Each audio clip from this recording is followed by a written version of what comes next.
Nice.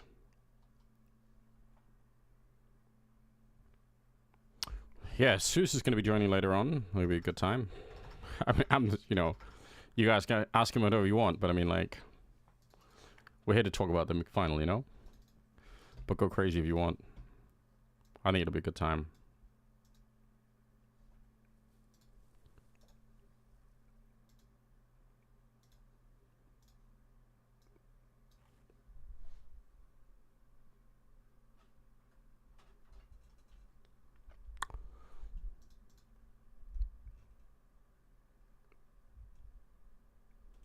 So, guys.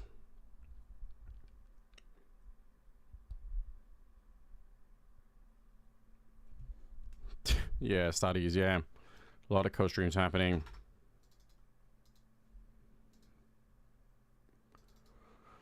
How's my day? It's pretty good. I started the day casting Paravision versus Heroic, and I must say, Paravision are actually way fucking better than I expected. I've been underestimating them. So, you know, I'll take the L. I didn't think that was gonna be. I thought Heroic were gonna crush that game. But they didn't, so I don't know. Cool. I mean, disappointing for Heroic, not so much for Paravision. I think that's really cool. They're secretly a better team than you might realize. See, this is for qualification for the Blast Lisbon event. So they're in the grand final right now, and we're waiting to see if either Astralis or 500 are going to be joining them. So if they win there, then Paravision go to Blast, which honestly, that'd be big achievement. What up, cultists? What's going on? CRVCC, what's going on?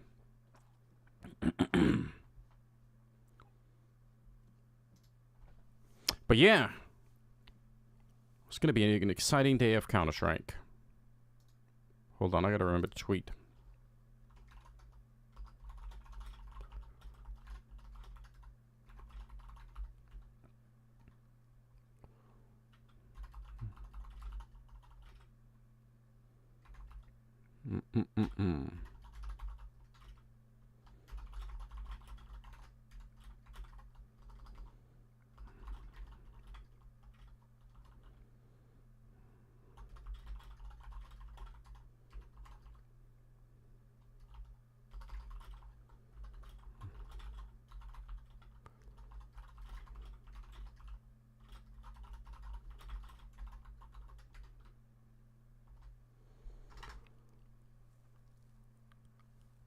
Damn.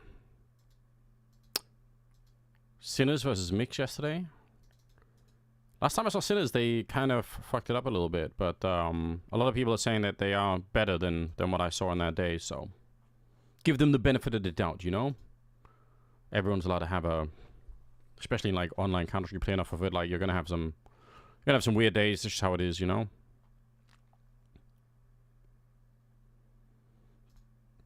God damn. Live and cooking.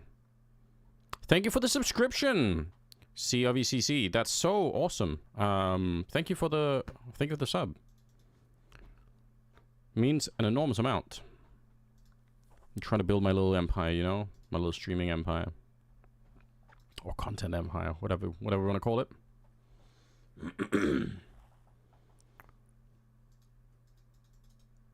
How are you guys doing though? Sashi actually beat OG 13-8 and 13-6 and then lost on Mirage barely in overtime. That's crazy.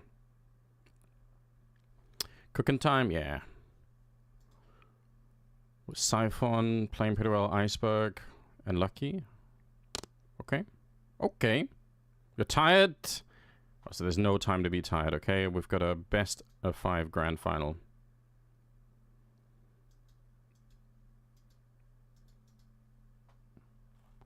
Best of 5. Speaking of which, maybe this is something that we could, you know, fuck around with a little bit. Just to kind of like, you know, just to kind of get into the mood and everything else. See if we could do this properly. Ooh. Am I cutting off a lot? Who cares? We'll make this small.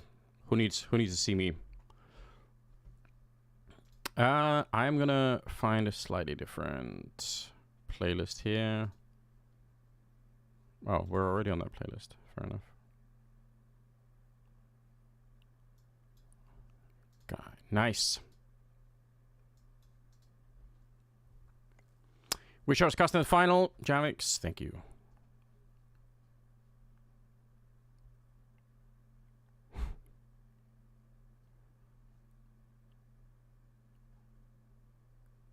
I mean, I think, you know, let's see what the future holds, okay?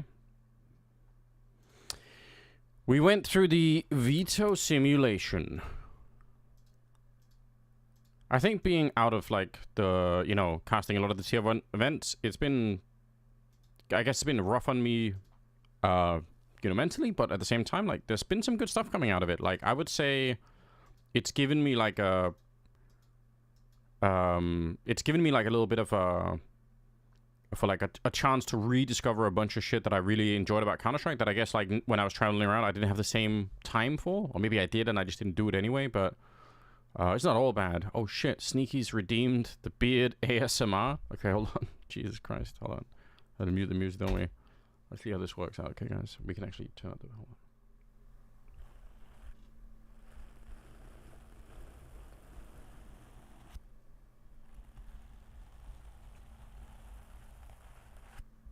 Tell it again. No, it's the only redeem we have.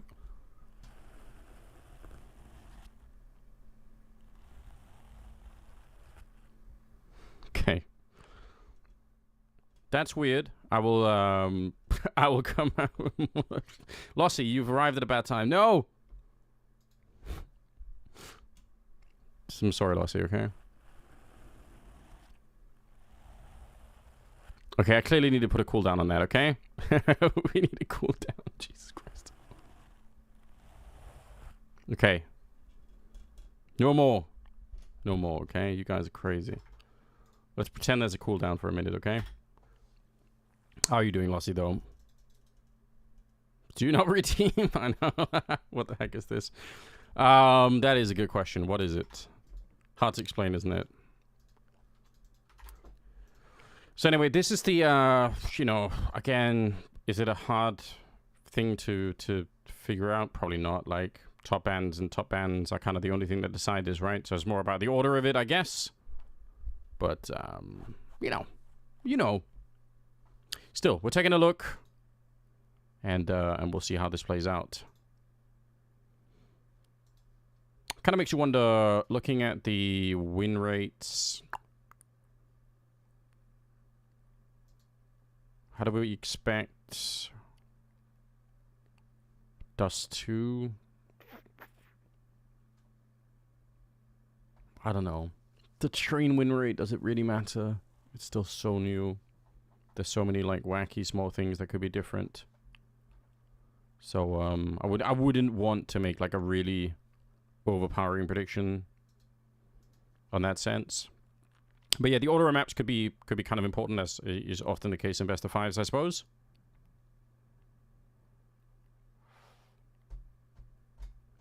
I'll tell you what, I spent a lot of time trying to figure this out. This is just like the most frustrating thing to me. Just do it for Dust 2 on the T side. How much did they play that in the last 3 months? How many rounds are we talking about? Oh, wait. Am I fucking crazy? I guess it's because I'm saying... If I add Spinks, let's assume the playbook hasn't changed that much.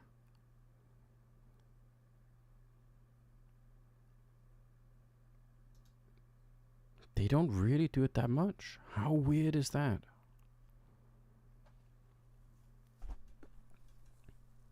What if I go 6 months? Am I going to destroy the server?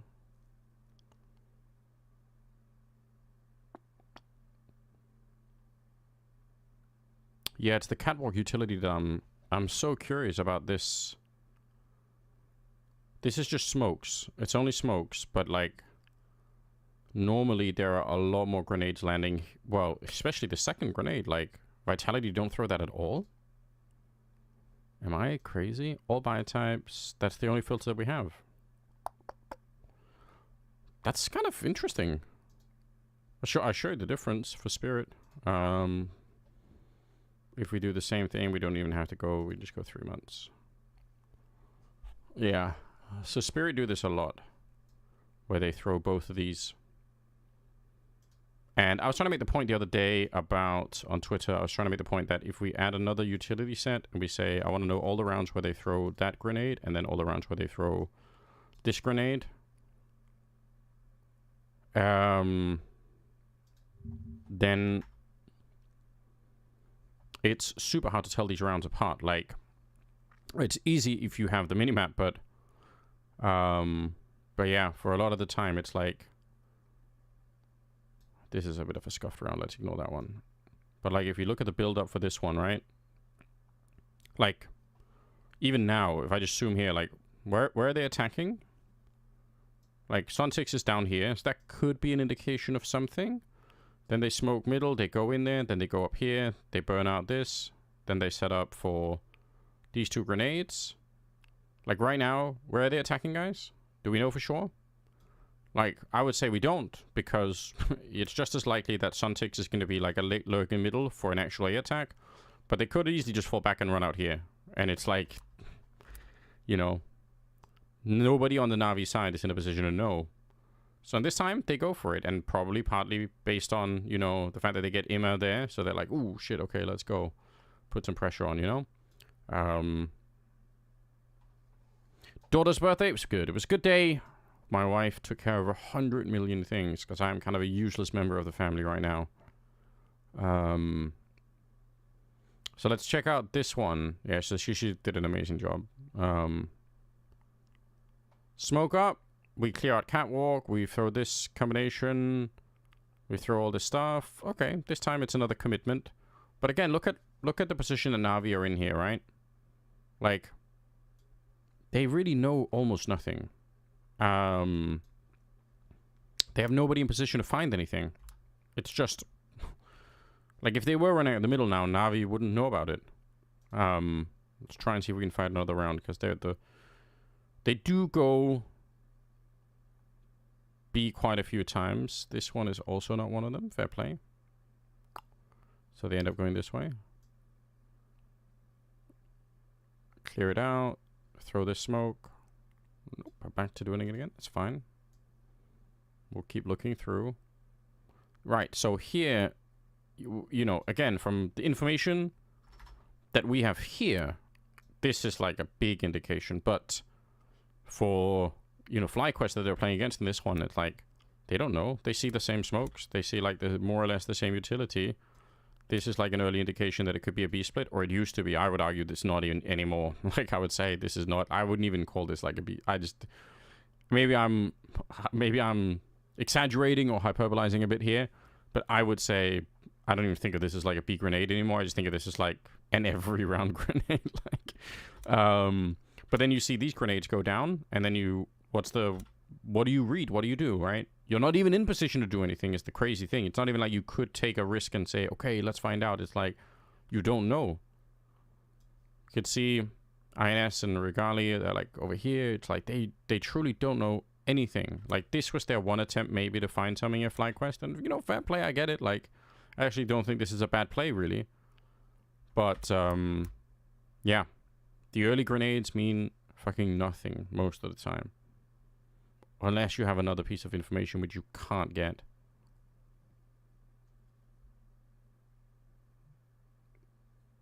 Okay, they go for it. They actually do get repelled here. So probably at this point it's a lot easier to figure out like what is happening. And that's great. Great job. FaZe doing a bit of work in that round. Still following through pretty heavily. But again, like, it's not so much about what we can see. It's more about like what could the opponent see. This is so sick, like. This is one thing I wish I was casting yesterday, is like, Chopper did this in round, like, the last or the second to last round, and I saw it coming, like, I knew it was coming. Because he does this, like, sometimes he'll do it with a smoke on this side, like, so they smoke both sides, and then Chopper runs through here, and it is so sick, because it's so hard to stop. Like, you're not going to be ready for it 99% of the time. It's such a sick move. Let's see if we can catch the other round where they do it in. Okay, so in these rounds, we are seeing like this combination a lot of the time is going to mean something A related, right? They kind of do follow through a lot. But I don't think it really changes my point, really, which is that it is very, very hard unless you know what else is happening. Yeah, so I think he wanted, this time it's Sontic going through into that because Chopper dies, but like the strength of that attack is a little bit underrated, you know? I think it's cool. I think it's really awesome. Anyway, short departure. Hard to know what other kind of grenades we would be looking for on a map like Dust 2. But anyway, we don't only have to look at Dust 2, right? Because we've been saying, it's a good chance we're going to be seeing a ton of the other maps anyway. So let's see, Vitality, best of 5 with Train, just to refresh my memory. Anubis, even though Donk hates it apparently. Hold on, I wonder if this is actually matches, public demos, heroic. Yeah, so this match is here. I actually want to show you guys something, even though heroic got beat the fuck up on this map. I just want to tell you a story about like how much they tried to do. So I was casting this game earlier, so it's just on my mind. Not in this round. I just think it's educational a little bit. So this is one of the things, right? This is I actually think for the most part this is kind of how you have to try and play it. So it's like, you know, St. Pius alone, AWP. Is that a risk? It's a massive risk. Like, you know, alone like that, he's got nobody that can really help him. Like, Linus out long, alone. I mean, that's not that uncommon, but still, he is alone, right? And then they have 3 people on this catwalk for a setup. So all of the attention of the CT side is kind of on this position. And again, I think it's sick. Like, they missed the timing by a little bit, and obviously that sucks because they're hoping that Paravision are gonna try and throw like some Molotovs or something to give them a warning. But instead it's just like a cold like flash and you're dead, you know? So it's not even flashback, doesn't even do that much. But still, the other players here are waiting for the flash from Tania. Damn. So anyway, this game is depressing. Yeah, it is, but it's, I think, credit to Heroic. This is actually a very interesting round to look at. Next time they try for a stack, they don't really have anything. Who cares? Then, let's see. Right, they have another one here. Another setup. But I would argue most teams I see nowadays, like, they don't do a lot of stuff like this. Or at least for my liking, way too little. Now, Paravision, unfortunately for Heroic, were just like so far ahead that every time they try to do anything like this, it's like, I don't know how they knew, but they just seem to always be way outside of the reach of the aggressive pushers, or they were themselves beating him in other fashions, right? So like here, again, great push into upper dark, like really trying to take control of the game instead of just the old wait and see kind of what's happening on the this is also like a bit of a crazy round. Like they're basically pushing into like almost like a 3-man kind of defense. I don't like, yeah, they should have lost this one. Anyway, this is another round. Like they get the early aggressive kill from St. Pius, and then they try to go for a boost or whatever. So like, again, just like a lot of really nice maneuvers. And I feel like it's sick. Like it's sick to try and take those risks. It's a shame it didn't work out better.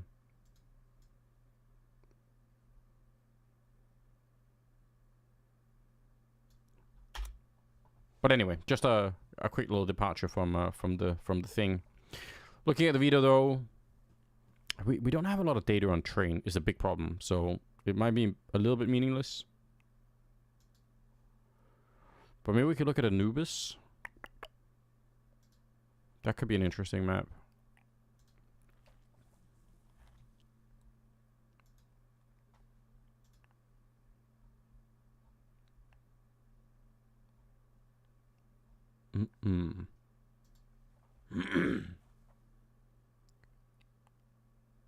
So what are we seeing here?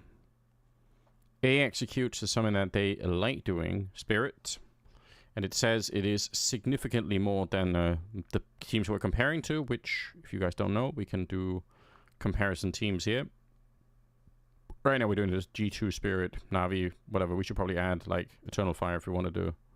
But whatever. And then we've got A heavy mid. I remember how this plays out, and then they do like these A fakes. Actually, the A fake strategy is really fun. I guess it's not the most successful kind of thing for them, like the round win rate, but again, like the sample size is a little bit low. I wonder if we could go further back just to see. Yeah. A split fake.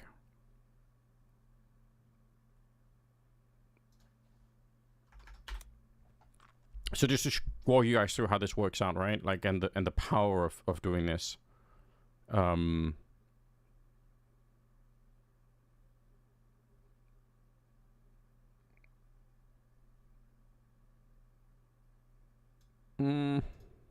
that the best round to talk about it?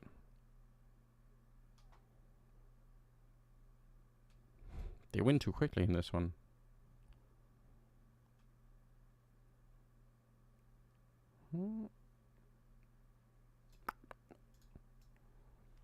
It's pretty liberal with what it considers like a fake. I would say this is probably more what I'm thinking about. Basically, the challenge to the defense is that if they lose control of this area out here, or if it's even if they don't have vision for it or whatever, it's hard to kind of like you know, it's hard not to react to it. They got Chopper walking around the middle, which Chopper is playing the middle also when they're on the CT side.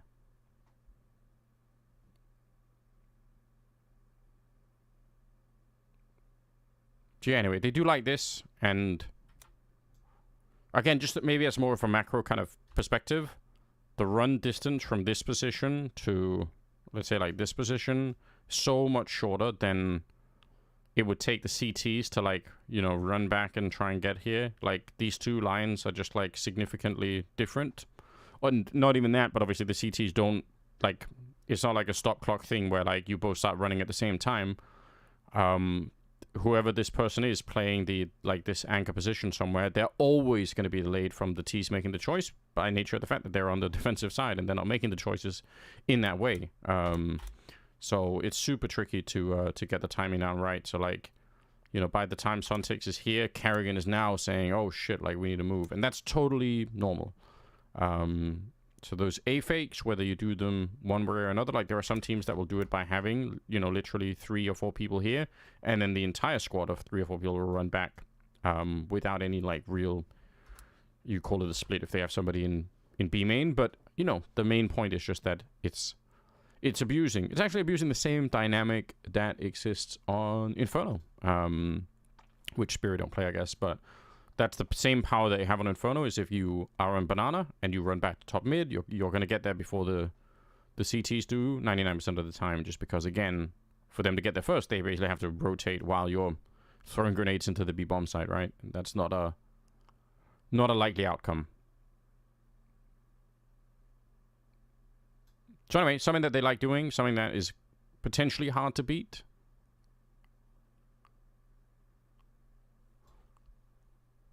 But might be just for the fun of it, to go back to the other thing that we were thinking about.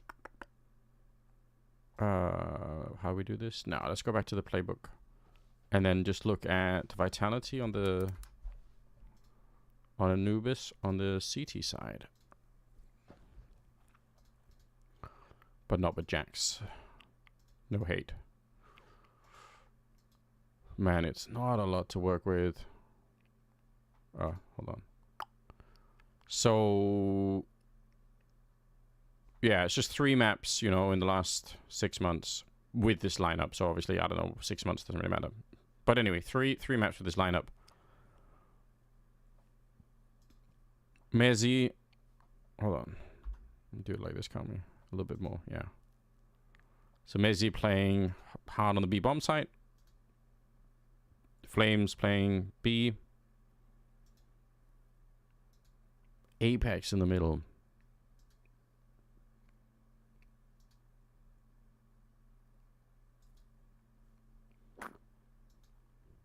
That could be fun. Pretty decent chance, I guess, that Apex and Chopper are going to be running into each other quite a bit here. Just from the nature of how Spirit like to play the map. Rops.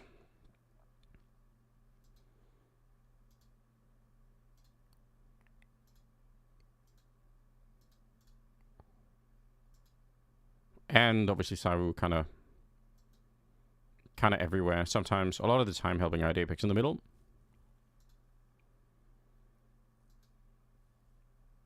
But not really much around B. Which is kind of interesting. At least at the start of the rounds. Okay, looking at their T sides, just want to know... Again, the time doesn't read that. The amount of data is kind of fucked here, but...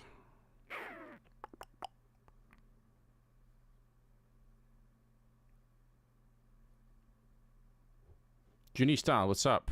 Unfortunately, I only speak English and Danish and a little bit of German. It's my bad, you know. I admit it.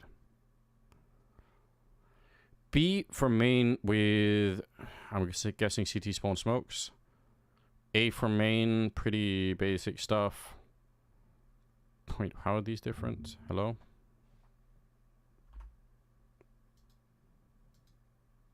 Oh, it's CT and temple smokes. And this one is with CT smokes. Okay. Wow, we're really going into detail if we are splitting this up. Hey, Trap House, what's up?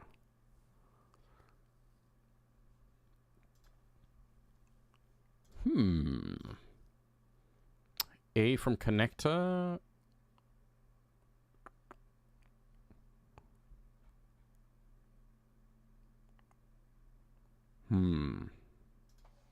Let's just look real quick.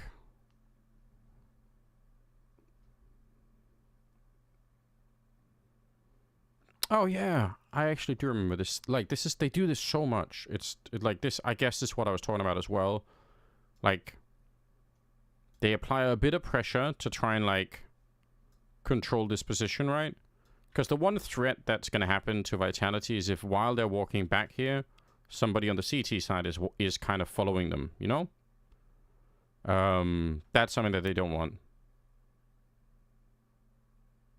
Excuse me, is everything okay, my friends? Yes. Is this Zews Brazilian? Yeah. Brazilian Zews is going to be joining us. You're welcome to come hang out. I know a lot of people are already going to be super interested in talking about the liquid thing. I doubt we'll be talking about it that much, to be honest. I think it's kind of done, like, in my opinion. But I mean, you guys can ask me if you want, but... you know... I don't feel too strongly about it. I thought it was exciting, but, you know... It's one side of a bigger story. So, you know, we'll see if anything else happens. Yeah, basically I had some pretty harsh criticisms of twists, I would say. And wanted to say it out loud, you know? It's only exciting for, yeah, if Twist, yeah, that's true. But I don't think Twist has much of a reason to respond. Like, I don't see he can... I'm guessing he's probably just gonna, you know, go away. What's up? Row Rig 28. Welcome to the stream. First time message? Let's go.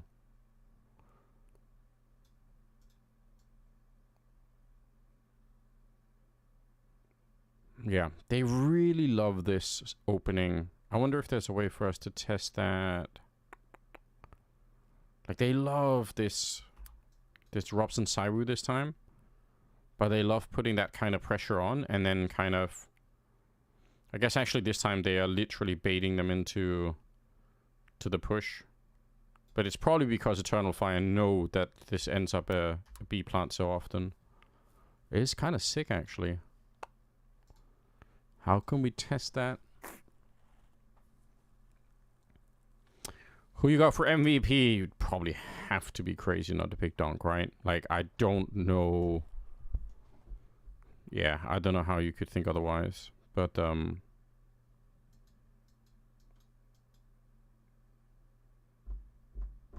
it's kind of a boring answer, I guess. Sideways Stands will fight that anyway. Yeah, you know what? I think that's okay. Like, let him fight it.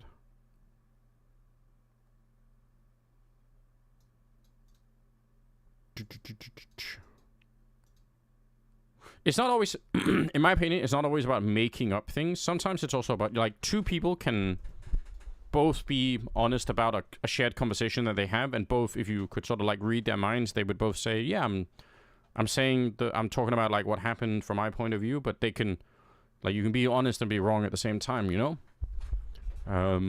So, who knows? I would say the same to Zews. Like, I wouldn't, you know, I don't feel like I have to take anybody's side, really. But there are I know a lot of people like this who suck at exactly the kind of, the kind of conversation or the kind of communication that Zews is essentially asking for. And that's rough, you know? It's really rough. Like, sometimes you need to be able to tell somebody, hey, you're doing a terrible job over here, or I don't like this, or, you know, I'm sick of you doing this, that, and the other thing. And people don't do that a lot. What they do instead is they just silently hate that person for whatever is going on, and then later on they act on it, and then it comes as a complete surprise. You're like, what the fuck? You didn't like this? What's happening, you know? Like, you could have told me, like, 6 months ago. It's all the time. Like, you guys will have had this in every job or relationship. Like, there's so many people. I feel like most relationships die for this reason, you know? Because instead of just telling whoever you're with that you're sick of this shit and you don't want this or whatever it is, you try and deal with it over a long period of time, and then eventually when you blow up, that other person's going to be like, what the fuck happened, you know? Which is totally unfair. How long has Jock and Steve been GMing Liquid? For a long time. And I really like Steve, so shout out to Steve one time. But, again, maybe there was mismanagement, maybe there's miscommunication, maybe Zews failed at communicating some things, I don't know.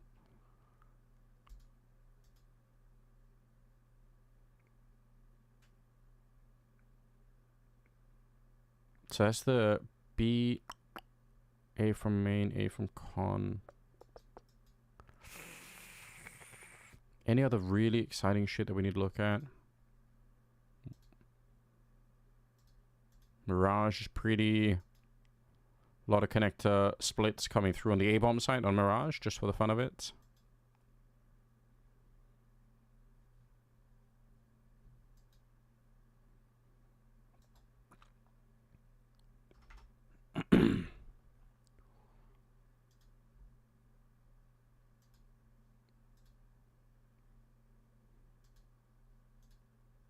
What about Spirit on this map? The problem is we have so much more data on Spirit in the last 6 months, which is good for us, I guess. But A Spirit and B from apps. Not that many fakes, and not that many window boosts. Like, super rare that they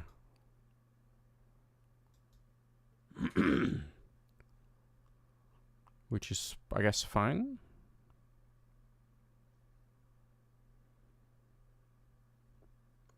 But this B from apps thing surely must have some greater mid control portion of it, right? Oh, this is actually like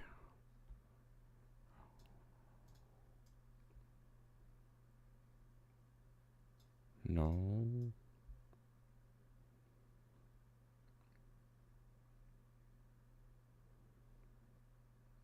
A shockingly small mid presence in some of these early rounds. Fair enough.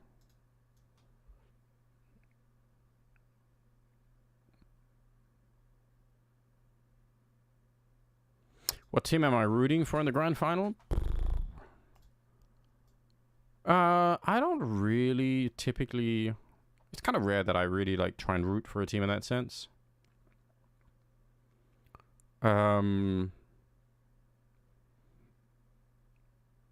Yeah. I mean, you know, I think it would be a sick story if Spirit were to do it again, like, you know, back to back with Katowice and obviously with Donk and everything else. Like, it would build a kind of a strong and exciting narrative.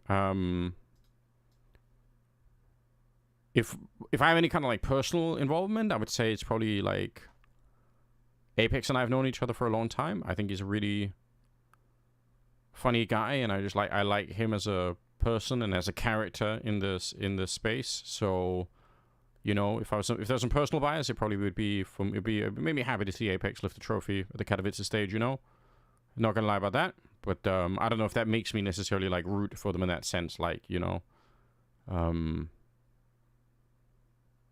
was trying to be.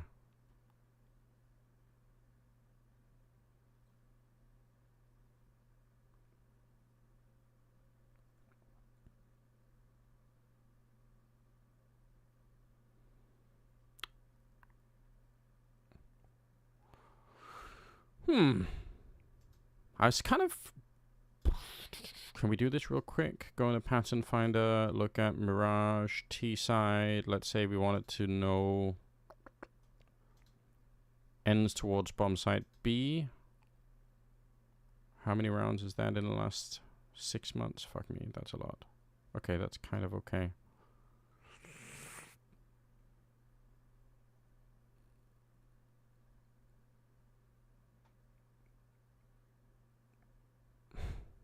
Were you guys discussing vegan diet stuff? Am I missing something? What's happening?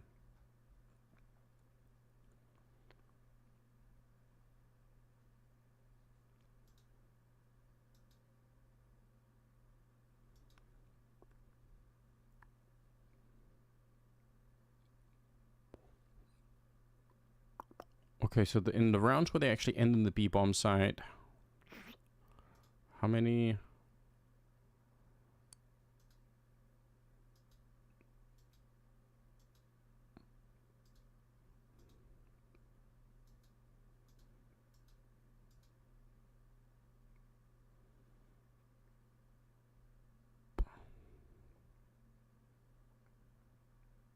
Yeah, he was on a podcast with Duncan and Maui. This is kind of not necessarily telling us what I was thinking about. I wonder how I could interrogate this. Might be better to just do it in the playbook. Ends on B. What kind of utility? Window smoke. Yeah, it's going to be obviously all the time. Top con smoke. Molly connector. So quite a bit of mid utility before we get into the other things. Okay. I guess I guess whatever, that kind of works as a thing.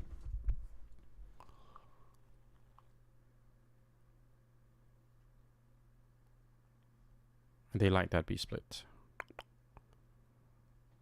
I'm just curious if maybe this isn't how it works, but I'm just saying that, like, if you're going B from apartments and then you're also doing like heavy A ramp, those two strategies are really far from each other, right? My thought was, is there a way, like, the B split could more easily be made to also look like a potential A connector attack? But, like, these two top things are, like, kind of far apart. I wonder if there's a way, and we don't really have time now, but I wondered if there was a way to kind of dive into it and see if you could tell early in a round which of these two strategies is happening just from what's happening in the middle. Because almost by definition, they're quite far apart, so, Ooh, Astralis managed to take down 500, which I should be happy about, but I'm kind of not. I really like this 500 team. I mean, I'm happy for Astralis. That's good. Good on the guys. But you know, it would be kind of fun to see. Would be kind of fun to see.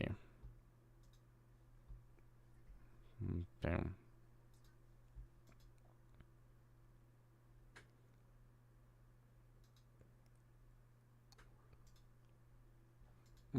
Let's see.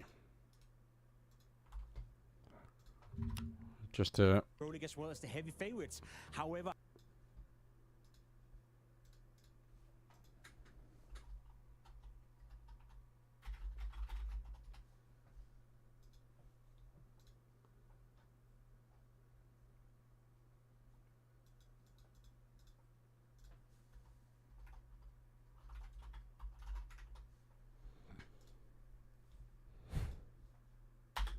and see with Rops now if they want that as a goal. It is possible. fucking I guess. nice. So Well, let's guys, see what happens today. Of course, they're in direct contention against each other in the when finals, will so the it could next be event be a for me? I don't really know. I'm doing a lot of online Counter-Strike, doing some more casting and Championship stuff like that. Sunday, and I'm here on the concourse. I've So, got, you know, sprightly that is young kind of where I am gentleman at the right moment. next to me, ready to get some Counter-Strike going. I got Yanko down in the end. Hopefully the content side will work out and there'll be some more casting in the future too. Let's find out. But for now, I'm going to call up Zews and see what he says. Final day of the Intel Extreme Masters Katowice. Yeah, needed some backup after yesterday. Trace, you know, increase the numbers, bring the OG bodyguard. But yeah, have a big one coming up today. We saw that the Intel Grand Slam. Can you hear me, Anders? Yes, I can. What's up, man? How are you? I'm good. How are you? Good morning, afternoon, or evening. I don't know what time it is there. We're clocking into the good, like 4 o'clock-ish. So, Good. yeah, it's not bad, man. It's not bad. How's your day been? Not bad. I mean, I barely woke up. It's like noon here. I woke up at like 10:50, but I stayed till like 5:30 a.m. researching some things. I got excited. You got excited. What were you researching? CS, things like that. You kind of know where I'm going, like understanding a little bit of how it goes. I'm excited to go on broadcast. Like here, I'm anxious to just be on a co-stream. I've never been able to do these kind of streams. Brazil's kind of on lockdown. I don't know if you know, like on media to do this. So I'm like, all right, if I'm going to be joining in there just to have some fun and watch, I want to be informed, you know? Yeah, for me, I appreciate that, man. Damn. Yeah, yeah. I mean, like I said, you know, we talked a little bit, and you know, for me, it's just a casual thing. Like, just enjoy Counter-Strike and you know, and just have a good time. By the way, I don't know. I'm following on the YouTube stream. So I'm just gonna link it to you. ESL stream official? Yeah, just the official ESL stream. So typically, got it here. typically we can get somewhat synced up. Sometimes it's desyncs a little bit. You know, it is what it is. But Yeah, I'm sure it'll be fine. I've watched many streams. I know we can do this. I'm sure. We'll figure out the stuff. It's good times. Damn, the guys look good on the. They've got all the suits on and everything. Holy shit. Dude, I was watching. I was thinking that like these suits look amazing. I love the professionalism right now. And everyone's in shape now. What's going on with esports, man? Everyone's looking good, making us nerds feel bad. Yeah, it's true, right? It puts a little bit of pressure on. I feel like I've got to, you know, I've got to get out there more. Got to go for a couple of runs, you know. I was watching your video on where is Anders doing a walk. Your area seems nice. Just being able to go to the park. You're doing good, man.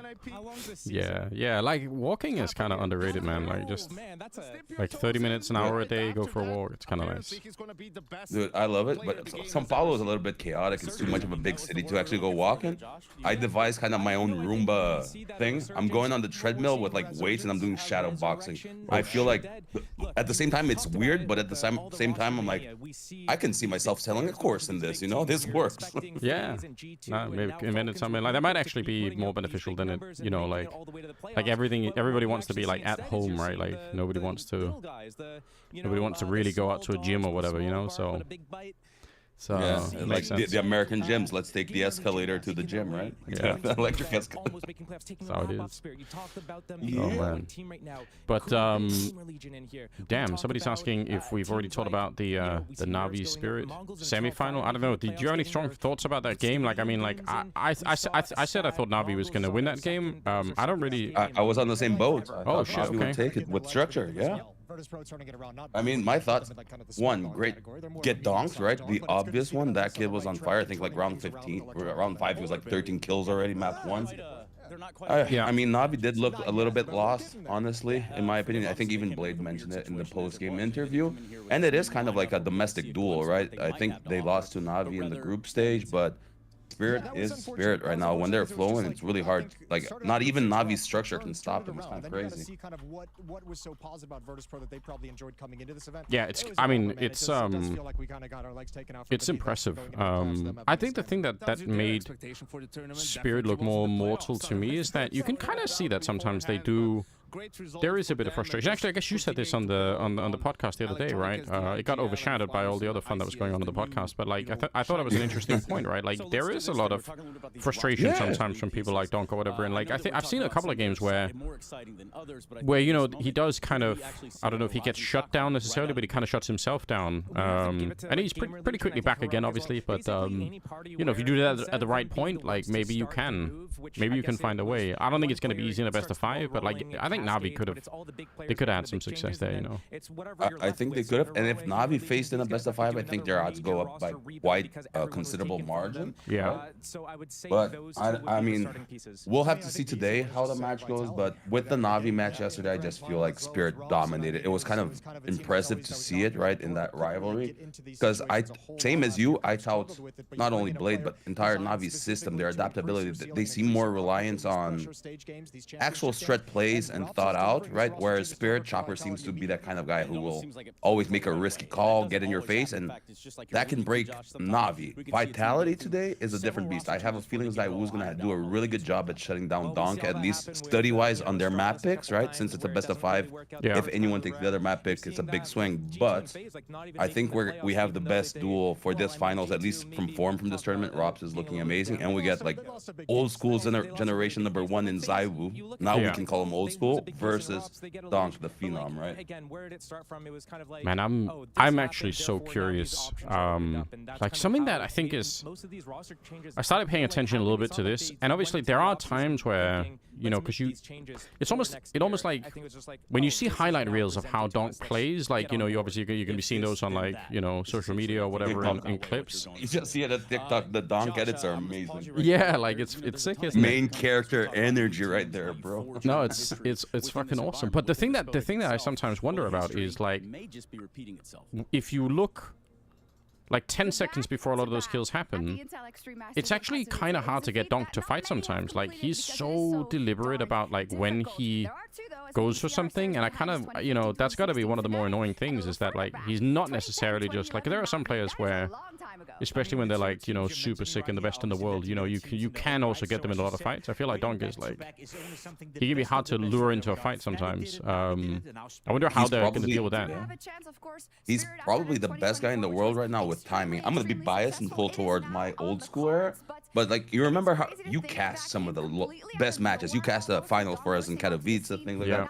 But Fur was amazing at doing those aggressive entries and timings, and that's exactly it. It's like he's done it so much and he's so good at it that his timings just become almost impossible to counter or predict from the other team.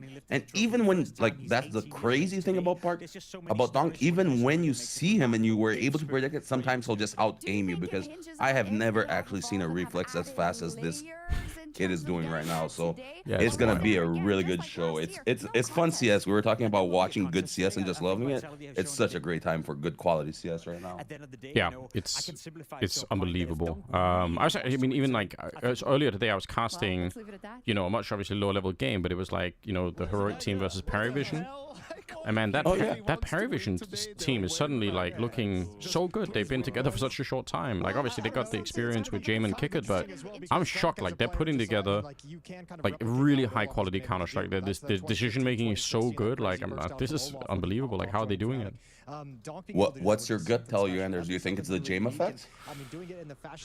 Yeah, I mean, even though he's supposedly not supposed to be the leader of the team, I think it's Kickert, right, who's doing the IGLing, but it's gotta be something like that. Like, I don't know what it is, but they are, or maybe, I don't know, the Stan who's obviously behind them. Like, I don't know if it's like there's some element there, but they've put together a system that works really well. They demolished Heroic, and like not just like individually but tactically. It was really sick. I didn't watch the match. Was it really like no chance Counter-Strike right there? Just getting locked out of sides, getting ran up. That's awesome. Kind of crazy though in the team with Jame, right? Maybe it is because he's not calling, but from my experience, someone with James' tenure and I guess natural lack for used to being in IGL, it's going to be hard for him to completely step out. I'm sure he's still a secondary caller and a very strong opinion within that team. It's got to be right. Yeah, there's no way, right? He definitely came in and brought something. Let's see how it lasts over a longer period of time, right? We all know these honeymoon periods. Yeah. Yeah, I don't know. I was kind of shocked to see it because I think Heroic is actually the kind of team that like they just hit so hard like on an individual level that it can be hard to make a system survive through that. But I mean, like it's very system-based Counter-Strike. The level of prep was wild, but yeah, it's good times. Yanko, let's pick up right where he said Our Perry Vision on Refrag or an Edge, do you know? Yeah, oh, actually, I don't know if they're using it. That's a good question. Yeah, I actually have no idea. I could probably find out, but yeah, it's good to know, right? When you see some team come up with real good preparation, if you can identify what they're using to do it, pretty cool.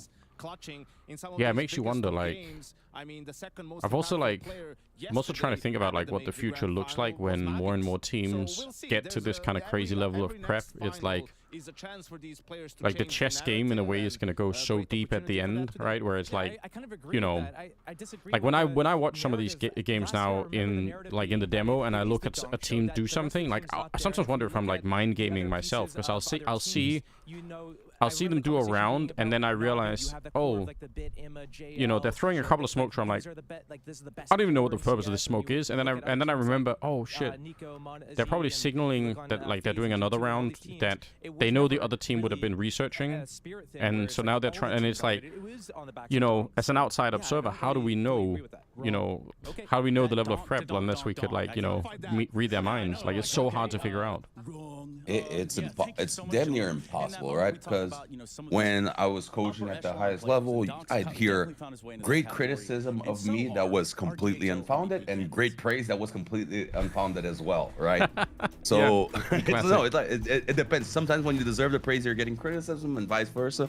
So it really is hard. But I will say, from at least this isn't a Zews preference, but more of the players I've worked with preference, they do tend to prefer less research and less structured information, right? Like, if this smoke lands, be ready for this kind of hit, because it puts you playing against one situation instead of reacting to what's in front of you. So I do think there's prep involved, but I guess it's not a team prep, but a player that will get one tell from one of the other players, something in the round, and he can audible that in the match quite well. That's normally been my experience, is when someone's able to adapt it to their area, and then from taking kind of like chess, center control of the board or being better positioned, you're able to pull out those rounds. Whereas if you're expecting him to come out with a specific opening, a lot of the times you're just playing a gamble game. It's not consistent for tournaments, right? For long runs. Yeah, I guess, like, if you came, like if you went to like an exam or something, at, you know, like you're trying to take a degree in something, like you can probably over prep to the point where like you're not even at the exam. It's just literally, you know, it's just like 100 million notes and somebody like incoherently reading out like a bunch of shit. And I guess the same thing can happen in a Counter-Strike game. Like if you overload your individual players with, like, you know, remember 30 pages of strats and all these other things, that's probably too crazy. It's horrible, and that's how you get a coach fired really fast. I'll tell you that, because the moment you use one of those, like, oh no, if this happens, this. I remember this is a Peacemaker story that I used to hear in Liquid. Like, it was like in the beginning, he's like, every time on Mirage, we should be pushing ramp when they throw this smoke. Like, very early on in the career, still learning, and the players would push, and there was nothing there, and there was a different reaction, and they actually started blaming the coach for it, because like, hey, you're supposed to be helping us, and now we're losing rounds because of this. The worst thing a coach can do is get in the way. Like, that's kind of the #1 rule, is don't mess things up and help if you can, right? Yeah. So it's a very tricky line to walk in. I'll say that. I could believe that, like, that's got to be like a kind of a weird feeling too, if you like, I mean, if you lose that trust as a coach, right? Like, it's you have to work twice or 3 times as hard to get it back. It's GG. It's GG. The coach is the weak link, trust. Yeah, I can imagine. definitely was the MVP. But yeah, at the same time, like, it's kind of, in a way, it's like I don't know if it's the most, but it's such an underappreciated part of the game when you find something where you're like, holy shit, like I see how they played, or like you find some little tell in a team or something, like that's like the most satisfying thing. It's I feel great. like. It is. Coaches do have impact, but it's one of the most satisfying. Like, I'll always remember, it's a match that no one will, but it's like I'm on my BR already back, and that roster wasn't as well oiled as we like, but we were playing North at the time, one of your Danish teams, and I just remember I don't even remember who I scouted, but like, again, it wasn't a macro view. I just saw that their A player really loved to play under Balk, like really loved to play it. So one round in the match when it was important, key turning around, I'm like, let's trust me, walk out ramp and get this guy under. Like, I think there's a 75% chance we'll get him, and it was perfectly out. We walked out as a group. He was under, not spotting. Guys, it's one small round that goes by, but the amount of satisfaction that gives to players and coaches, it's insane. It's like realization of so many hours of work for one round. Yeah. Yeah, and it's like it also the kind of like the damage that it does to the opponent in suddenly they don't feel safe in like their own their own strategy anymore, right? Because they're like, wait a minute, how do they know this, right? You start to wonder, do they have a read? Like, do they know something that we don't? You know?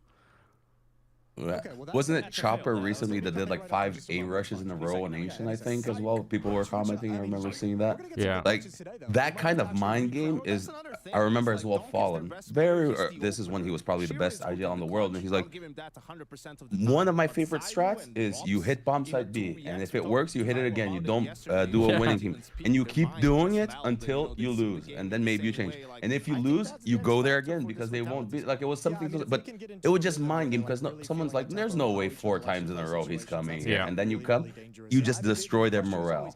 I've kind of talked about this yesterday. Yeah, there's also like something else that I think, I can't remember who brought this up.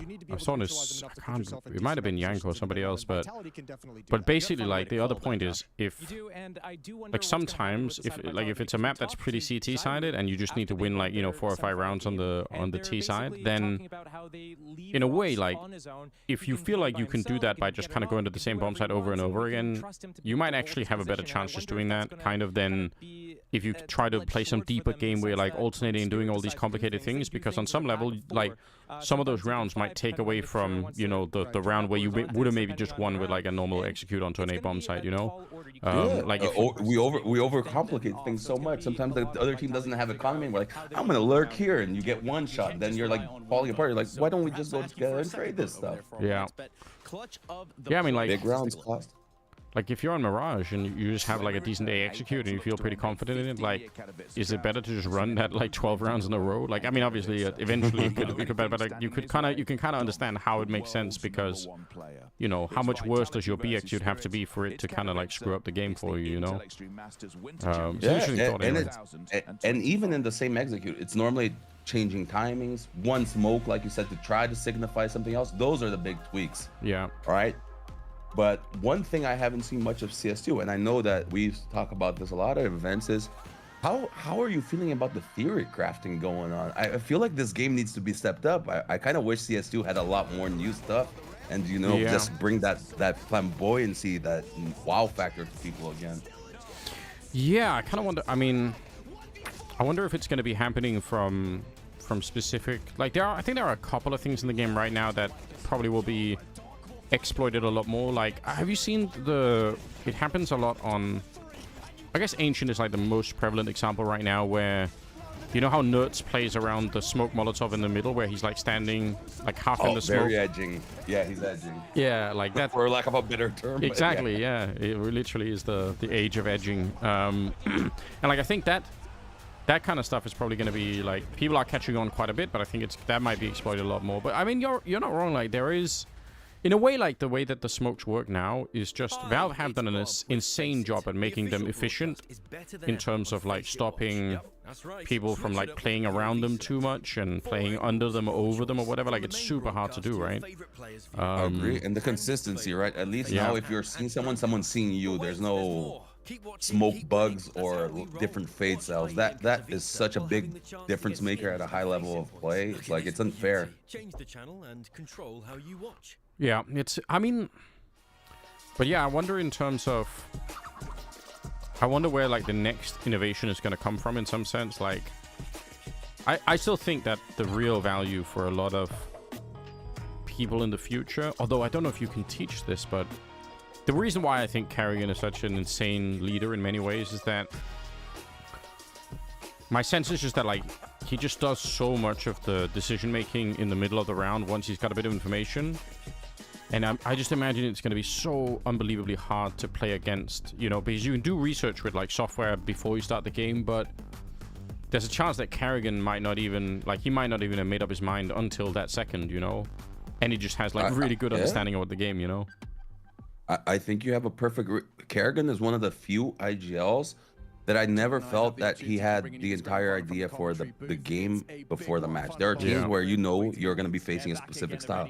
With him, it really is a case of one of the telltale great IGLs of our time. He understands the game, and as the round is developing, he's making on-the-fly audibles for his team and adjustments. Part of the reasons why we will see a highlight with just one kill from Kerrigan is because he is doing a lot of that heavy lifting of other people. Yeah. You'll very rarely see him being still on the map, and, like, until something happens to him, people moving, things can be happening to him, and the team will still be working in unison towards an objective on their own, already having a sight. I think it's amazing, and that's probably his biggest traits ever, right? Like, everyone knows and wishes to be led under Kerrigan, I think, at some point.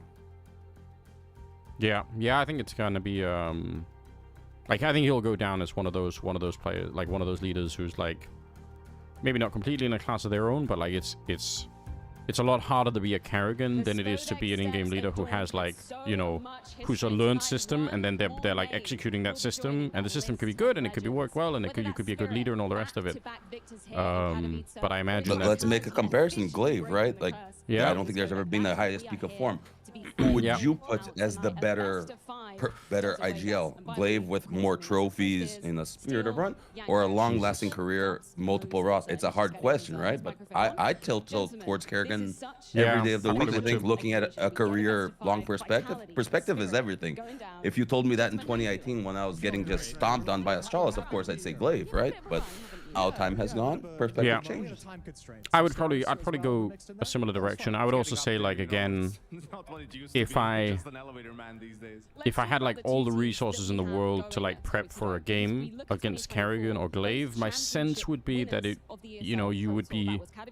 would be more possible to counter Glaive if we're only looking at that. And again, my sense is that countering Kerrigan is going to be so much harder, like, in general. I think nowadays there's no question or doubt in my mind about that. Before, I will say, I gotta get, like, of course, I think I was the #1, like, finals test dummy for Astralis. We tried every way to counter. Their system as an entire unit was just so well set up at the time, not taking away from Glaive, as I'm sure there were many great things he brought to the system, but it really was a well-oiled machine, right? Whereas Kerrigan, where he's famous is exactly when these roster changes happen, being able to adapt different pieces, not taking the entire time to build up a system. Like, he's able to make it work with almost anything. Glaive has proven that he was able to have a really high peak with one team. All the others so far have not been the same level of pedigree. Yeah, it is kind of fascinating. I guess, I mean, we're not praying for the day when Kerrigan retires, but in a way, I hope that after he retires, we can, like, you know, we can ask him all the questions about, like, how did you really think about this, right? Because, like, he can't talk about it now, because if he explains his thinking, he's giving away, like, his own game, you know? But there's some future while you're there. still in the game, you can't reveal, right? Yeah. You can go and Snake and Bender and talk shit. Yeah, exactly. I think that's gonna be tons of fun. I think so. Oh, dude, I mean, FaZe is always that heartwarming storyline. I love watching. It's the team with the most passion. I love watching Broke yell, and just, like, he's such a quiet guy when you know him in real life, and to see that change, that the game or that round is meaning so much to him.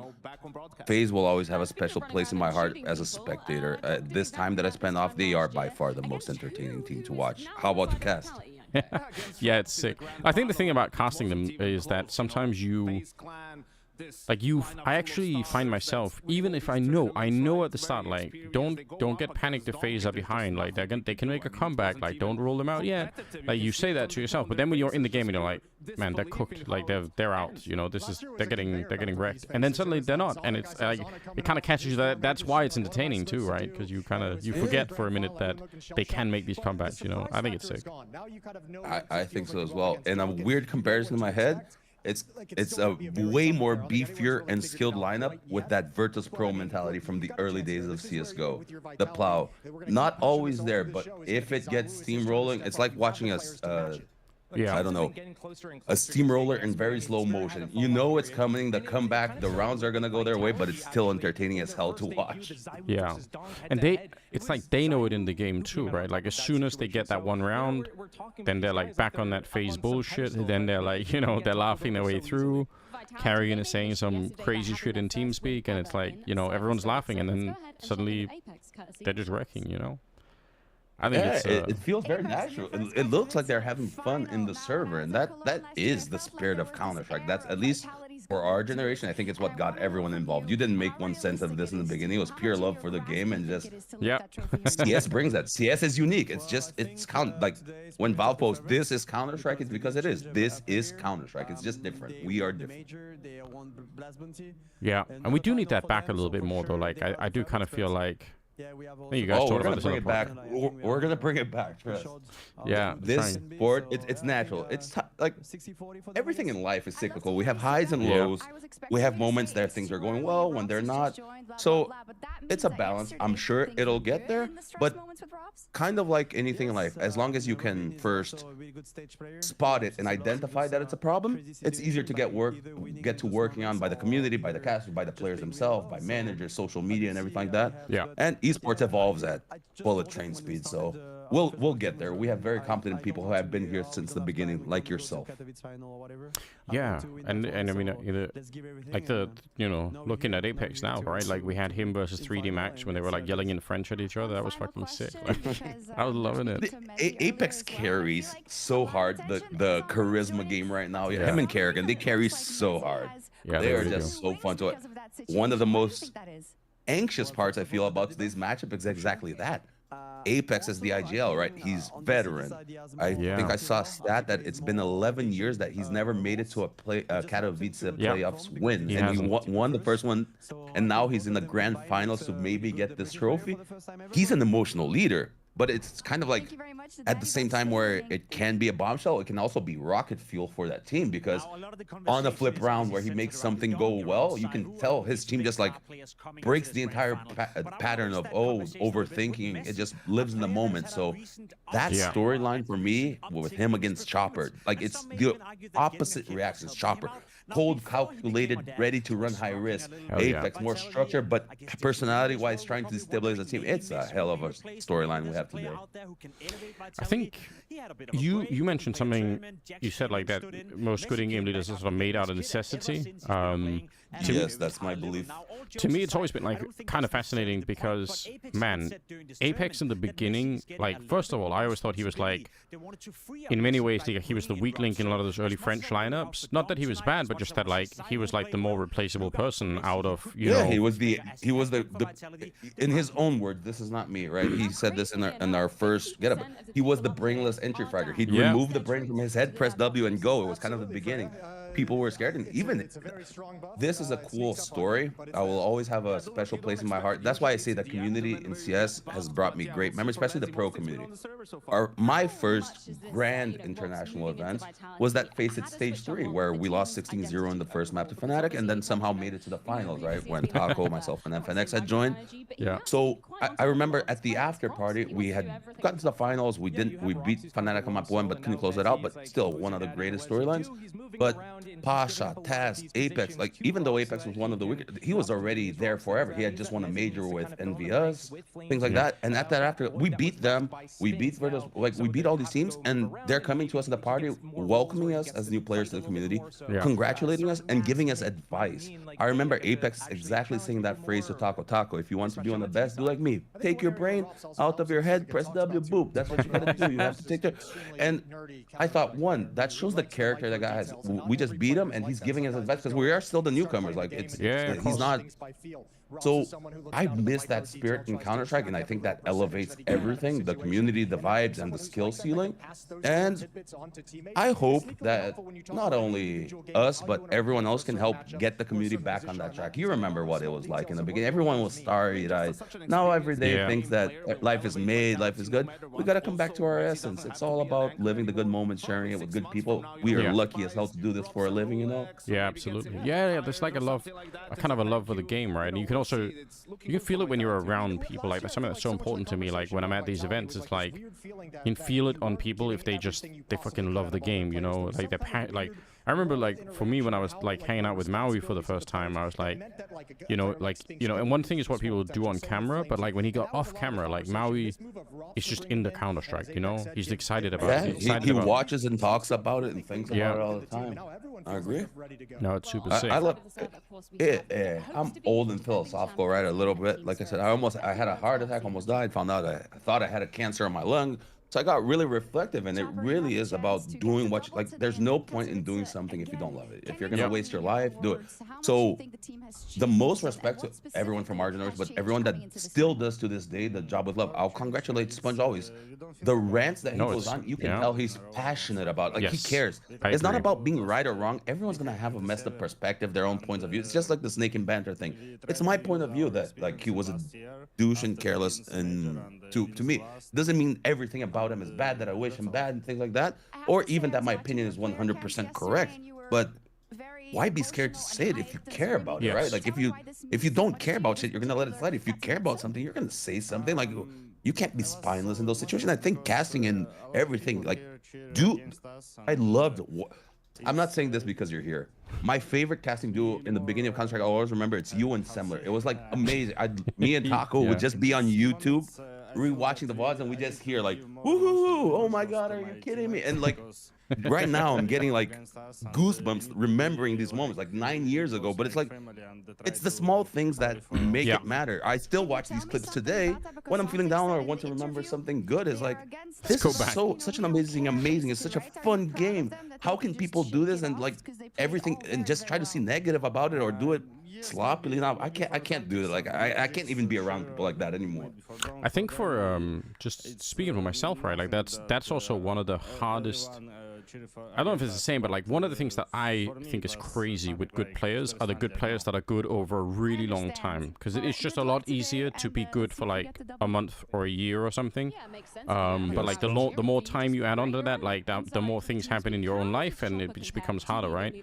And I think one of the things as a caster like that can be tricky is like, how do you sort of keep the same passion without getting distracted by like other life things or whatever else is going on, and you know, and that's mega hard. Like, it just absolutely is. So, you know, I feel the same way about Sponge, right? Like, sometimes maybe he, gets a little bit too involved in like certain niche topics and gets like a little bit passionate about things that maybe he doesn't have to be quite as worked up on or whatever. But you know what? I'd much rather have that version of Chad than some other version where he's like not passionate about the game. And he obviously just is, right? And I think it's one of the most charming, and like it's one of the things I love about him, right?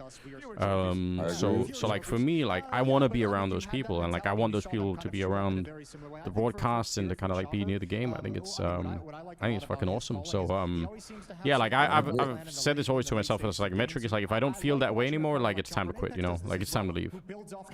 Yeah, I agree with you. It's like, why go through the hassle of doing something that isn't cutting it for any of the parties just because of money in that sense, kind of a thing? Oh, it shouldn't be about that, right?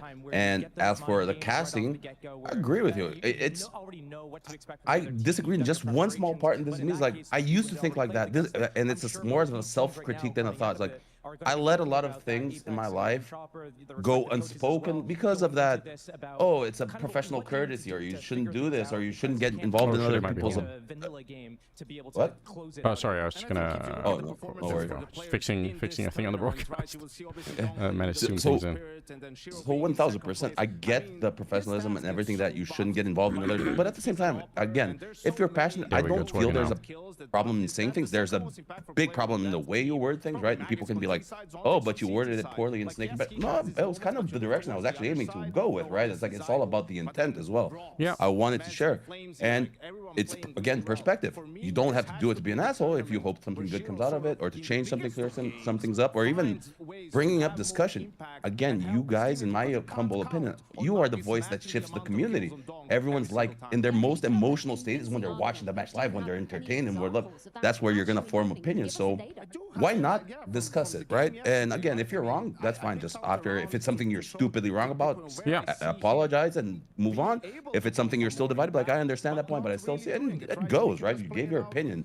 Life should be about that. It's I remember a phrase that I heard recently that stuck in my head is, why would I care about someone's opinion whose advice I wouldn't trust? And that kind of goes. Chad's a guy who had trust advice, so he can talk about whatever he wants and see it, because I think he's fundamented in it. So that's how I view these things. Yeah, I mean, on like the you know, the topic, something like twists, you know, I think that there's also like another side of it, which is that, like, you know, from my point of view, if Russell could take, you know, let's say he disagrees with whatever 90% of what you're saying. I mean, he hasn't said anything, but let's just say that he says, you know what, I don't think that, like, you know, 90% of this, I don't understand what Zews is talking about or whatever. Well, still, if he can pick up like 10% of something and say, you know what, but actually there's like an area here where, you know, maybe there's something to do, like, that's still pretty valuable, you know. Like, it's obviously one of the hardest things to do is to try and, like, essentially learn something from people who are criticizing you, like, right? Because the easiest thing to do is just to say these people can fuck off, and, you know, I don't give a fuck, you know. Like, that's the easy route. But I mean, like, that's our defense mechanism, right? Yeah. It's like natural. You got cooties, I don't got cooties, you have cooties. Yeah, exactly. Like, you know, for me, it's like, you know, if that's an option, you know, like, then fair enough, right? Like, I try and do this sometimes. Like, if people criticize me on social media or whatever, like, I try to think of, like, obviously sometimes they are just sort of deranged haters, but every once in a while, there is a you know, there's something that people say, and they're like, hey, you know, maybe there's something to this. Maybe I do use this you know, word a lot. Maybe I'm repeating myself with this point a lot. I mean, you kind of don't think about it, but then, you know, it kind of takes a little bit of criticism for you to realize. Yeah, So, that's a good quality to have, but it's a hard one to acquire, like, genuinely, because you can't fake that to someone else, right? It's you with yourself there. Either you're gonna take it in or not. You can even try to bullshit it. Yes, I put those PRs in, I learned something, but if you didn't stop and reflect on actually what went on, you left almost the same. That's not a good situation. You're fooling yourself on the thing. how are you on our current map pool? I'm right now, just say I'm struggling to figure out if the map that I hate the most currently is Dust 2 or Inferno. But obviously Donk was throwing in Anubis under the bus recently. He kind of said he doesn't like the map. Are you, what's your position? My thought on the map pool, I actually am enjoying the map pool as a whole right now. I like that it's a bit fresh. Train will need an update, that's pretty obvious. Probably, yeah. But I think it's kind of like Overpass, right? The first Overpass I remember when they did the remake is Jesus, it's an entire different map. So Train would be my biggest point on a tactical side, because it does feel with the change that they did with the spawns that now T's are having a harder time coming out mid easily again, right? Yeah. I disagree with them with Anubis, because I personally like the map. I like the volatility, but it is a little bit it does feel a little bit random from a competitive side. I will say that. And I'm with you. I've enjoyed just watching Dust 2 more. Inferno is one of my favorite tactical maps to be playing on, so I do think it's a great map to have in the pool. Yes, guys. But I do think spectator friendly, it's not one of the fun ones to watch right now, right? Yeah, it's true. That's kind of it. But as a general, we've had our map pool way worse very recently. I do think one more map would be nice to bring back a Cash or a Tuscan or something that will bring that new and nostalgia feeling at the same time. But yeah, I like it. I really like the map. I think my problem currently with they actually picked Nuke a bit earlier than. Ooh, that's interesting. I feel like it's been going really well for that them. actually is. I thought that was going to be left to a bit later. Yeah, my problem with Dust 2 right now, I've been kind of ranting about it for like, I don't know, the entire first part of the year, but I think, like, as far as I can tell, there's just some set of utility that's thrown almost every single round, or at least most rounds. Yeah. And It's very standard, right? What you expect. yeah, and like I understand like like it's such a, in a way it is sick, but it's also so repetitive. But like the T's will keep throwing like the B split smoke to CT spawn, and they'll throw the grenades, like especially Spirit do this a lot. Like they'll smoke catwalk, and you have no idea which one it is, right? Like you don't know if they're actually attacking A or B, and you almost can't know ever on the CT side, you know. So like I don't know. Like I think it's in a weird state right now. Maybe it could change, but I see so many teams right now, even like top teams. And when I'm asking myself the question throughout the round, like, what are they doing right now for information on the CT side? Like, the answer is nothing. They literally know nothing. They're just waiting. I'm like, what the fuck? Yeah, you kind of had to wait for the default to roll out. I agree with you. I do think that this too. The one interesting thing that I think competing and watching is exactly that part of the middle and cat. Yeah. What's interesting is you can't know what it is, so it really is a little bit of like trying to have a read, but it's because you can do a mid to B split, you can do a mid to B split, but actually have more of the B split, actually go cats. Or you can go with the guy going into CT late, like throwing cat, get the rotator out, the Joker, right, and try to get into him. So that Joker player, the rotator, his participation in the round and his decision making is the most important thing.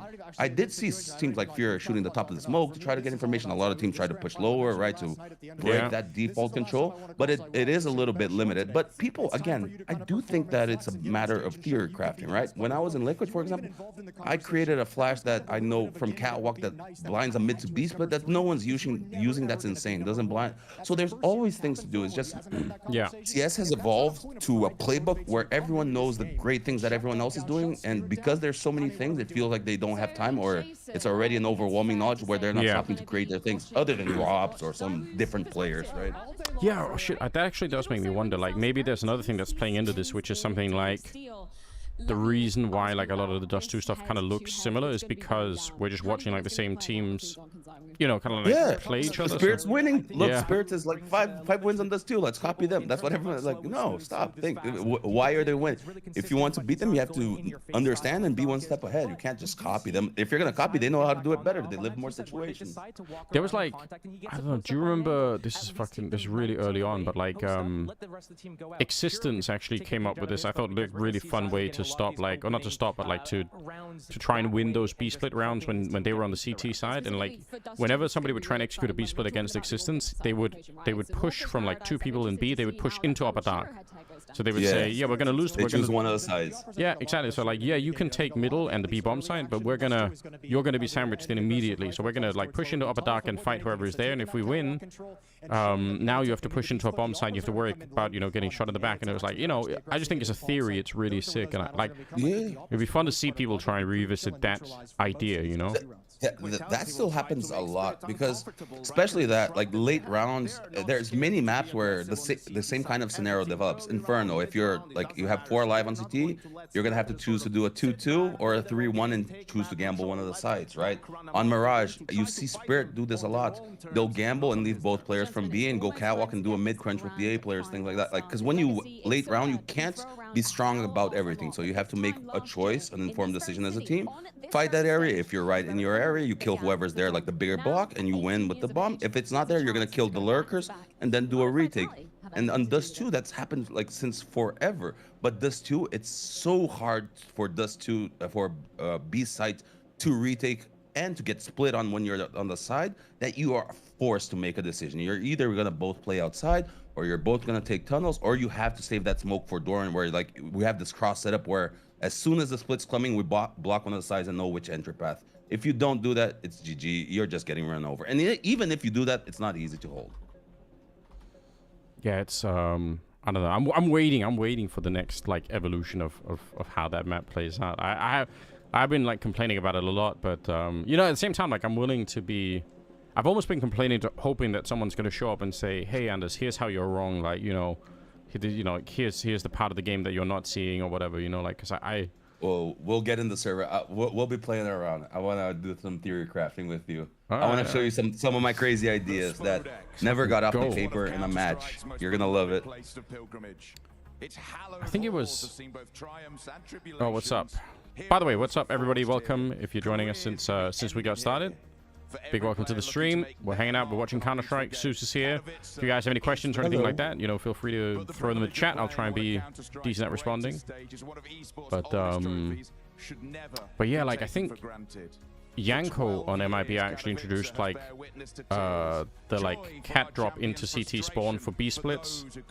Yeah, and that was I remember that so strat sick. specifically. It was so, I was like, and I think he got like almost removed from the team before they really had a chance to like do it more than 3 times. But like I thought it was sick. Funny story just about that strat. I remember he came up with that strat. We used it a lot on MIBR. We love that strat where you're getting CT jumping, playing around with it. I think the name of the strat was called Bob Marley.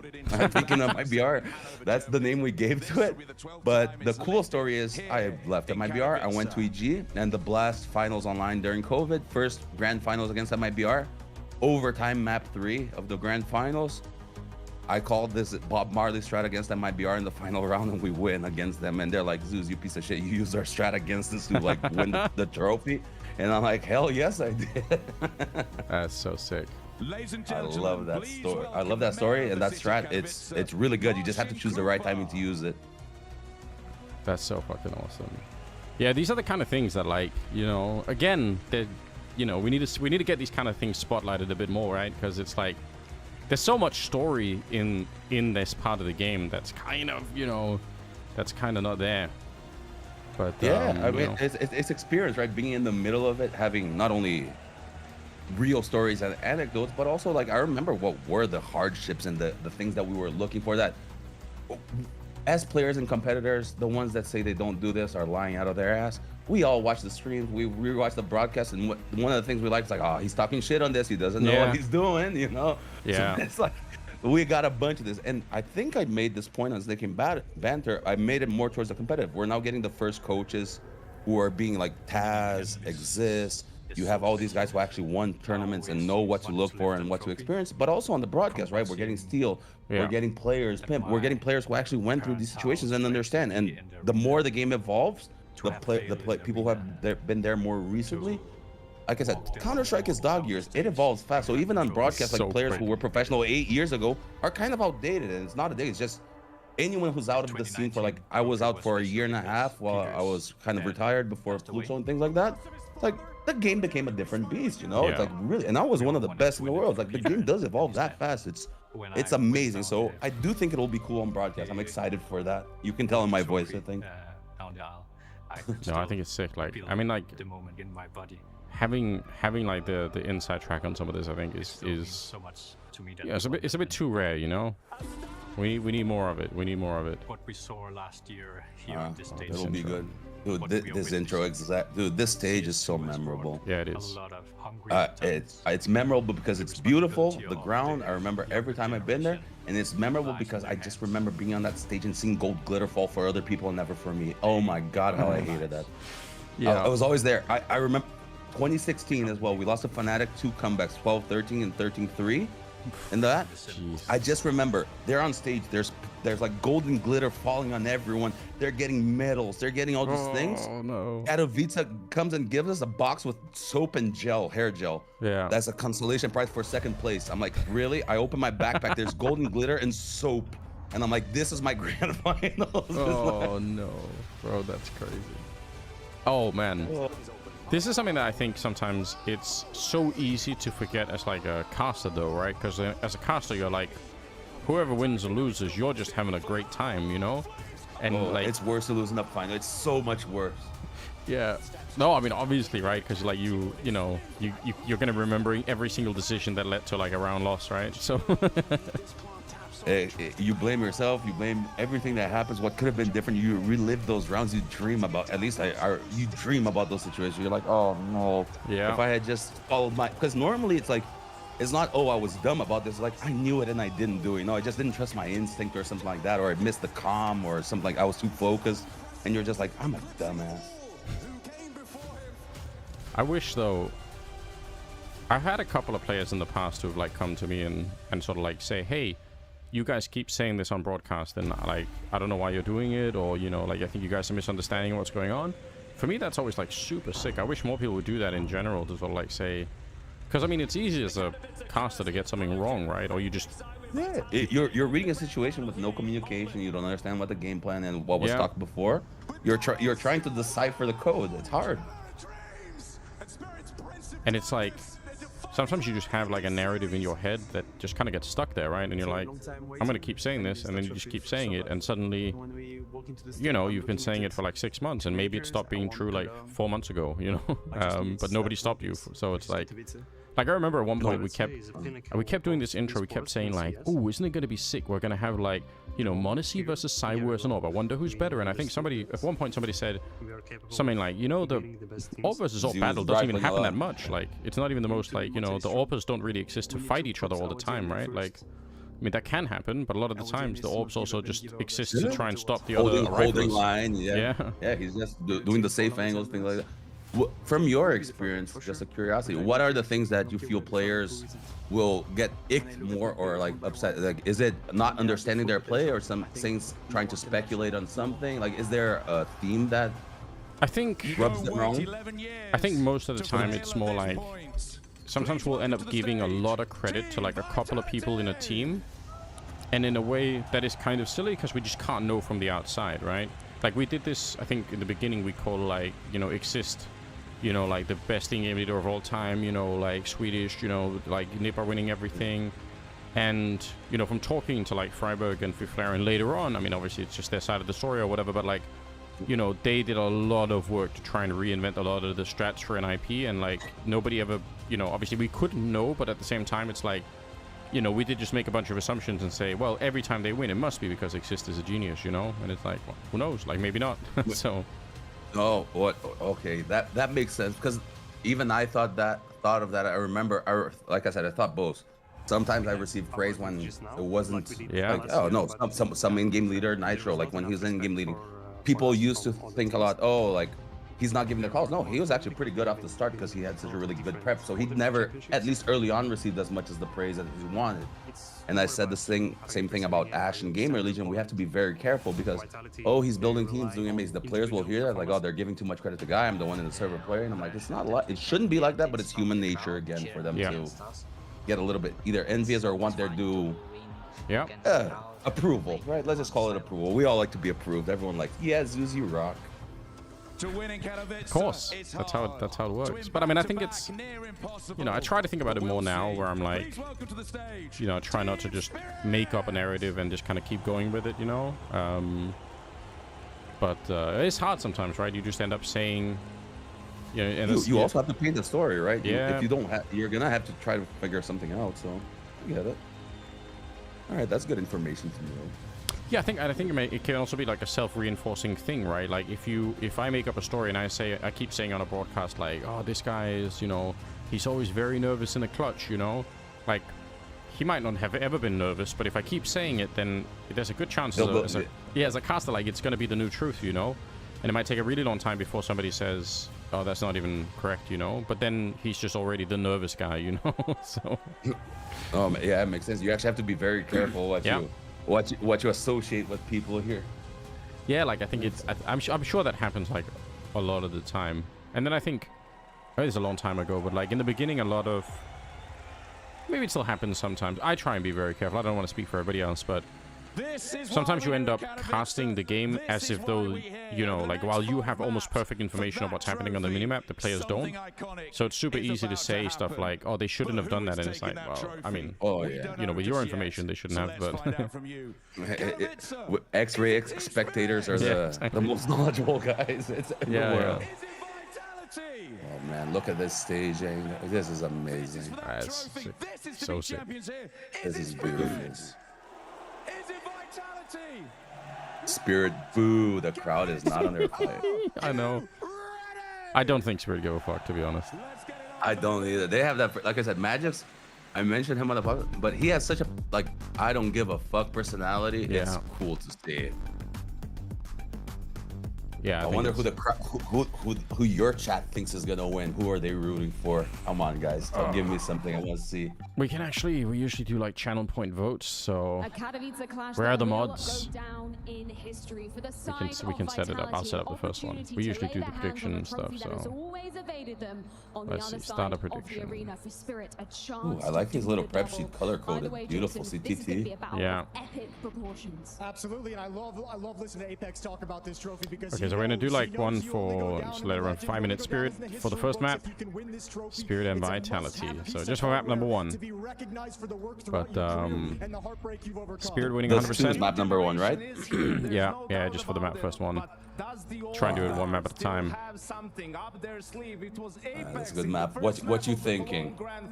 I mean, Spirit's hot on this too, really hot.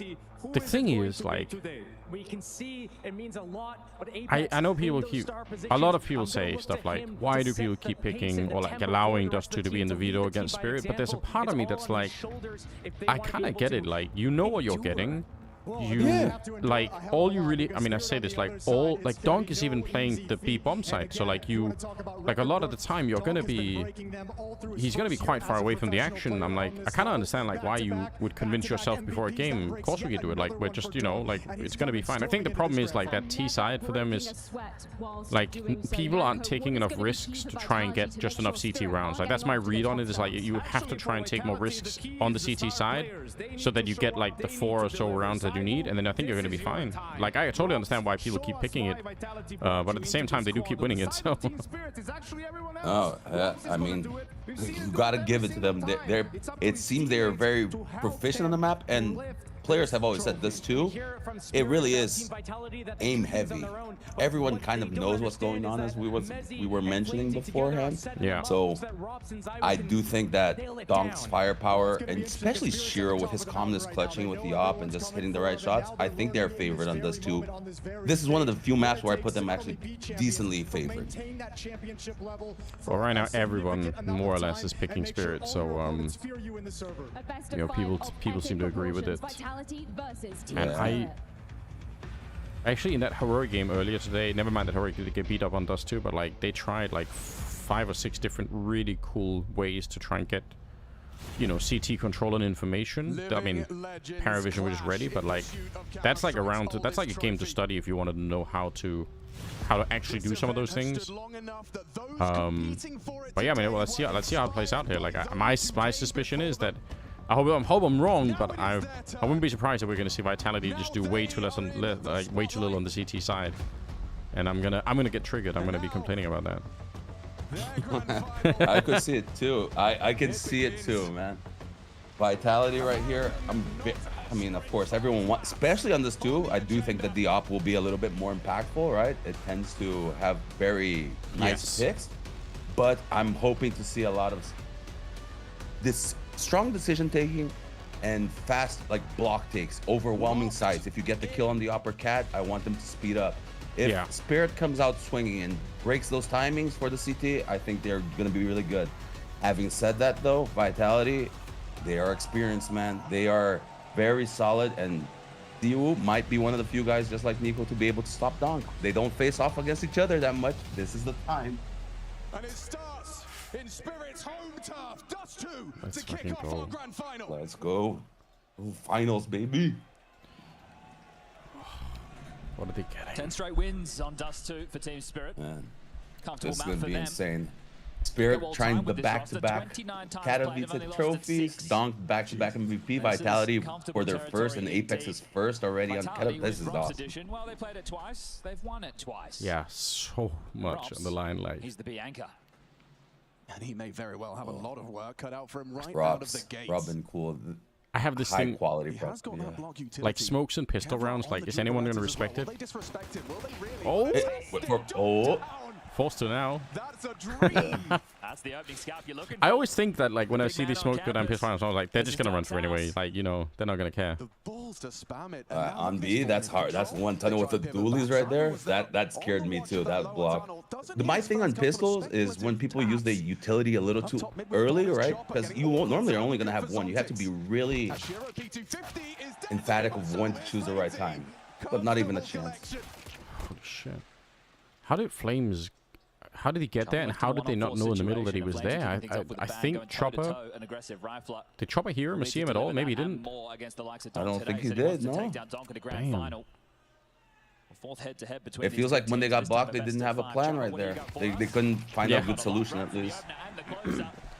And speaking of pistol rounds, Vitality, they have all right, solid. Pistols are very random, right, Anders? How is your feeling like on a top level pistol? Do you feel there's a little bit more structure or chance to determine a winner, or it's still very random from your experience? I think it's just like the problem is like I would say you can probably strategize a lot for like, you know, like what kind of like, you know, like strategy we're talking about or whatever, but like the truth is like no amount of strategy will change how much of an impact it is, like getting that first headshot. It's like, yeah, I feel like, you know, whatever you're doing, like it's gonna come down to a lot of the time to like who's hitting like either a USP or a Glock shot or whatever, you know. It's normally the first kill changes a lot, right? Because if you're limited in numbers and you get overwhelmed, you're good. If you get the first kill you block, then you have time to react. It's such a detailed game. Having to read the maneuvers up short, helping out the mid to Bs to combine with Mezzi, who's been freed up. He was the B anchor, now the Rops is coming. Yeah, good plays, thank you. They didn't exhaust much of the utilities so far, so it's gonna be hard to get this bomb plant, and they just got wrecked. Ooh. The new FAMAS. All right. Ooh, Zews. Oh, when you see the star players starting off hot, that's what you like to see. I have a feeling this is going to be a great matchup. I don't think we're going to have a blowout either side. Do you? I really don't think so. Like, I can't imagine. This has everything to be one of those grand finals, you know. Look, chills again. It has everything in. Yeah, it's gotta be right. Like we all want it. Like we're gonna feel so robbed if it doesn't work out that way. Like it is. That's kind of the sad thing. Sometimes we create all these expectations and stories, and it does happen. You're like, oh man, I hype myself up so much for this. So knowing the Team Spirit are just setting up. Not a single MP9 in the third round. Yeah, this can't be much of a bonus round. That's going to be interesting with the new FAMAS edition, right? Everyone seems to be loving the FAMAS so far. Will the HEs come in perfect timings? Yeah, I mean, we're those basic tactics, as you mentioned. We got to get through the step-by-step in these rounds, flush the utility. If Spirit doesn't convert this, that's a pretty big start for Vitality. Yeah, it really is. Well, helps them piece it together that it's still a default. It's not just that short finish. The fact you see something upper tunnels, it means they're still spread across the map. And actually, kind of not that much control on Catwalk, like a little bit, but they're kind of trusting in it when they're back to the same CT spawn smoke. That's true. Just pushed off and hope that they wouldn't regress or have utility. Again, like if we look at what do they know right now on the CT side? But now that Zews actually gonna go check. I love it. Yes, this is what I want. Like this is what I'm missing all the time. Go find out. He knows it's not there, and he's gonna let everyone know. Chopper timing. So sick.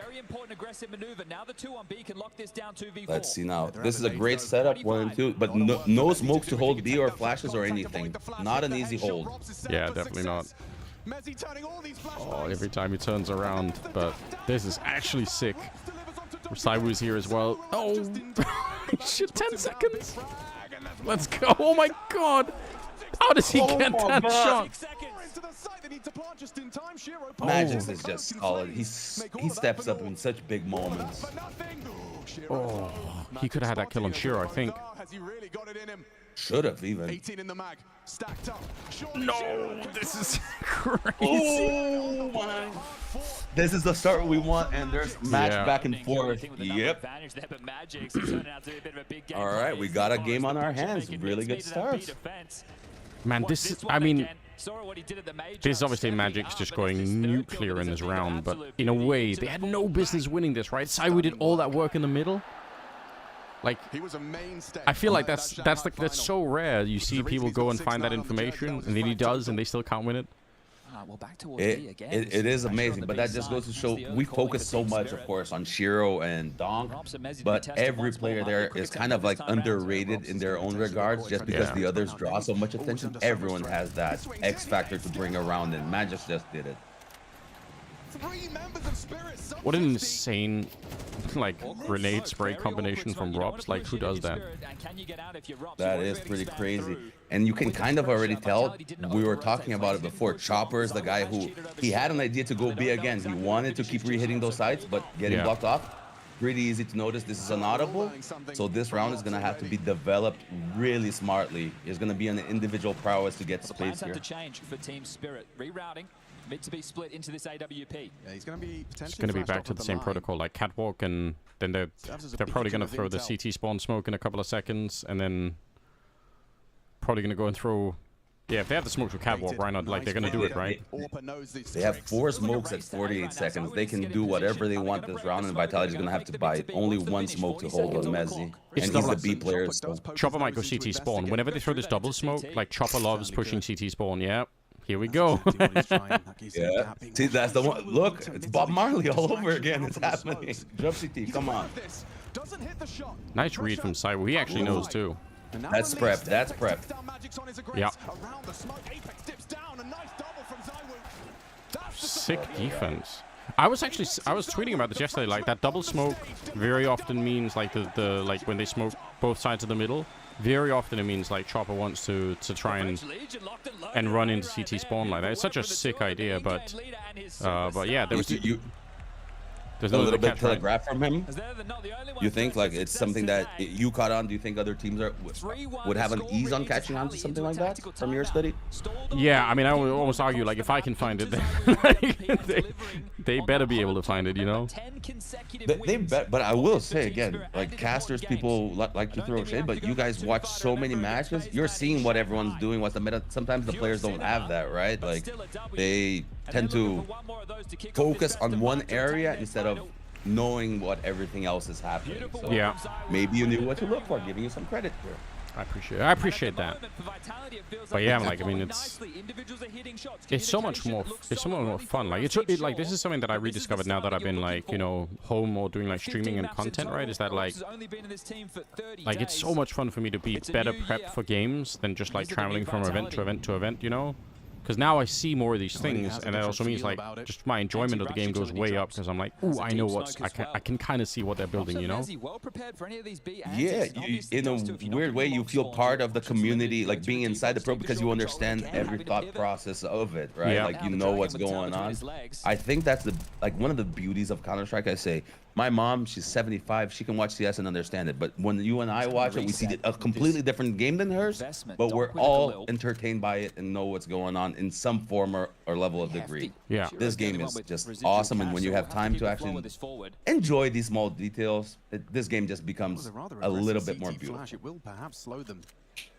Yeah, and even if I'm wrong about like why a team is doing something, like I'm totally fine with that. Like if I put out an opinion about like here's why I think they're doing, like if somebody can shut it down, like I'm super happy to learn about that. I'm like, oh shit, okay, let's tell me more, basically, right? Because I am just guessing a lot of the time, like I can't read their minds. So yeah, no, makes sense. But it's not as bad where it's not understandable what we're doing most of the time. Casters do get an understanding of everything we're doing. It's just sometimes it really is that crazy miscomm or something that makes us look like we didn't know what we were doing when there was something that caused. Normally, a teammate of ours caused something that gave us some bad information or something like that. Oh shit, these rounds are so dangerous on Dust 2 They like one kill in the B-bomb side and it could be over. Like, okay, Apex he's wrecking him. Oh my god, and Rob. Alright. What a start! That is, look at Affy. Yeah, Apex getting hype, crowd getting hype, Vitality playing very solid, and what I am liking seeing is they aren't shying away from getting those reaggressions and getting that information, right? A little bit of luck here involved in that spam. A lot of luck, actually, considering the damage. Yeah. But very beautiful team played CS, and Donk's emotions start showing. Yeah, you said it the other day. I think it starts showing. Yeah. Let's see how he handles himself. I will say, I'm not one of those guys that believes that just because you're showing emotions, it's a bad thing. You have to learn to control. But again, if you understand or aware of it, you can make better of it. You can improve yourself. Well, I would say like we all know Apex is an emotional guy, but I also know for sure that like the rest of his team aren't going to be brought down by it, right? Like he's just just what he is, you know. They all know it, so doesn't have to be bad. Depends on who's seeing it. You're 100% right. Perfectly timed. Yeah, sometimes we have a lot of people that, oh no, he's doing that. It's distracting me. Like, focus on yours first, you know? Oh, okay. Oh, shit. Nice. It's a guarantee. The dunk dig. This kid is just so good, dude. But is it around? Oh, he's back for more. There's no way. Oh. Look at that. Like, what do you do against that? I have no idea, man. How long can you keep a lid on the kid? You just swing your head back and complain. You're like, what the hell is this kid doing? We just talked about his emotional state, right? Like, yes. It just got him fired up. He's like, oh, screw this. I'm going to take a dig and just rip everyone's heads off. I'm taking this on my own. oh. Big missed shots. Oh, he's back with another one. He gets one more. Oh. They can still lose around here, yeah. Big round. Go straight for the defuse. Oh, Messi knows. He's so smart. Oh, oh, oh, oh, oh, oh my God. There. Oh, shit. That is so fucking crazy. That is insane. Look at Apex. Oh, he shot everywhere but on the right area. That's a round that's really Oh shit, yeah, he literally drew an outline around him. Imagine Donk That's a blunder. That's 4 Deagle headshots to lose the round if you're Donk. Reminds me of watching yesterday the Nico round where he goes middle on Inferno, gets 3 180 digs, and somehow they lose the round because people are over peeking or doing something. You're like, no, I just did everything and more. Yeah, it's... that's another thing that I was trying to think about. Like, there are different rounds to lose, right? But like some rounds take a harder emotional toll, and like if you lose too many of those in the beginning, where it's like, you know, you should have won them, you could have won them. It's like, you know, it could, especially maybe in a best of 5, like Jesus. Especially, right? Mental fortitude is a gigantic thing. My first best of 5 that I had finals we won was Pro League, but it was a 7-hour match. It's like your brain is depleted at the end of the day. Yeah. So different than the best of 3s, best of 5 score lines matter a lot more here. Yeah. We're back with the double smoke in middle. I don't think they're going to do it every time, but I'm just saying that, like, he does like doing it. Yeah, he's probably conditioning them as well, Anders, right? Like, yeah. Now he's going to start the mind games. He already went through this. He has the ball to go again. They clear. He does. He's running through it again, especially now that they killed Apex on that side. Yeah.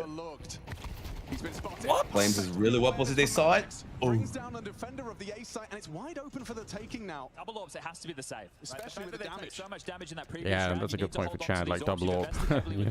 You probably don't want to retake this. Fair enough. Yeah, not the best replay to, not the best retake to try. They can get a gun in the hands of Flames, who a little bit unfortunate there. That was a gamble, right? I wonder if it's because very Messi low, got tagged at the start very of the round solid that Apex wanted shots. to cheat over. But Team Spirit starting to stabilize. Messi looking stable. Robs pulling out the double op is pretty interesting, and him and Zews, the main characters, are swinging hard for Vitality. Apex is fragging right now. Very early on, but Flames kind of that first round of offense for Vitality. Yeah. He's gonna need to step up a little bit here to keep Vitality rolling. He needs to be a stable. Yeah, I agree.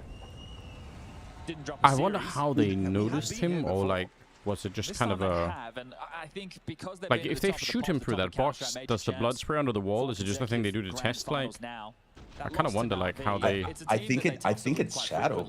From this camera angle that we're watching, I've never thought of this, but I think there's going to be like a little hunchback shadow behind, and Magic's noticed. That's a good point. Like, that's annoying.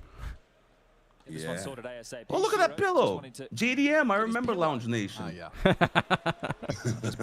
That pillow used to travel with us around the world. For those who aren't from the old school, JDM was a player on Liquid who would love to lounge while playing. It is an amazing sight. You guys should Google it if you haven't seen so before. That was like nobody even got close to like his posture, right? Like it was like unique. Oh, it was crazy. It was crazy. I saw that. Fun fact: I have a JDM Liquid chair here in my apartment in Brazil. It's constantly on locked and loaded back position. It's just a little memento, you know. Gotta pay respect. True. Yeah, We'll find ourselves in this technical it's impressive timeout, that he was able to play the way he was like that. You know, obviously, it's really far away from the norm, but get things back underway ASAP. He used to tell me that it was ergonomically the best position to play. I'm like, I'm not so sure about that, but you do you know. Whatever works, yeah, fuck it. Whatever tickles your pickle. To make the adjustments, you have double orbs. How do you want to wield them? You've got some Exodas. I never got a chance to talk with him. One of the most well-known coaches now, and one of the few people I don't have that big of a connection. Do you have any insights on how he is as a person or as a coach? No, he's actually one of the people I haven't really interacted with too much either. It's kind of a shame. Like maybe that's a thing to try and make sure to do in the future. Yeah, I mean, you're talking about doing content. Have you ever thought about using the opportunity to have like high-level conversations, not a podcast, but like a discussion with players like that, kind of like the ESL roundtable, but you do with your perspective and your thoughts? That's a great opportunity for content, like something that I'd love to watch. I always want to do this thing where like I basically bring like things like like examples of rounds. Like I bring like a little clip of examples around where like maybe a couple of things that I think a team does well, but really mostly things where I'm like I feel like you guys are doing a maybe not a bad job, but like I feel like this side is really vulnerable. I see you losing this B split all the time, and just kind of get their perspective on it. So like they don't have to say so at some point he's going to need any secrets or anything, but like they don't have to say what they are doing, but they can speak generally about it, right? It's like teams understand how the general aspect of the game goes. Exactly, like just like how like do they see it as a problem? Like maybe they say no, like we don't think it's a big problem right now, like or we already fixed it or whatever. But I think it could be fun to kind of like get some real like okay, here we go. Oh, yeah, that double orb again. Like they can't really afford to lose them or retake it here. Oh, missed shot by Zews. Could this be done? Yeah, not even like one that he normally hit, right? Oh, Robs, what are you doing? Why is he so crazy? Oh my. The balls on some of these players nowadays, the smoke pushes, it's amazing. You gotta love it. Like, people are going for the plays. You didn't used to see this much before. You'd have like a Flusha who's historically known as that player who makes big moves. Nowadays, it's just incorporated as kind of like the base kit. Every player knows how to do these miraculous plays, X Factor plays. I had another like content idea I wanted to do. Like I wanted to sit down and watch like 1.6 source and like early Go games with like people who are in those games.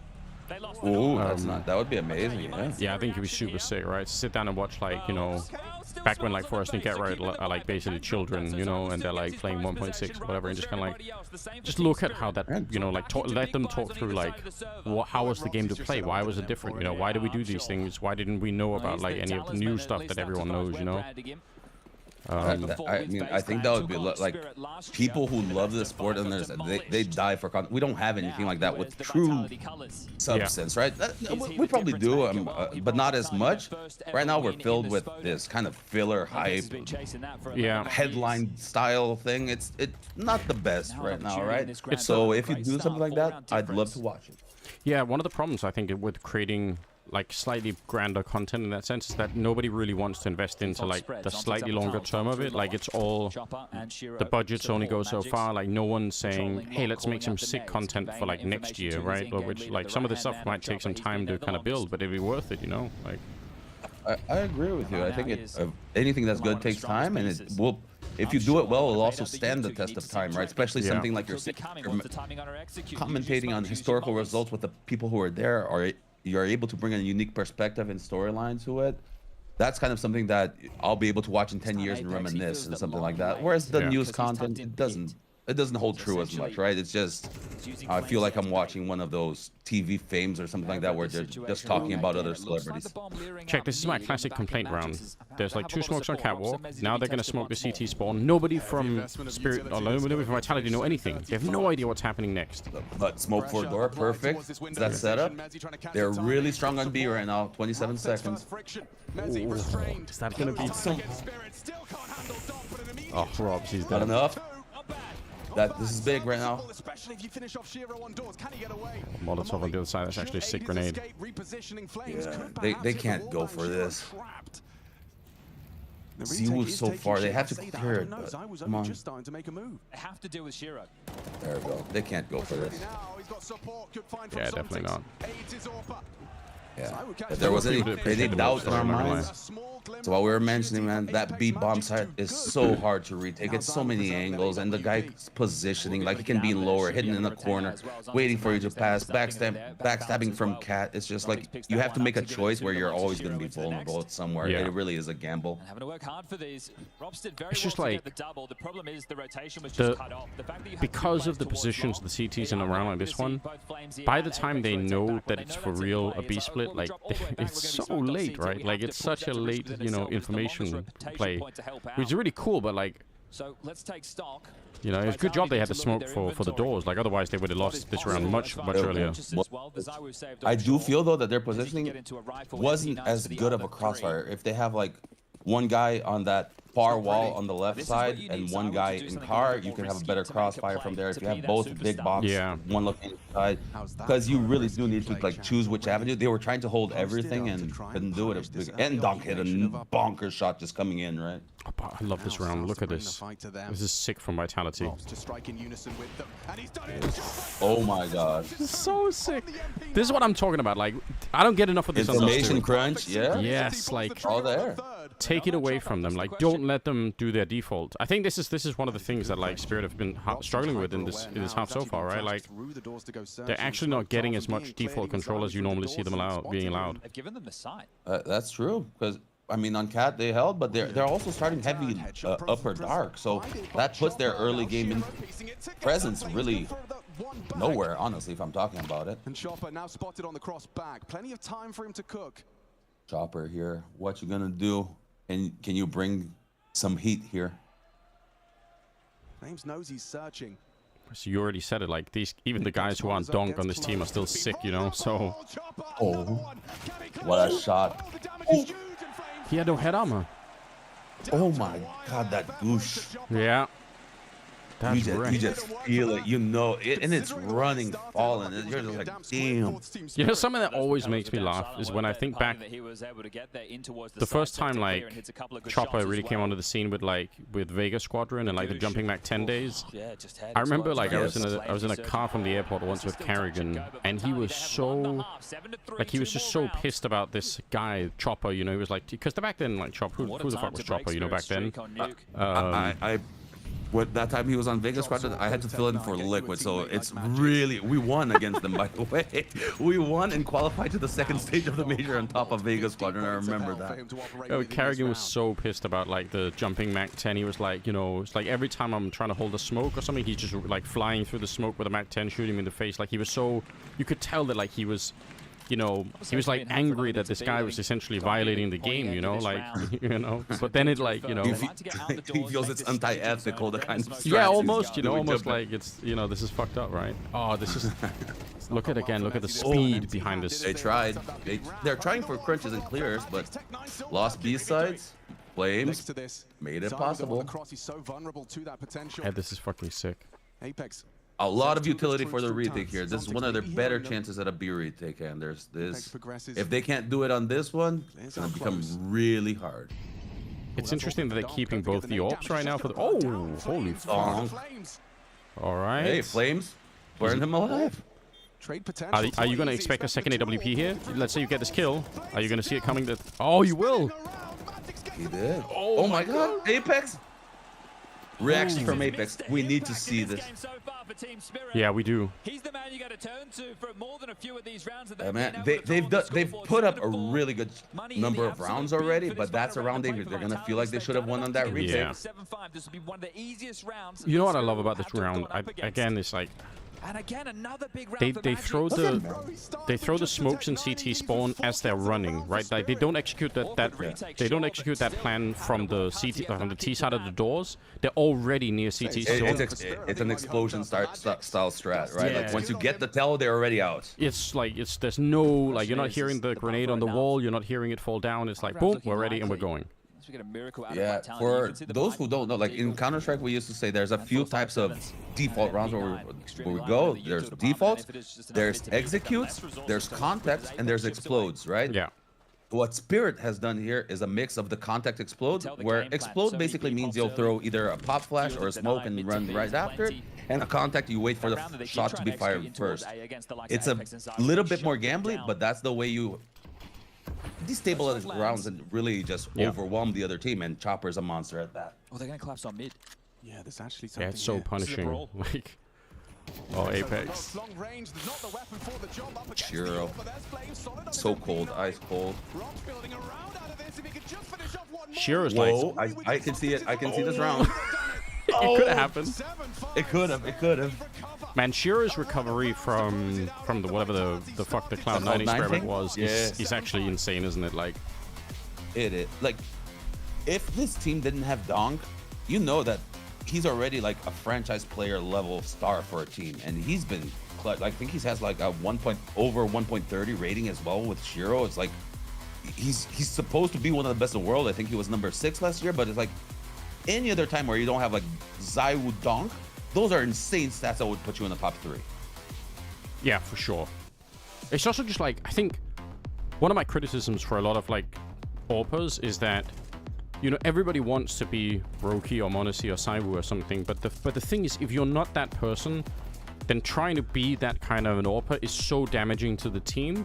Whereas you can just be like a really good defensive AWPer and have a big impact on the game. You're just never gonna get like the insane, you know, no scope like crazy flicks or whatever. But like that's not the, or that isn't like, I don't know why we all got like kind of duped into this position that that's the only style of AWPing that matters. You know, I'd much rather see like a smart AWPer. I think someone like Slend for me is like, he's obviously capable of getting like really good shots off or on Gamer Legion, you know. But like he's most of the time, I think, just playing pretty smart Counter-Strike and trying to like, you know, keep the AWP alive and keep his like keep himself alive in the round so that he's still a danger to the other team, right? Instead of trying for like the big moments and then dying, and then it's like the other guys know, oh, the AWP's out, you know, now we can play differently. Yeah, I mean, I think I have an understanding of where this mentality comes from.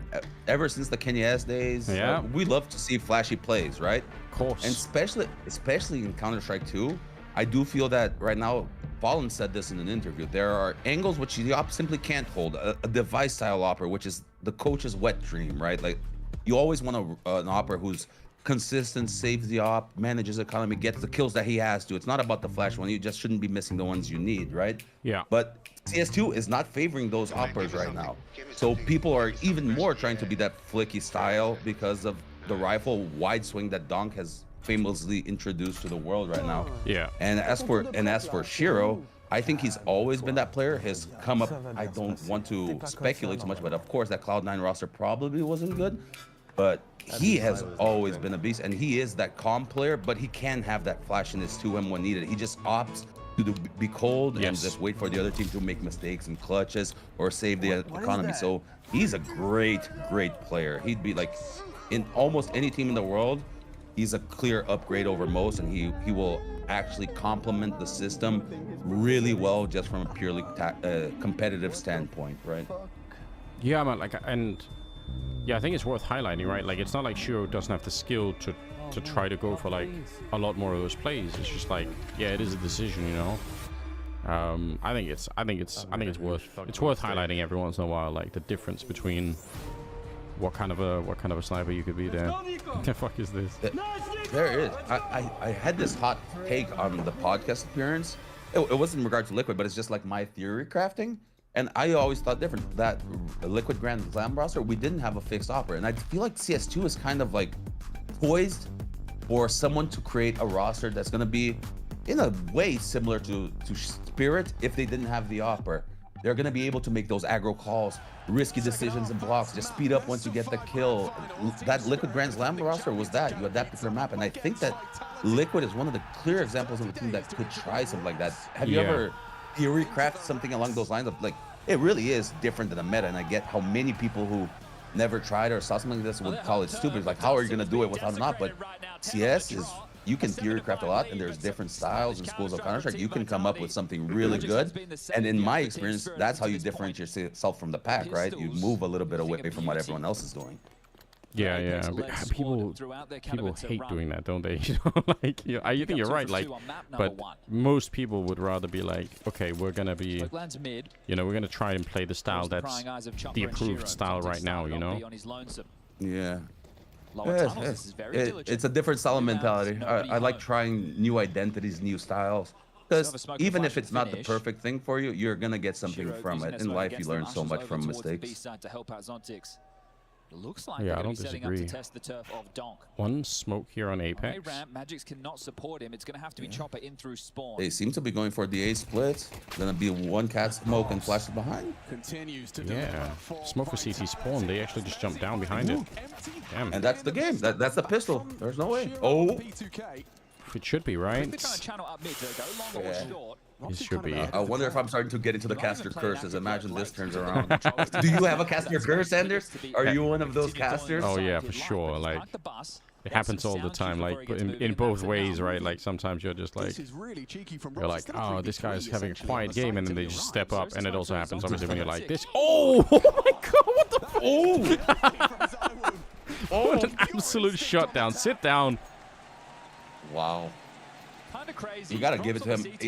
Because of his personality, he isn't talked about as much as a Donk or a Modesty, even though it's Zew, but he is just so good. He really is like the phenom that originated all of this next level Counter-Strike. What's up next is Nuke. This is so brutal. Look at that.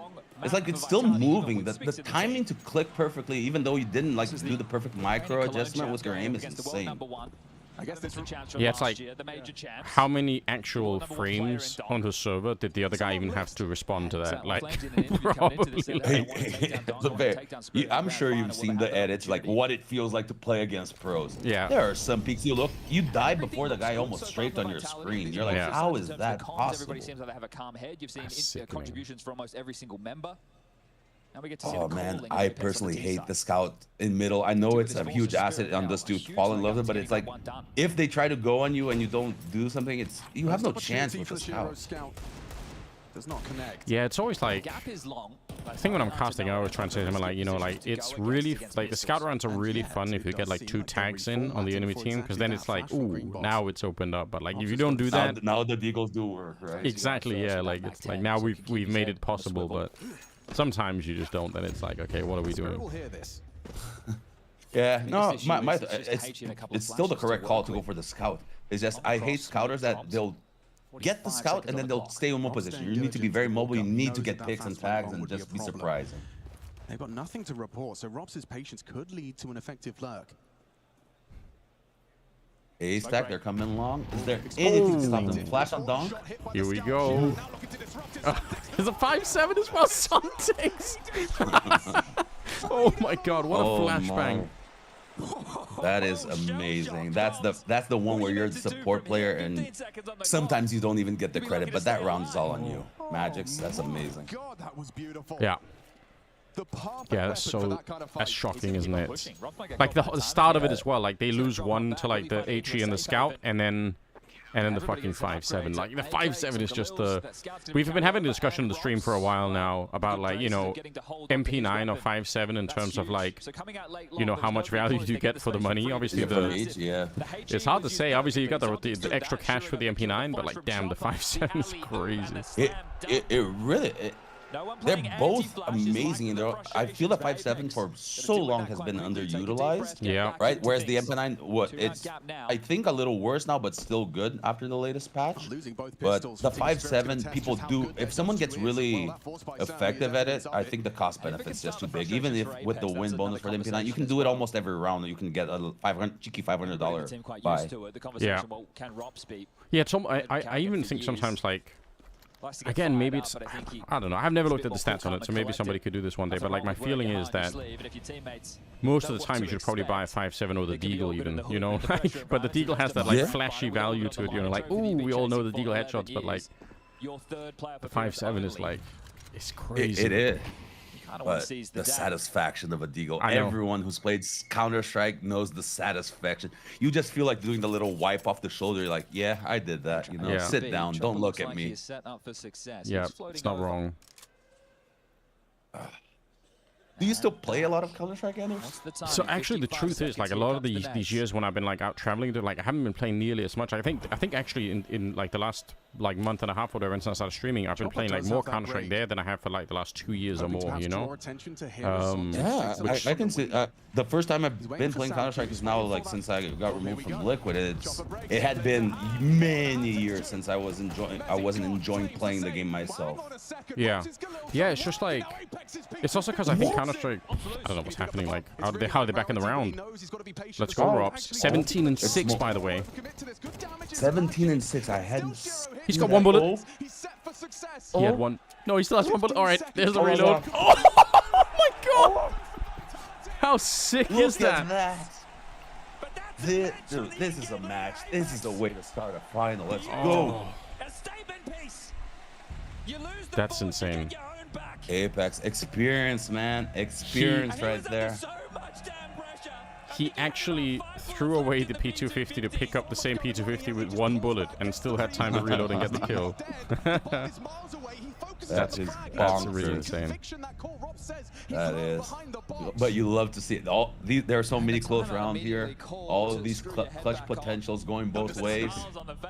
This is a great CS.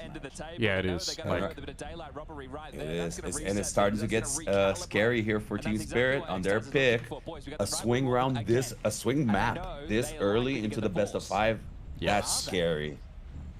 Again, like some of those conversations about like, you know, how effective is Dunk gonna be about these kind of things, right? Like in a best of 5 grand final, you can't really afford to, you know, lose too much mental early on.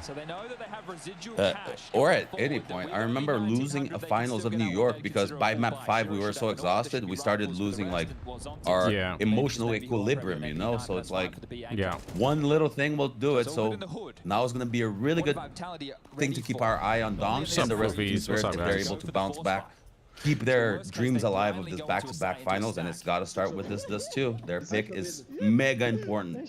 100% win streak in the last 5 matches. So sounds pretty calm to me. I think we've talked about this when casting in the past. Like we've basically been saying this. You can see sometimes that people, we call them like unforced errors, you know. Sometimes you just see like tennis. Exactly, yeah. Like sometimes you just see people where like, damn, like they didn't even need to do this, but you can just tell they're really tired. You know, like they forget like some of the basics. It is. I mean, watch overtime. If it goes past 1 overtime, the game becomes chaos. It's entertaining as hell. But when you're behind them, as a coach, I will say this: I almost lost every fingernail and hair possible. Yeah, true. There's something else that I sometimes think about, like, you know, obviously we're playing MR12 now, but back when we were playing MR15, like, if it goes overtime, like, the list of rounds you have to try and remember is so huge, right? Like, it just grows and grows and grows, and you have to think of, like, what worked, and what did they do, and how did they respond to this, and it's, like, it's kind of crazy, you know? But one of the things that I find most fascinating about top-level CS players, and you've probably seen this many times in conversations, is their ability to recall rounds from like matches 6 years ago and remember like the details, what it is. So when it's happening, I know it seems like a lot, but it's literally just like even subconscious. You already know that, or you should know this if you're well. Yeah. You have a good read. You kind of feel it. Yeah. 10-6. We're getting near those rounds. This is a gigantic round for Spirit.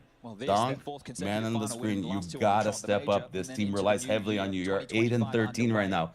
You have a 1.40 something or almost 1.50 in this Katowice. Last Katowice 1.70 rating, the biggest we've ever seen. This team needs you. Think of what we're saying. We're saying like, you know, this entire grand final in some ways like relies on like one 18-year-old. You know, it's like, and you've got. That's why he's him. He's built different. But it's such a, you know, it's a balancing act for him too, you know. Well, if teams are going through the default, I don't know. I can't imagine what it's like. It's like when people say Justin Bieber went crazy. Did you see? Like, yeah, if I was an 18-year-old with millions and a Lamborghini, I would do worse things. It's like with Donk, he's actually really well mannered and poised for all of this. Like I see him. Did you see when he won against Navi? He's shaking their hands like he's alpha dogging them. It's like boom, right in your hand, man. He doesn't care. Yeah, I mean, I agree, right? Like, and we've seen the opposite too in the game many times, right? Where somebody has, you know, essentially insane mechanical talent, but they have a personality that like destroys their career, you know, and that's it, you know, like you know, you can't do anything about it. So like having both is like it's rare to be mechanically as good as Donk is, but having like a reasonable mental is, you know, like you gotta have both on some level. Yeah, I wonder who helps him with that. If it's family, if it's Spirit, if it's the teammates, I'm sure do a really good job. They seem like a very knit group, right? But Yeah. I've seen so many careers, unfortunately, didn't pan out as much because they didn't have that support. So it's great to see something like that happening with them. You gotta keep it up. That's all we gotta say. Gotta keep it up. I think this is just me. Like, I don't know if I actually, yeah, I don't know if this is true or not, but I have a feeling that you get like a natural couple of extra points in this if you're from the CIS region, because my feeling is that they just, in general, have like more of a, I guess like more of a, I would call it like more of a realistic view on life, but like they have this like life is hard kind of approach to things anyway. Yeah.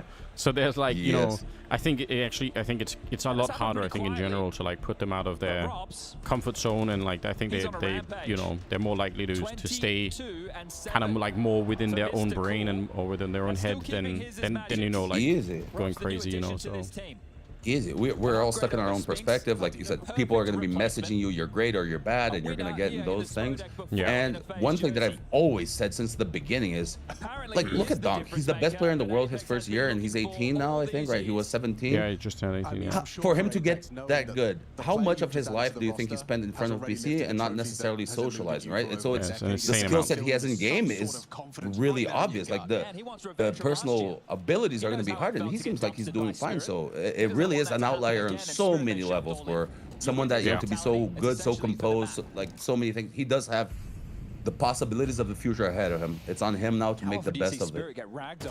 Yeah, and to like right now, I would say right now we're in like one of those teaching moments for him, right? Because he's like 8 and 14. It's not a disaster, but it's also not what the team needs, and like he's gonna. You know, well, I guess that's an open question. Like, is he feeling that pressure now, or is it something that he's going to review later? Or, like, I'd love to be able to, like, to get a sense, like, if you could do an interview after, like, a month from now, just ask him, like, did you feel the pressure of, like, having to carry the game, you know, you're down 11-6, or do you just not think about it at all? And is it only something that, like, happens when you review the game later and you say, oh, yeah, I didn't do what I needed to do, you know? Yeah, I mean, I'm sure they review immediately after. Every team does. You have to do it while the information's fresh, right? Yeah. But I will say, again, in my experience with looking at players, let's see this round. I'll get back to this. They're coming into B. Okay, I mean, that's impressive. It's something. It's something. I swear I thought Apex was going to try and throw some crazy new Molotov that we've never seen before, but that wasn't the case. They're on their way, looking for lurks. They find nothing. Vitality, Spirit, you're going. Everything's going to be on this round. This is probably the closer if they can't retake this, and this is so hard. They have no kits. They don't. I understand why they want to do it. I don't think this is going to happen. Yeah, I don't think so. You have to swallow the pride and be like, we're going to bring this back from 12. There's. Yeah. What? No. Sick. Yeah, almost. They got close. Closer than I thought.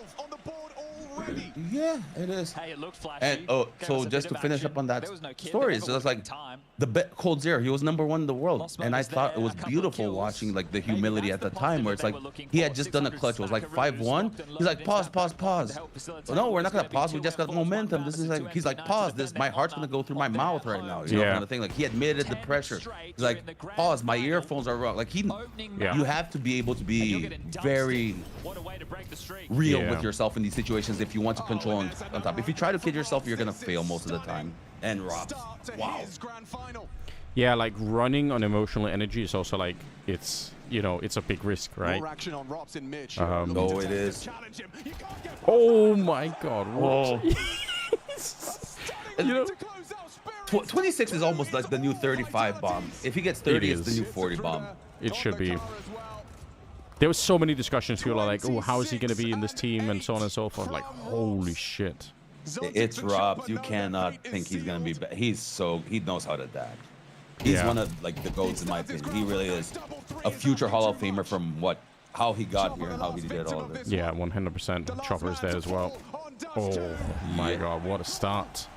What a start, dude. Everyone talked about the big storylines. Robs was the man. That's insane. I'd be so curious to see right here. Yeah, like the walking off stage shots. Just because of like... Okay. Gotta see the facial expressions. How are they feeling? Yeah, man, they really shut them down for sure. They did.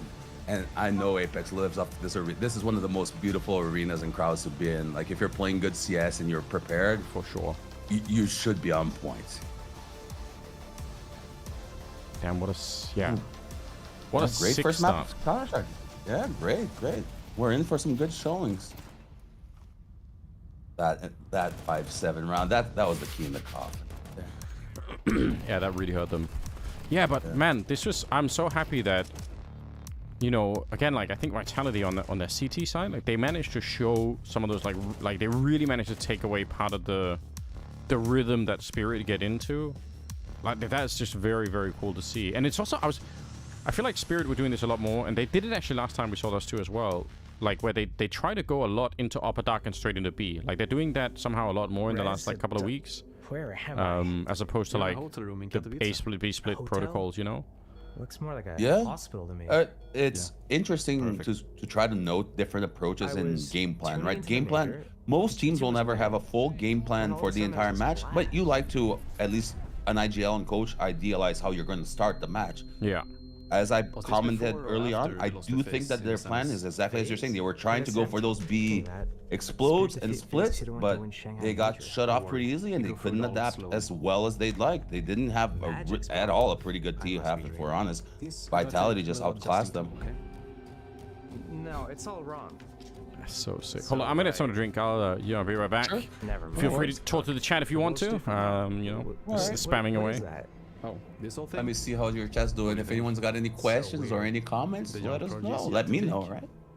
They're both of us. Huh? Take over the pitch, Josh. Should I say steal?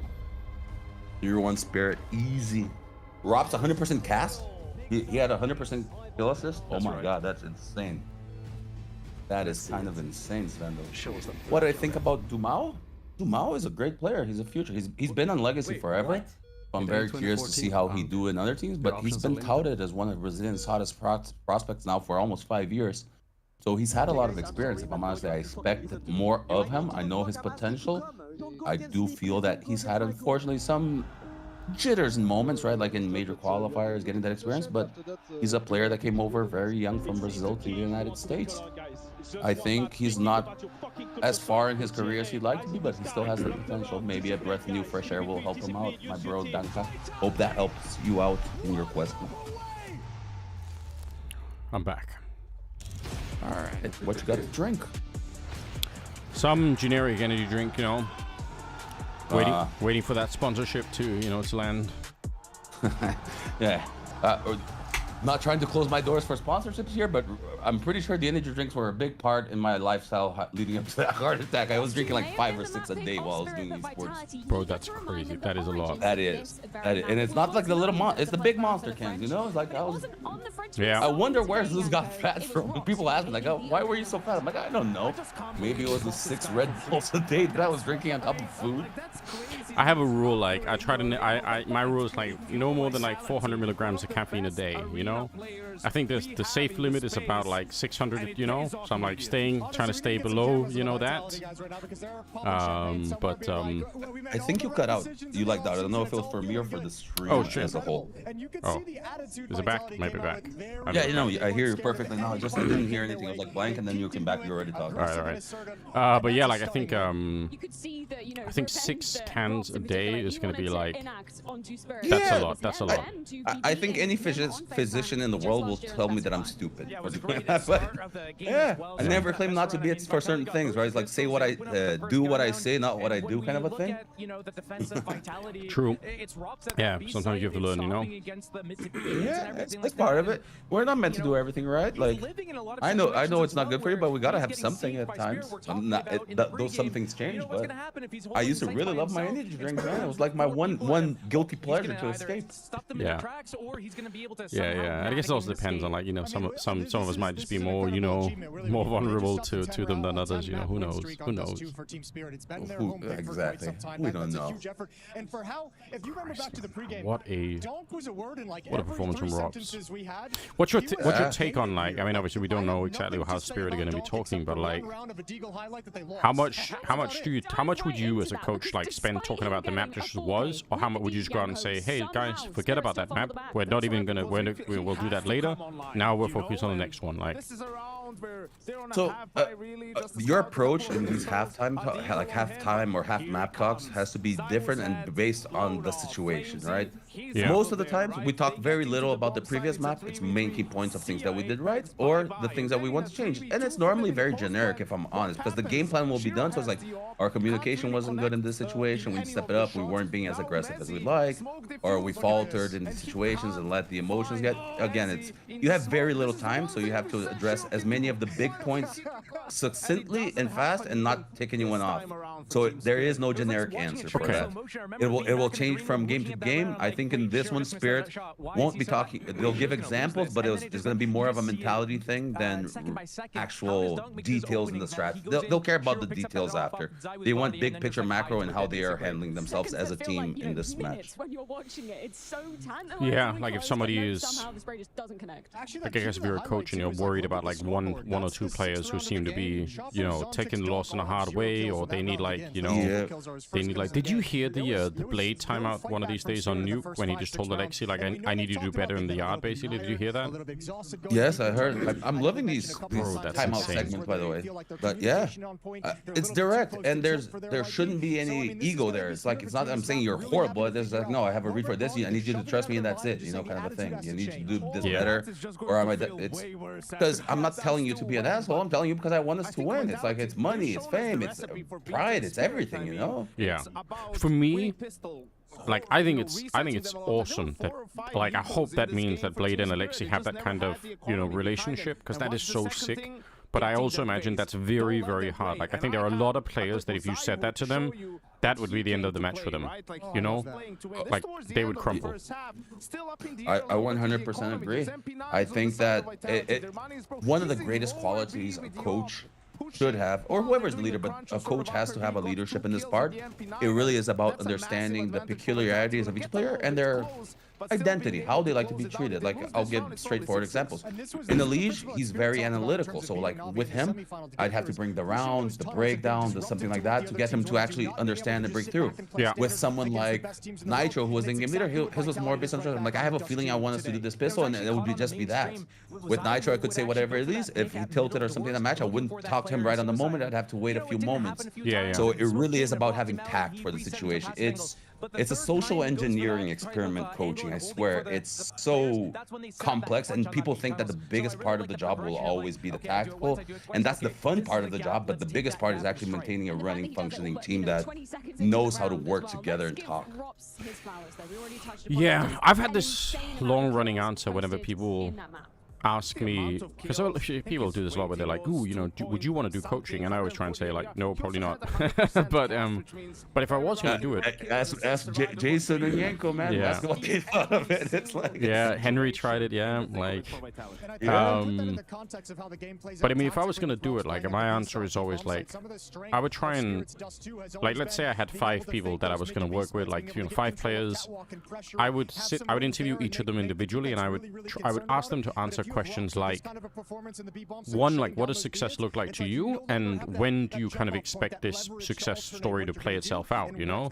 Because for me, if I have 3 players on a team that say, we're gonna win like the next major this year, and the other 2 are saying we want to qualify for a major, you know, in 2027, then like this team is different fucked. expectations, right? Yeah, it is. Like we're gonna be in a lot of trouble, right? So like I would need to know, like, yeah, I need to our expectation, like what are we doing, like, and how soon do we want to do it? Obviously I'd want to know that from the org point of view too. But like it's very complex. Like I'll give you real world examples here, right? And the one that's fresh on my head is off the latest Liquid. While we were on that retreat, one of the things that I've learned, and Edward as the performance coach, like it really is a lot about expectations. That's what brings frustration into the mind of an athlete, and that's what will take you off your flow state and being able to perform. Yeah. And so you have to set short, medium, and long-term expectations. But even then, again, it comes back to the people, because we said to ourselves, look at how crazy this is. We thought we were going to be a top 10 team in the world straight off the bat based on the ranking points from building their roster, right? So we did it stupidly there, didn't see the rules or whatever it was before, and started with 0 points. So when we were in the retreat, we said, okay, what would you be happy at the end of the year? That would be a 1-year timeline for the team. Yeah, everyone agreed that it would be great if we were a top 10 team, because we knew we were building and doing things like that. Once we started, we didn't have real life expectations of a top 10 team. We had expectations of a top 2, top 3 team based on scrims, false expectations, high belief in ourselves, right? Everyone there had confidence in what they had done and what their potential to do things. So even knowing and talking about it doesn't not only guarantee success, sometimes you're kidding yourself because you're saying something because you know it's the right thing to say, everyone's saying it, but you don't actually have those expectations. Yeah, and people also, like, you know, I think it's like a well-known thing in a lot of dynamics, but like you can have like one official meeting where people will sit down and you all agree on something, and then, you know, like little groups from that meeting can go off and have their own meeting. And now you're like, you know, I call that the sting messages. Like every team, when something starts going wrong, you just see the little sting messages blinking on computers from like players to players that are sitting close to each other, and you're like, you know, there's shit talk going on. Yeah, or just like, you know, like instead of voicing your disagreement in the main meeting, people like, you know, they voice it out of the main meeting. It's like, that doesn't, like, that's, man, if I was a coach, that's one of, I'd try and catch that as soon as I can and just say like, hey guys, we can't have that. Like, you know, it's not a personal thing. It's just like, you know, if you have problems, you've got to find a way to bring them to all of us. Like, do it, you know. It is. I used to love having those lobby discussions with the talent people, especially the ones that that are really close friends that went into coach work, like Jason, like Yanko, right? Yeah. Because in theory, everyone from the outside does know what makes a good coach and what you should be saying, what you should be accomplishing. But again, knowing is so different than actually getting it to work, especially, and this isn't a dig at Liquid, this is a very general esport thing, but players do have a sense of diva, in part because they grew up in front of a PC, in part because they are so good, they are really good and things like that. So again, I do feel that one of the biggest leap forwards this esports industry needs to truly professionalize and become athletes, not just players, kind of a thing, is that mentality, self-accountability, putting it, like, I'm a football fan, right? So the difference I make is like, I would always every day choose to be Cristiano Ronaldo instead of Neymar.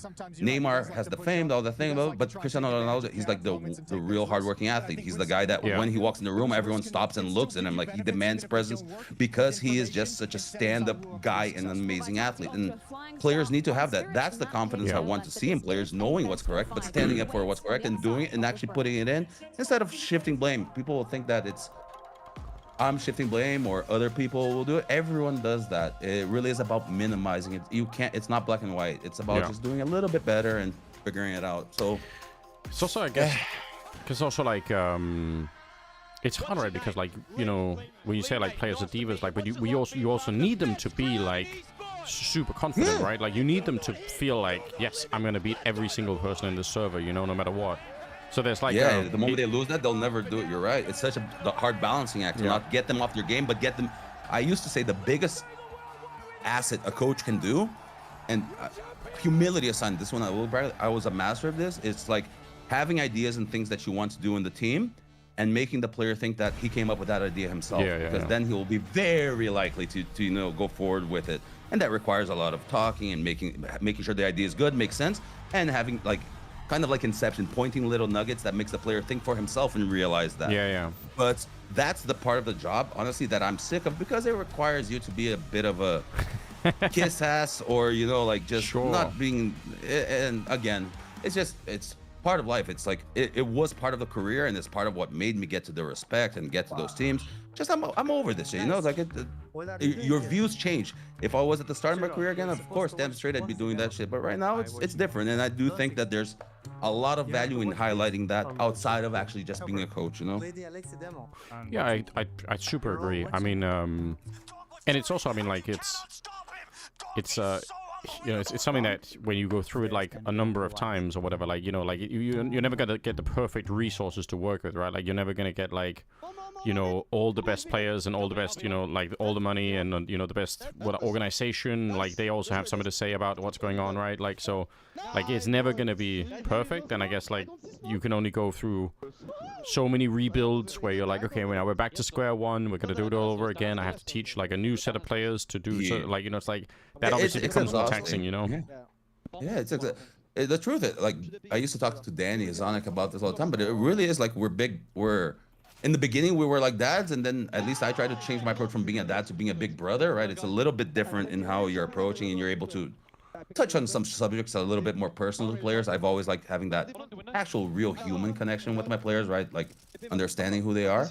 So it's really complex, but you gotta it's exhausting, man. Like you just gotta take care of people who aren't making decisions most of the time for the greater good. There's gonna be some bias and things like that, and our job is to make them see a general picture while also explaining it out and yapping, I guess is the new term nowadays, waffling like a mother. Yeah. I think I'm anxious to go to Kidia. Sorry I just saw that here. Did you go? I wasn't watching on the Gamers 8 things. No, I haven't been there yet. Is it, I mean, obviously they're building some, like, all I know is that they're building some insane city out there. Yeah, they are. It's one of the guys that used to be for Liquid that's heading that, Mike Milanov. Oh, yeah, I know Mike. Yeah, Mike is, yeah. Dude, he's one of the best professionals I've ever, like, he really is amazing at how he handles and manages things. So I'm sure that something really good is going to come out of there. At least for esports, right? I know it's a touchy subject, but yeah, I try to stay. For me personally, I just try to, you know, like I'm sick of living in a world where I have to comment on every single thing that's going on. So I just try to not do that, you know. Also, like I try to tell people, like if you really want like commentary on a lot of this, there are like just better people than me out there for it, you know. Like I'm not the most educated on any of it, so I just, you know. Yeah, it's not my culture, it's not my world. Like I'm gonna give a stupid take probably on it. Yeah, that's my feeling. I'm trying to please some world that someone's doing. I'm gonna please say something even dumber than if I just kept my mouth quiet. Yeah. That's my quick take on it as well. Wait, what is the second map? Nuke? I think it was Nuke, right? We said it was an earlier pick than we anticipated. What are your feelings on Nuke as a map? I personally love it. I'll spoil it. Yeah, I mean, for me, I think it probably still is my favorite map in the pool. I think now I would say like, it's not about knowledge, because for me it used to be that it was probably Nuke or Train, hard to pick back then for me. But Nuke is like, I would say definitely Nuke, and I still think this new version of Train is pretty cool. Like I agree that there are some changes that are needed, but there are just some really unique dynamics on Train that aren't really possible in other maps. I agree, and I don't know who's creating the map, but I gotta give a good shout out here. I can tell just the nuance and little details of like the positioning of boxes and angles so that you can have that sneaky cover, like on Train, for example. That one box on the left side when you get out of main, you know, just the fact that the angle is so well thought out from how you can peek. It really, I imagine they're investing a lot into like strategic research into what creates these poke points, into what creates good rotations, what works on maps. It's gonna be a fun map to watch. That no one can take away. My criticism is that it's still not developed enough as a map to be truly competitive from a playing standpoint, right? Cameras up, guys. Feel like it's a balanced, fair play. But from a watching standpoint, I've been having fun on Train. It's a lot of quite a few open spaces, not as far as before, but you get the good duels, you get highlights, you get flanks, right? You get smoke plays. Yeah, I think it's got some a little bit of work, but I think it's gonna be pretty sick. But yeah, for me, the sick thing about Nuke is that like it just highlights what it means to lose like positional control on a map so much better than any other map. Like you can see it, like you can see it 10-15 seconds before the disaster happens on Nuke, when somebody has like lost track of where some T player is or whatever. I think it's super sick. I agree. I think the beauty of Nuke comes in the fact that every position on CT side requires you to be a rotator, except for one A guy. That's basically it. Yeah. Except for one guy who's going to be dead EA, and even him sometimes might go down vents if he's like in a better position. It might not be a fixed guy. So it's like if they're going outside, you have the guy who's responsible for secret and the guy who's responsible for mini and heaven, right? Like one watches outside, one lower. And based on that information, the guy from ramp has to either go down or push lobby, and the guy from A has to either go down vent or help fight outside or something. Like it's so fast and dynamic. It just highlights the high level communication that's gone, and that's why you see those rounds. Many teams will forget the famous communication could be down vent, could have passed, because that will make you form a decision if you're gonna send 1 down, 2 down, 3 down, or sometimes no one. Oh, I know one's down, but he's gonna have to break something. Leave him there, you know, kind of a thing. So it's such a high information game. Yeah, just and we're back. And we're back. We're back. Let's go. Okay, straight to ramp. 1 left in lobby still. All right. Dropping pressure. Don't die, Shiro. Oh. Don't die. He did though. Too late. Oh my god. They overstormed the site. He needs more than just one. Don't fight, don't. Yeah, close that door right up. They can't plant the bomb yet.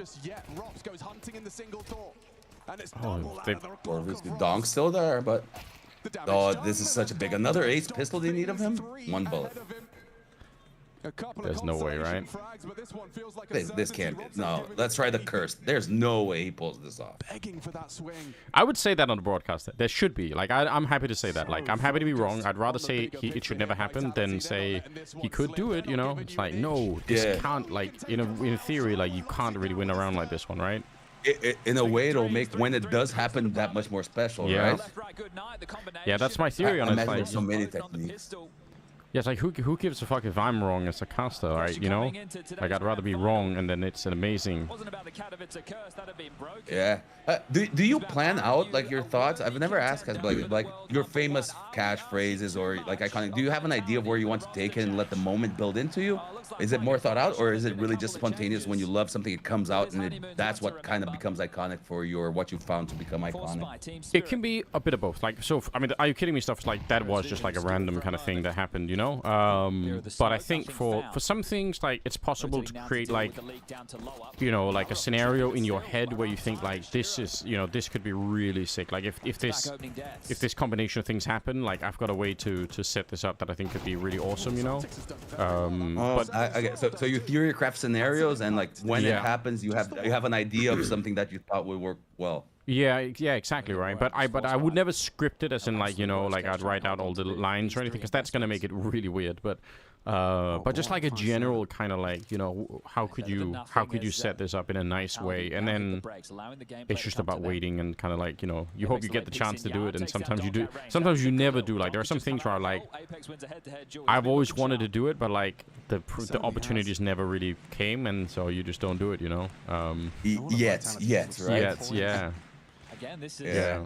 Do you feel there's a crossover between like a pro Counter-Strike player and the small nuances that you had to study and evolve, and like people just don't see that level of detail, but you know what you're crafting is complex and requires a lot of, like, skills? Yeah, I think so. It's an interesting... It's a job that, like, it involves just, like, I think a bunch of different things, and I mean, I think there are big crossovers, like, you know, like there's a lot of out of the job stuff that can influence how you're doing as a caster, right? Like, you know, just your life in general can have an impact on things. If your mentality is good, kind of a thing, just more general. They've done like a fucking good ending of last year. They're wrecking people right now. Yeah. They won't change the place. They just say, guys, let's step up. Be better than them. That's all they will say, okay? We should focus on it on theory. Damn, okay. Focus on ourselves. AWEX basically... Play the round in front of us. Just play the round in front of us. Doesn't matter what's happening. I love it. You gotta keep that. I've had some tournaments where I've come into where, like, for some reason, I just notice in the back of my head, like, I'm not really, like, enjoying And like, in just like, you know, I'm not here to just be like, hey, I'm watching Counter-Strike and this is fucking sick and like, let's have a good time. I'm like thinking a lot more about like, ooh, I hope I do like a good job with the broadcast. And I'm like, I'm worried about that more than the other thing. And then that's always just like, that's really not a good place to be, you know? I make a comparison with CS. If I'm playing a match, right? Yeah. And I'm thinking about what happened the round before, or what I hope happens the next round, or whatever. Like I'm not focusing on what's going on, so I'm not gonna make the best play. And I imagine with you, you're not gonna choose the right words or catch the right detail in the round. Yeah, like, or I guess especially like for you guys, like if you're playing on like, you know, in front of a Brazilian crowd and it's like, you know, oh, we don't. Oh yeah, that happened a lot. Yeah, we don't want to let the fans down, and it's like, well, you're thinking about that, then like that's not good, you know. Yeah, we built like we were the best team in the world. We're building storylines in our head how we're gonna do amazing, and we always failed in Brazil because of it, in my opinion, exactly that. We overdid our thought on it and made something bigger of it that actually should have been, hey, it's another day at the office playing CS. But it's hard to do that, right? Like it's so easy to say, you know. It's really hard, yeah. And the same. I mean, my mom's there, my girlfriend was there, you know, my brothers, my nieces who never saw it. They're all, like, I want them to be impressed. So of course, I have that in the back of my mind. Yeah, and like, so I've had tournaments like that, and like I've had to learn how to like kind of get away from that again and just kind of like be, you know, just remind myself like, hey, this is about loving the game and having fun. Like those are the most important things, you know. So like I'm gonna be doing that, and then fuck everything else, kind of, you know. Good for that's kind of the mentality that I'm turning into lately. Yeah, yeah, I love that. But then I think there's something. Everything else is a consequence. Yeah, it should flow from that, right? Like in a perfect world, it would flow from that first step. I give the example, like again, things are different now. But when my first contact with CS was in 1999 in the betas, but my real like when I started playing was 2001. Yeah. Man, there was no money. My mom's like, don't do this, you shouldn't. But no, like I stupidly did what I shouldn't. I skipped school. I'd go to Counter-Strike, things like that. And guess what? Like I did that for so many years that somehow I was really good at what I did, and the scene evolved where so many other people had loved the game so much that they did that it became something. But before that, it was so like I've always feel like that. I'm lucky. It's a consequence to be here, and I remember kind of how I got here, and that can't change that essence, or else I'm not gonna do it again. That's part of the formula. No, I really think so. But yeah, I mean, like I would say. I don't know, something that I care a lot about when I'm trying to cast is like, I think it's, I like the idea of being able to give like a little preview of something for a viewer, you know? Like, so, you know, if I was casting that round, this is obviously a really bad round to do it in, but I would say like, for Robs to win this round, like, he would have to, like, you know, we need a mistake from the other team, right? We need like probably 2 mistakes, actually. We probably need like 2 people to kind of be looking the wrong way, or, you know, not be ready, or maybe they have to give up in the round, like when there's only like 7 seconds left and then Robs kills 2 and plants the bomb or something like it. Like, I like to paint the picture for the people watching of like what could happen in this round, you know? And I think that's like yeah, that's just like I think if I'm a viewer of something, like it's something that I like if I'm watching some other thing that I don't understand. Like if somebody shows me like a football match, like I'm not really big into football, but if somebody showed me like a round of football and they just say like, oh, here's some really sick football players, I'm like, okay, like I don't even know what they're doing. But if you show me like, well, you know, this is the setup that they have. They're really good at guarding this guy. They know he's really good on the attack, and like, you know, blah blah blah. Like, it's not the what, it's the why kind of thing. Yeah, exactly. Like, I need to know what am I looking at, you know? And I think that's like really fun, but it also is like a high upkeep kind of casting, because you kind of have to understand like a lot of what's happening in the game, right? So otherwise you're kind of not telling people anything. I get it. But it's also, I imagine, a skill, right? Like observing. No one, no matter how much good you are at CS, you're probably better at understanding the storyline or where the round's supposed to go. Like I'm a really good observer for coaching, right? Like my players would always say in body videos, you're always on the right screens. Like, yeah, because I'm used to looking at the mini map and going. It kind of comes second thing. But it's like, again, 20 years looking at this stuff, it becomes natural. In the beginning, it was really hard to IGL look at the map and communicate. Imagine like being able to create a story and understand, predict what's happening. Yeah. Oh, Mezzy. Yeah, but it is true. Like, it is a question of telling a story by highlighting some things, and obviously the story can change right in front of you, and you're like, oh, okay, well, never mind what I just said, you know. But when it does work out, like I think it's super worth it, you know.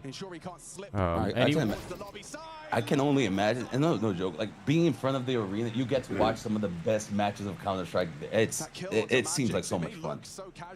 I know it is. It's super. It really does. The more I thought about it, like that seems like a fun-ass job. You know, like you get to be part of what you love, be in a weird way kind of like validated and representative of it, being the voice of it, getting to tell the stories, and it's just interesting. Like it seems like fun. And I remember it's funny because I think that it's like when you get older, I think about this now, but beginning, like I don't like when I turn on, I'm like, oh geez, I'd hate to be a caster or a comment. Like it's going to these events and not being able to participate, you know, like I just had a completely different view. Yeah, but I think it's like, obviously the emotional impact probably of playing is probably going to be like always going to be at like the all-time high, right? Because every single like thing is just like so important.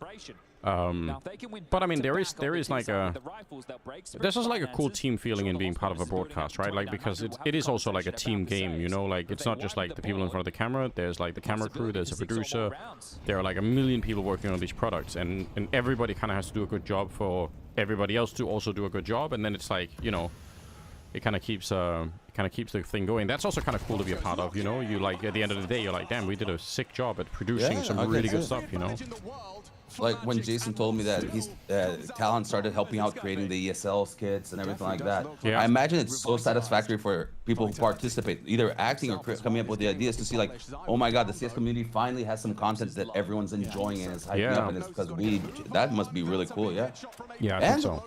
To your point, I get that, but I've always been kind of a sideline person, right? Like, fame came as a consequence again, but the stars from the show are the players. It's not the coach and things like that. Yeah, and there's so much beauty in being part of the story, right? You don't have to be the main character of it every time, or it would be too crazy if it's all about us. Yeah, I agree.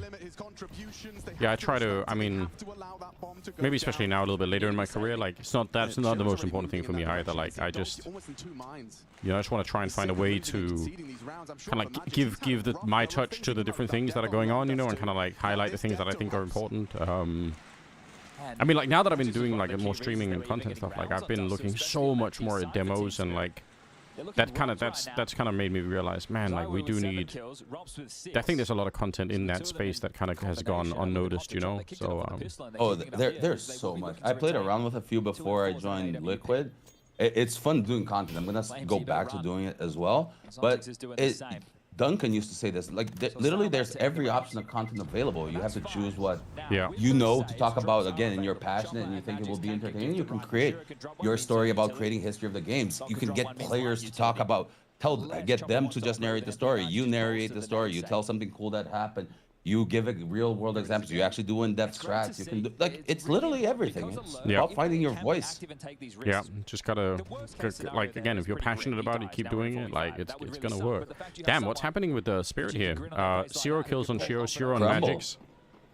The Shiro whips are real. Magix doesn't show up right now. Donk's back at least a little bit, but Vitality's on this T side. This is really hard. Fast pace.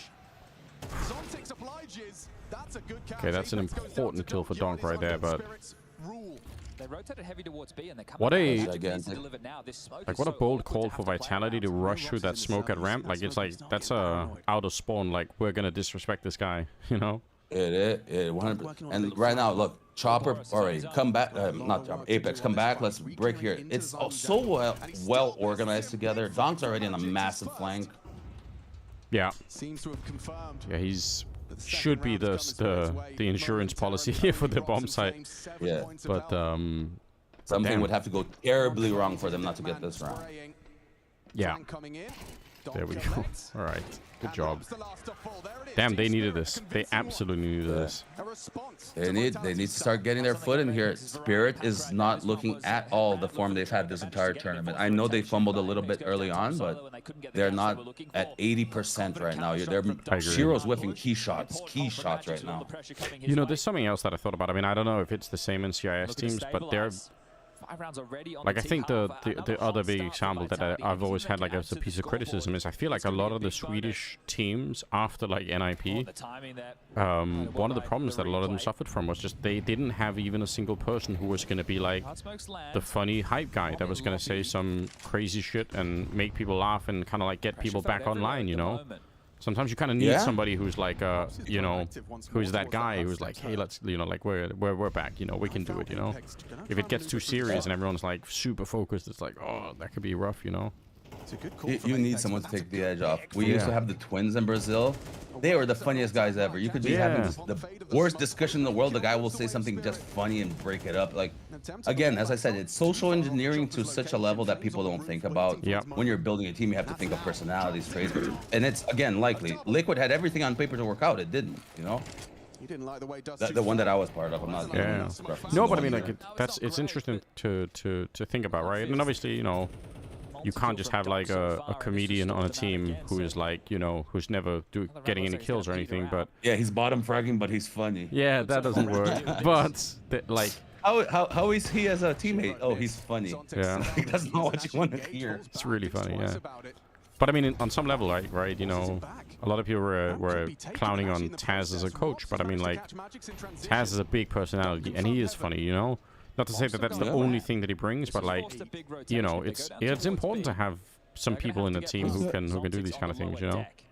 It's very. I've heard from many players before that one of the traits that they loved about me, like when we were together, is exactly that, to be able to make the mood light. He's like, you have no idea just how much it helps when something's going on, and you just arrive with like a speaker, singing a little song, doing something stupid, just gets us like off the edge. Yeah.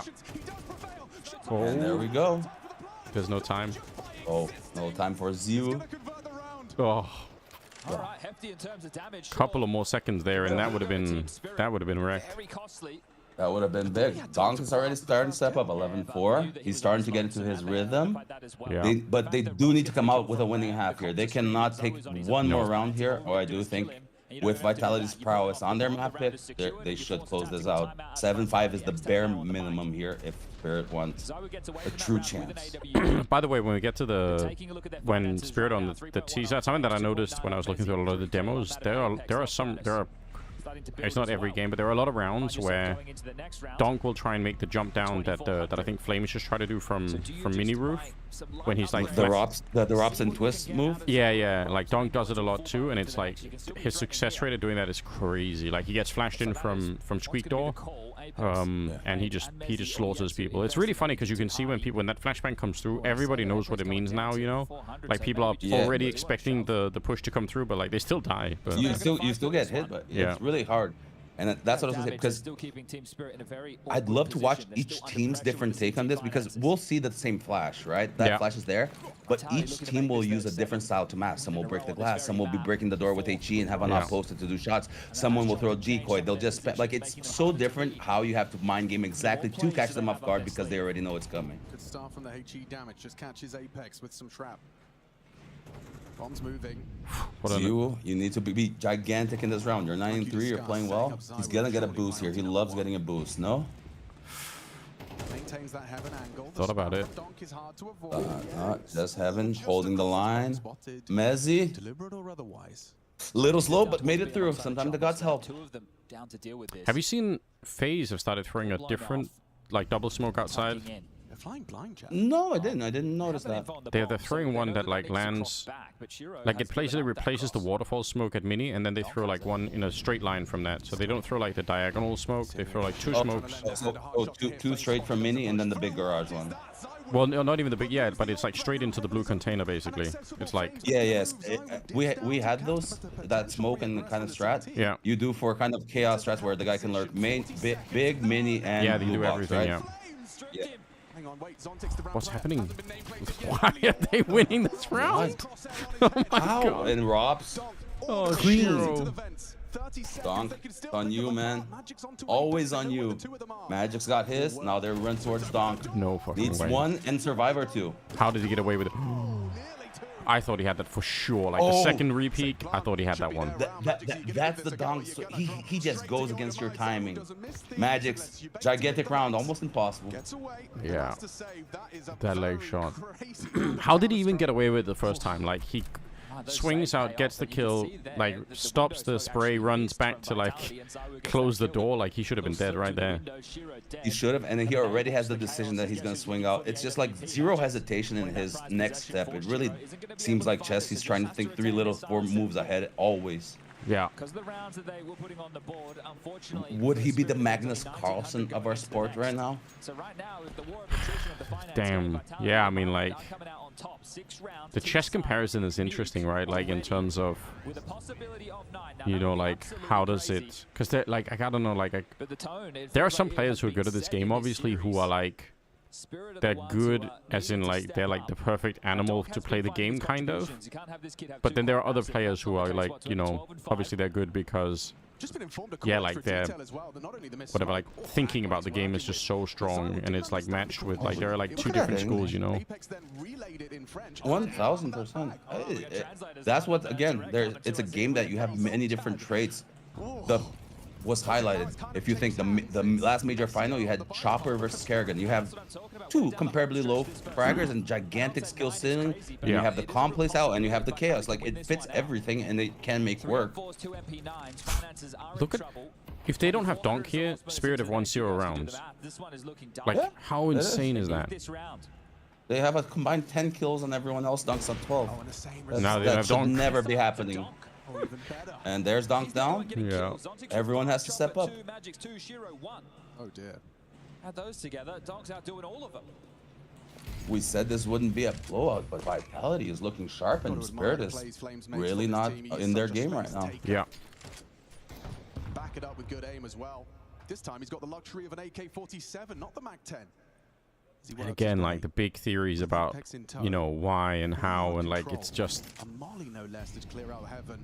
It's so interesting to think about, you know? What's causing it? Spirit's gamble right now is just under heaven. They really don't have any positioning in their own map. Yeah.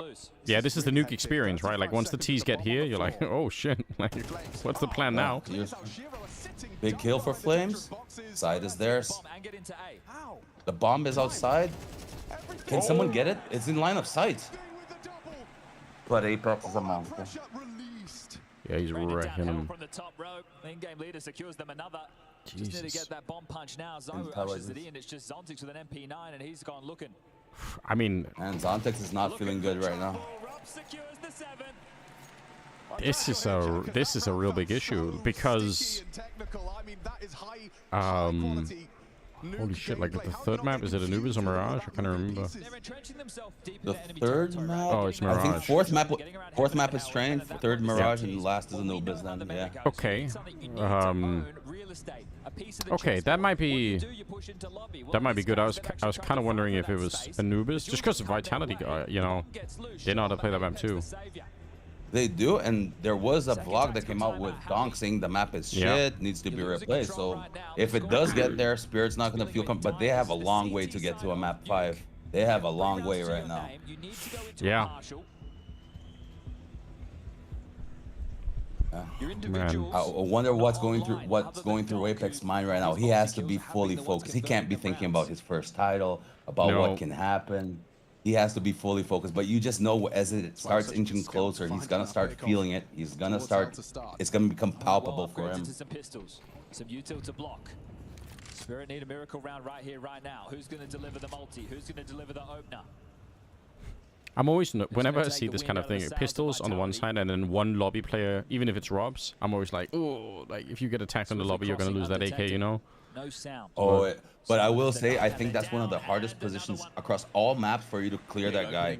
One of the guys that does that used to do that well, hasn't been doing that lately, but Queserado. Like, you don't, if the guy plays super safe, maybe, because Robs is a little bit more active, right? That's the thing, he does like to actually go for those moves. But if you're playing safe, you normally can get the info and survive, and then your team will make good rotations and decisions off. Speed up lower, something like similar to what's going on.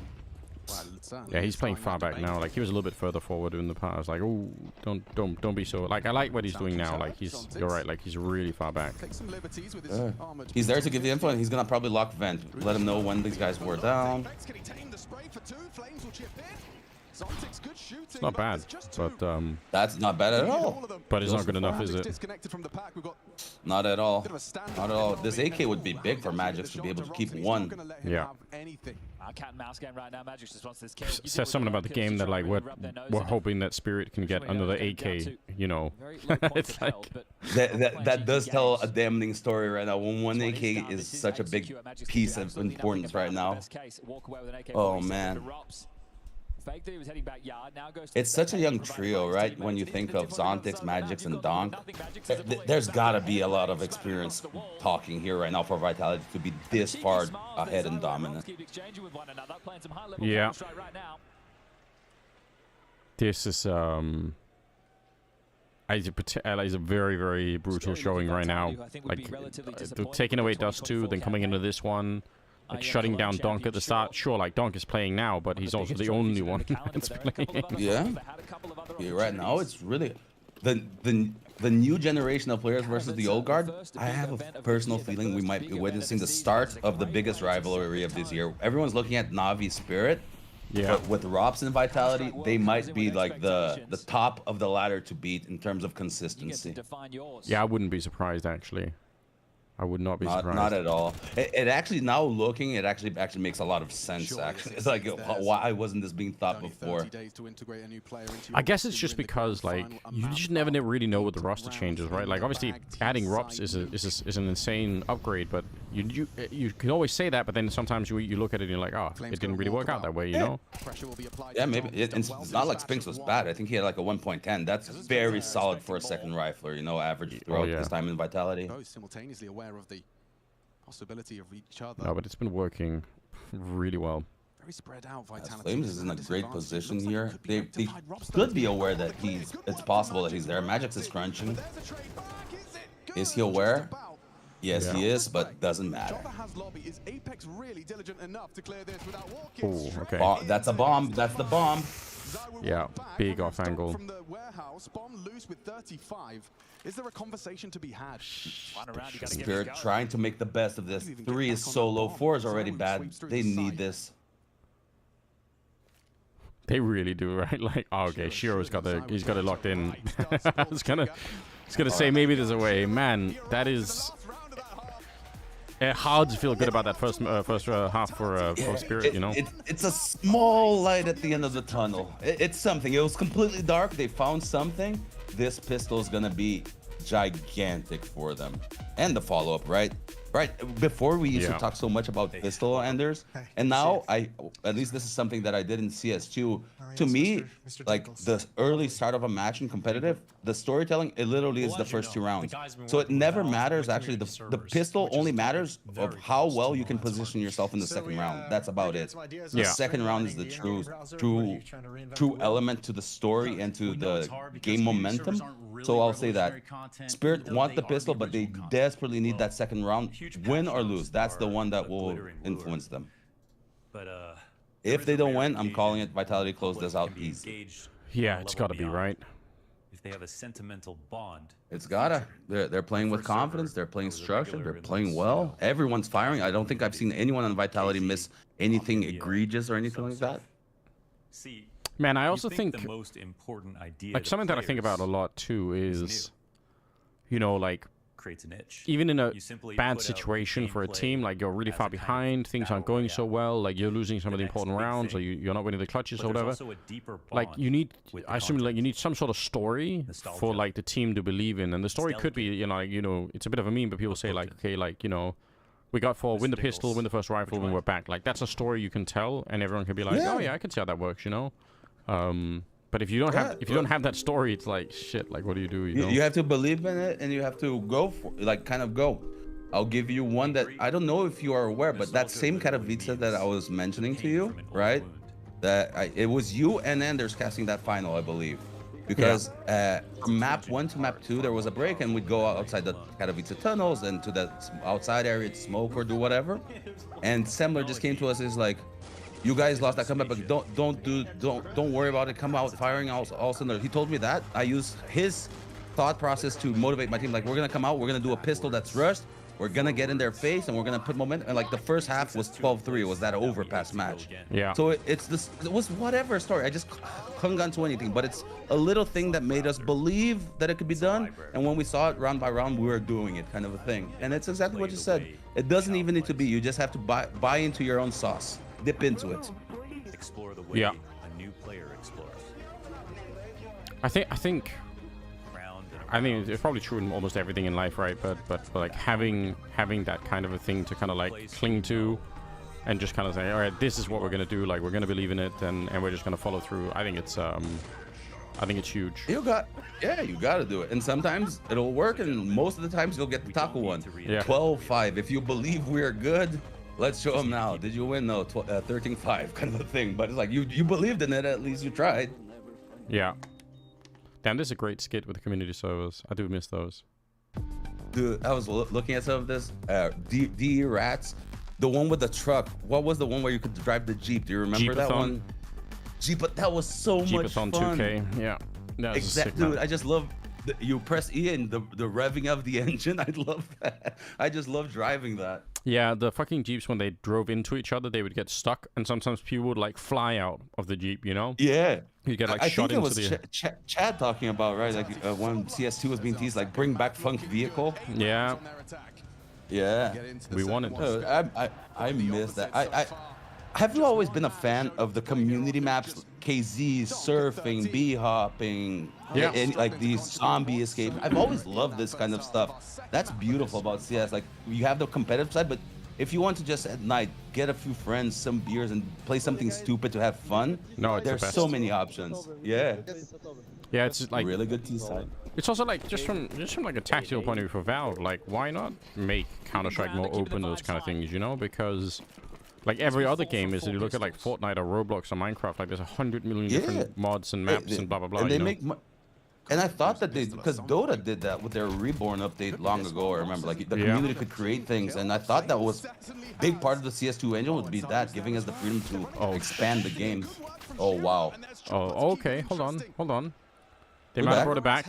3v3, Spirit, gigantic, Donk alive. Still have utility. What are they gonna flush out? Smoke should be for main, or maybe they do hutch.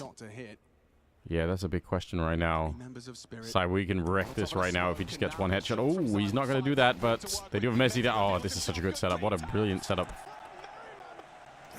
Wow. Yeah, they had it They're going playing on. clinical, says. Clinical. They're positioning well, hitting their shots, playing off each other. This is a coach. A coach would be praising his team after the matchup if they continue to play like this. Yeah. They have such a good read on what's happening. They do, and you can, and as you said, this is a team that has had a roster change. They are not supposed to be this well-oiled right now. Yeah. That's scary. That's scary for the rest of the season for other teams. It's funny to think that Zews, Apex, Drops, Flames, and Messi are being slept on in consideration right now. Yeah. Well, hindsight's always 2020, right? Like we're all looking back saying like, oh shit. Look at the names we're saying. We're like, we didn't think of it as much as we should when it's obvious this is an insane roster. They've got a major. They've got a Cologne. They want a Katowice. Zews, timing. Oh, the perfect cover from Rob. I actually haven't heard about this, Joe, but it sounds kind of interesting. The three outside with mini. Look at their reactions. Everyone's fighting outside. So fortunate to have made that. Yeah. Or ready to. I might as well make it expensive for them to like get in. If they really are going to go beef in this direction, like why not make it cost something? You're going to drop back and look for space elsewhere. You know that Rops was over to Magic's getting some free space in the position behind the box. Yeah. They are aware of the possibility. You can People rotate. Now, will anyone crunch lobby before it happens? That's the only time I can see where they don't get at least the ramp portion, but that's not B. He's certainly present here on our second map. Yeah, I mean, Vitality probably say whatever. Let him have ramp, right? Yeah, they are, and Robs should have the awareness for this. He's giving it up for at least 50 seconds in the round. Yeah. Ooh. Very hungry to fight that one. Probably not needed, but I mean, in 19 seconds, I think. Oh! Okay, never mind. What? So good. So good. Alright. People who are saying the MP9s are not as good. What do you tell me about that? Yeah. Yeah, that's still insane, right? There's no pressure being felt Donk. from Vitality. Maybe when we Come make on, it to you map gotta number pull 3, something, they're compose 2-2 yourself. if they're This, 13 rounds regardless, away. is gonna be a big lesson for you, either in how to come back or how to do better next time in the emotional. Spirit not the only one filling the blues Yep, right that's now. me opening cases. Have you ever got anything good, Anders? You know what? I once opened like a knife, and I was like, "Oh my god, this is it!" You know, like it's a knife, and then it glitched, and I got a scout instead. And I emailed Valve, and I said, "Hey guys, I was on stream as well, like back then, so I showed them the clip, and I said, I don't know what happened. Like I showed knife, got a scout instead, and they said, oh thanks, this actually reveals like a bug in the database, so thanks for pointing it out. And then they fixed it, and I never got my knife, and I was like, what the fuck? Like, oh thanks, this helped out. Enjoy your scout. Yeah, I was like, what the fuck, guys? Like, give me the fucking knife already. Robbed by Valve, what the hell? Oh man, that feel. I know what it feels like when I had to fill in the major for my BR. It sucked because I had small shoes to fill in code 0, but I'm like, this was done 3 months. I'm finally gonna get my sticker. Valve had me submit it, and then when I did it, it's like, nope, code 0 sticker. I'm like, no, Valve, why? Denied, yeah. It's my mark. Yeah, it's brutal. Yeah, Counter Strike is brutal. All right, Spirit, you very much need it. It's a start here. Next round. Oh, hold on. I'm gonna just quickly hang up and call you back, just because I think like sometimes Discord gets a bit weird. So is going to look into the next, but Team Spirit showing they're not done just yet. Donk with 2 kills, another multi throw to his net. 6 for him. Be back. There we go. I think that usually fixes it. Should be good, guys, on the stream, hopefully. The likes of Shiro and Chopper. I got the robotic sounding voice. Yeah, it's weird because I can't hear it, but so when the opening kills and the pistol rounds are going against but you know, when it goes for the stream, it somehow screws it up. I don't know. I think it's better. Hope it's better now. Yeah. Chat, let us know if anything's going wrong. Don't troll us. I'm easily gullible. Well, right now we're watching through the browser. We're not watching through VLC, so everything's good. We're all happy. It's doing it again. Oh, so okay, maybe I just need to relaunch this. Maybe Chrome, bro. Yeah. Well, yeah. This year have been 2-0. Okay, hold on. What if we do this? Does it change it? We'd love to push it to 4 because is that better, guys? I don't know if killing the tap and opening it again is enough. Seems like a fast round. Donk did the play. Expected. Better? Some people are saying better, some people are saying no. I don't know. Hopefully it's better. Otherwise, let me know, guys, and I'll try and I might have to close the browser entirely and open it again. Man, that is insane. Donk shut down first in the round. Already hit of confidence. Near perfect hold. Vitality. What a form to arrive for the finals. But that's another thing that people oh, is the audio weird again, guys? Is it really? Is it like the audio or is it something else? Do let me know. It's in and out.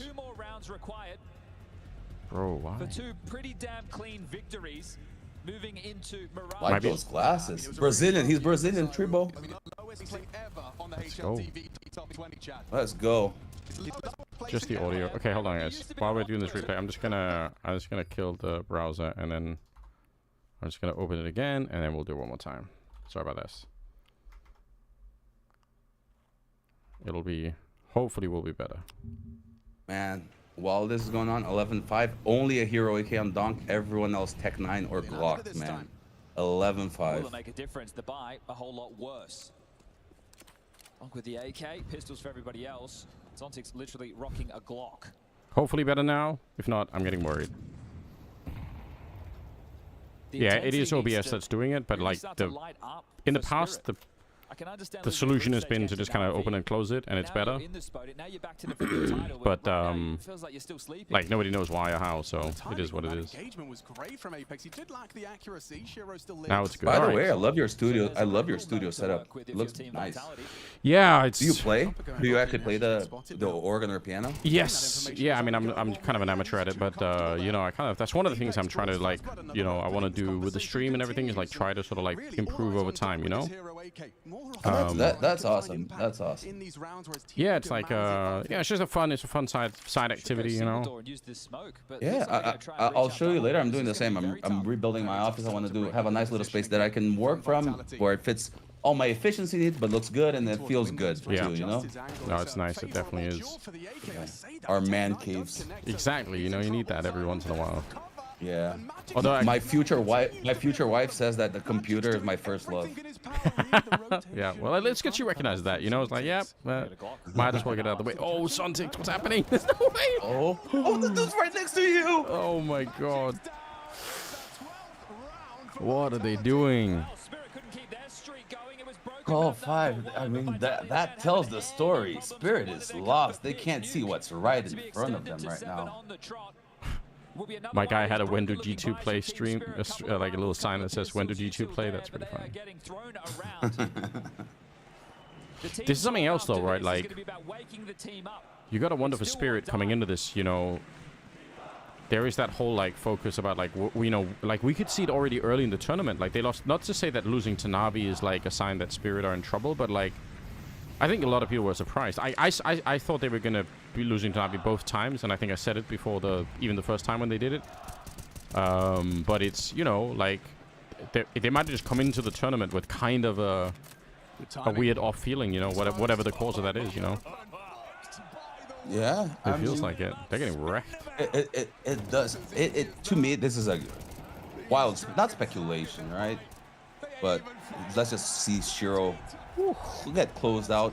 Yeah. Spirit isn't consistent. Like when you see Donk has like 1.70, 1.50, most of the tournament wins that I remember, they're doing something unexpected and Chopper is having really good calling. But they are a team that seems that rely heavily on the strats actually working and not necessarily, and shots being fired, not on a system itself that doesn't have gaps. It does seem a little bit more gambly, and hence I don't think they'll be as consistent. I think that they're the team that will always win tournaments, but I do not think that we will see Spirit as the consistent finalist such as an Astralis was back then with that many appearances, you know? I think they'll just have hotter runs.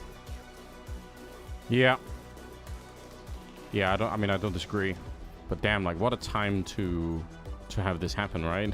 It couldn't be worse. Yeah. Katowice, man, again, it's one of the prestige events.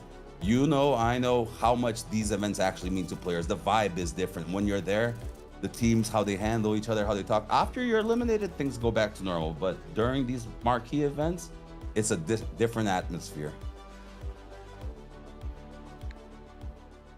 Absolutely crazy. Okay, so now we're looking for like a Spirit reverse sweep. Yeah, this is gonna have to be one of the all-time great finals if we make it to a map 5. I'll say that for sure. You know, especially because like I think everyone's coming out of this second map with a feeling that like it's already done, right? Like you have this feeling when you're watching, you're like they're wrecked. Yeah. So if they do it, it's like even more sick, you know. I agree. When we look at the players' expressions right now, it does not tell a compelling story for the comeback. They are going to need some miracle work done behind the scenes, a really good pep talk, and like we said, just find something to buy into their own sauce that gets them to believe and start going. They are going to have to go this round by round and map by map. They can't think about the other maps. It's just literally Ancient now, that's in front of them? Or Mirage we said, right? Mirage, yeah. Oh, it's just Mirage. They have to just come swinging. It's their second pick. This should be their map pick. They should take this win. What a day. They should. Oh my god. Blue hair Elysia is amazing. Is this supposed to be the like Bruce Willis thing? It's like a Blade Runner thing, I think. But I haven't actually watched the new Blade Runner, so I don't understand. I haven't either. This is amazing. I think they've done a really great job with the skits like this season. Like it's pretty fire. I agree. You know something that I like? Those little green screen memes that they do. Yeah. Like, hey, in that flight from the University of South Carolina, something like that. Yeah. But I love these details.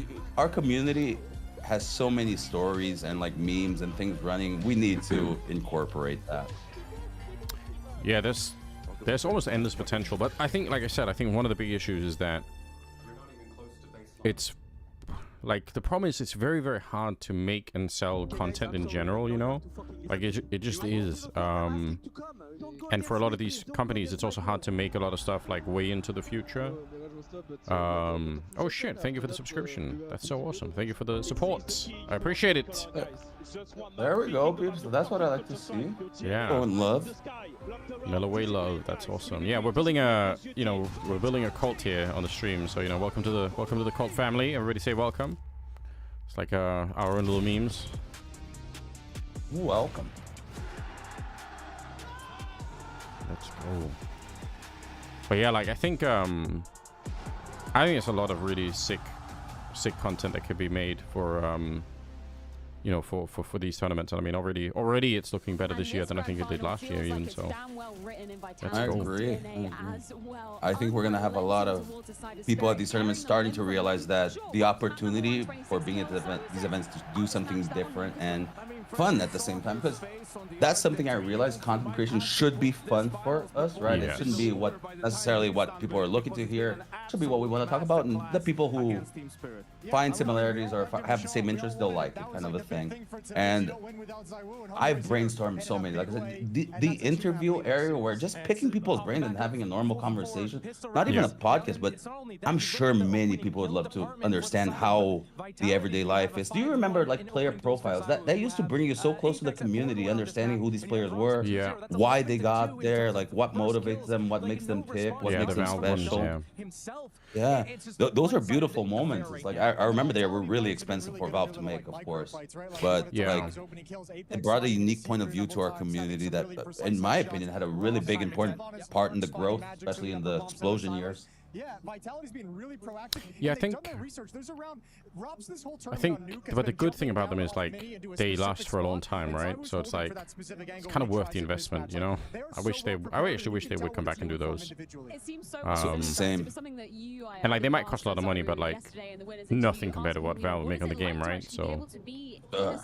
I mean, we've seen some figures and we can speculate on it. It's just insane. Yeah. It's insane. I do think that the majors, they stand out from a competitive point, but I don't feel they stand out enough right now. And it might be something stupid like the prize pool would make it better, or a wild card form. Have you ever given thought to that? Like, either what could make the major feel special? Not at the point where the TI is like it's the major and nothing else matters, but something that does make it stand out to be like one brilliant change that I think is just moving it to the end of the season, right? We got a really high quality major at the end of the year. Yeah, like that. Teams were on point. It was their best CS. So things, small details like that, I think will gigantically transform our industry, and we're not even seeing it right now. Or not its full potential, right? We are seeing it, sorry. Yeah, I think that's a big thing. I do think to some extent, like having like the right kind of emotional content. Like, I mean, we're talking about like the player profiles, and that is like let's pretend that that's for a while, like maybe it's too expensive or whatever. But like even in a shorter version, like sometimes I watch like UFC stuff.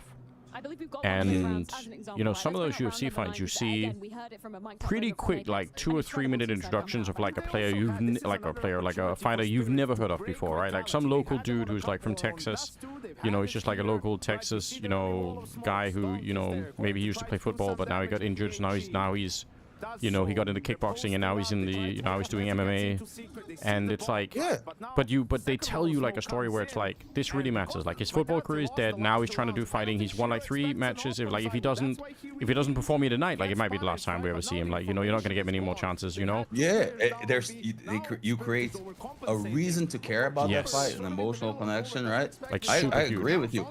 So just like for CS, the Valve player profile in Spirit, you don't need to make $100,000 video for each player, because I think that's around what they spent on each. You can have them do from home with online with video and just tell a compelling story and like the real history behind. If you do for $20,000, I'm taking a guess, but I'm pretty sure you can do something pretty good with that. You know? Yeah, and I mean, like, you can up the level all the time by like adding more stuff, but like I think in theory you could do it by just having like the. I think it's another big question is like, do you tell the emotional story about a team or about like the players? And I think getting at the player level is a lot better. Like it's a lot more. You know, you feel it more, where it's like, what does it matter to each individual person here? You know, like, you know, for somebody like Shiro or somebody like Donk or somebody like Rob, so like, where are they like in terms of like, how much does it mean? What is it like? What is the difference here between winning and losing? You know, is this, you know, is this the first time ever? Like, is it going to be, you know, what is it going to mean for their career going forward? Like, you know, are they still going to have another chance? Like, there's just a lot. You can always find a way to make it interesting. And like on the most well-known players, it's easier. But like, I'll give you an example. Like major qualifiers, RMRs. You have the player Venom Zero from Red Cannons. He has like a really tough life story upbringing. Like you don't need to do the, but if you tell it, people would connect because it's a beautiful story by itself. Like you don't need to put ribbons over something that's already cool, you know, kind of a thing. So I agree with you, and I have a take here. Like orgs don't like this, but I'm sorry. In my experience, the fans aren't. It's starting now. You have a few orgs like G2 and maybe Vitality that have like the actual crowds for the teams itself, but it's always been about the players. If the player moves, the fandom goes with them. So yeah, it is about the players that you should be telling these stories. You know, like that's what's moving. But it's not about making a team money in the sense. It's about aggregating to the player and to the community. Because if one player has a good story, everyone is going to be all over it in the sense. Yeah. You know? Like if I was going to write like an intro piece for, let's say, Donk at the major, right? Let's say if they lose this one, right? Like that's going to be it. It's like, you know, I would say like, you know, the weight of this entire team rests on his shoulders. He's only 18, and last time that weight was enough to crush him. But this time, like, you know, we're going to find out if Donk is, you know, can really be who he was meant to be. Or like there's a way to build it up so people have like a feeling of like, damn, like I now understand how much this means, right? Like it's all on his shoulders, you know. He has to be this good every time, you know. And again, perspective, people, because maybe we'd be creating that narrative for right now and like showing what is going on and what it means to him. And when he fails, just like in a traditional series, it's engaging because in the beginning there's a journey to it, right?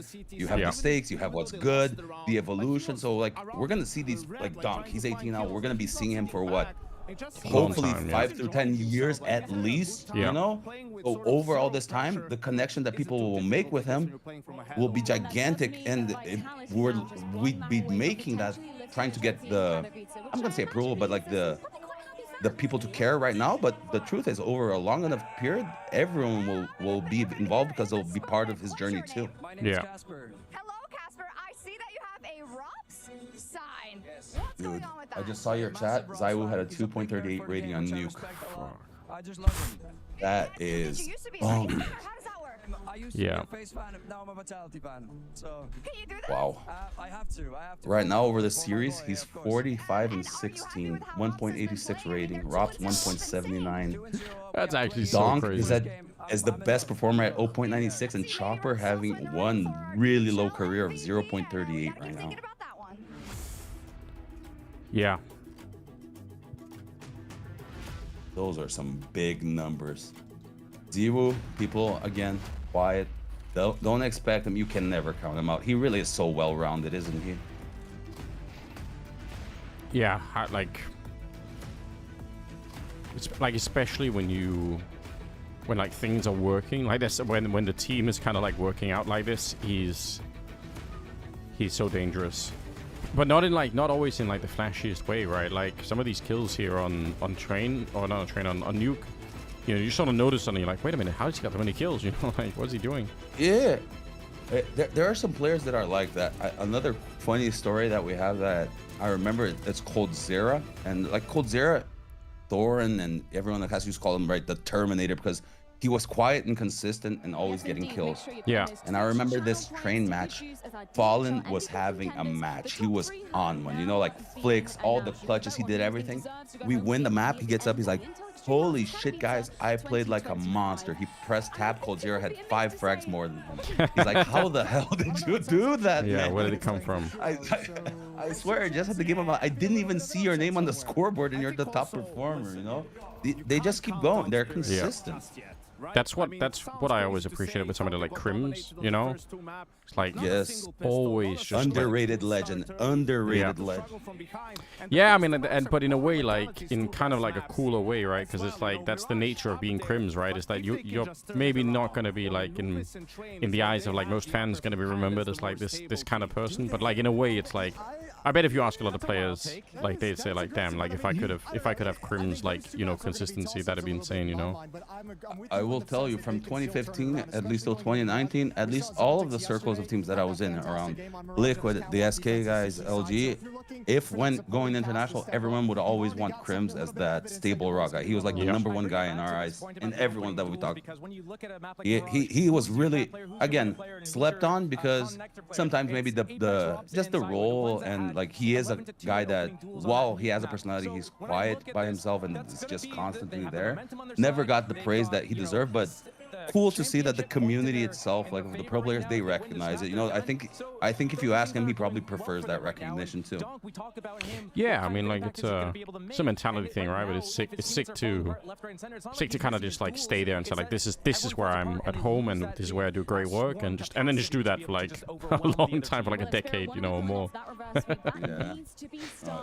Dude, Kerrigan, how long has Kerrigan been doing this? I remember him in 1.6. I don't remember what year, but I just remember the Kerrigan with a large N.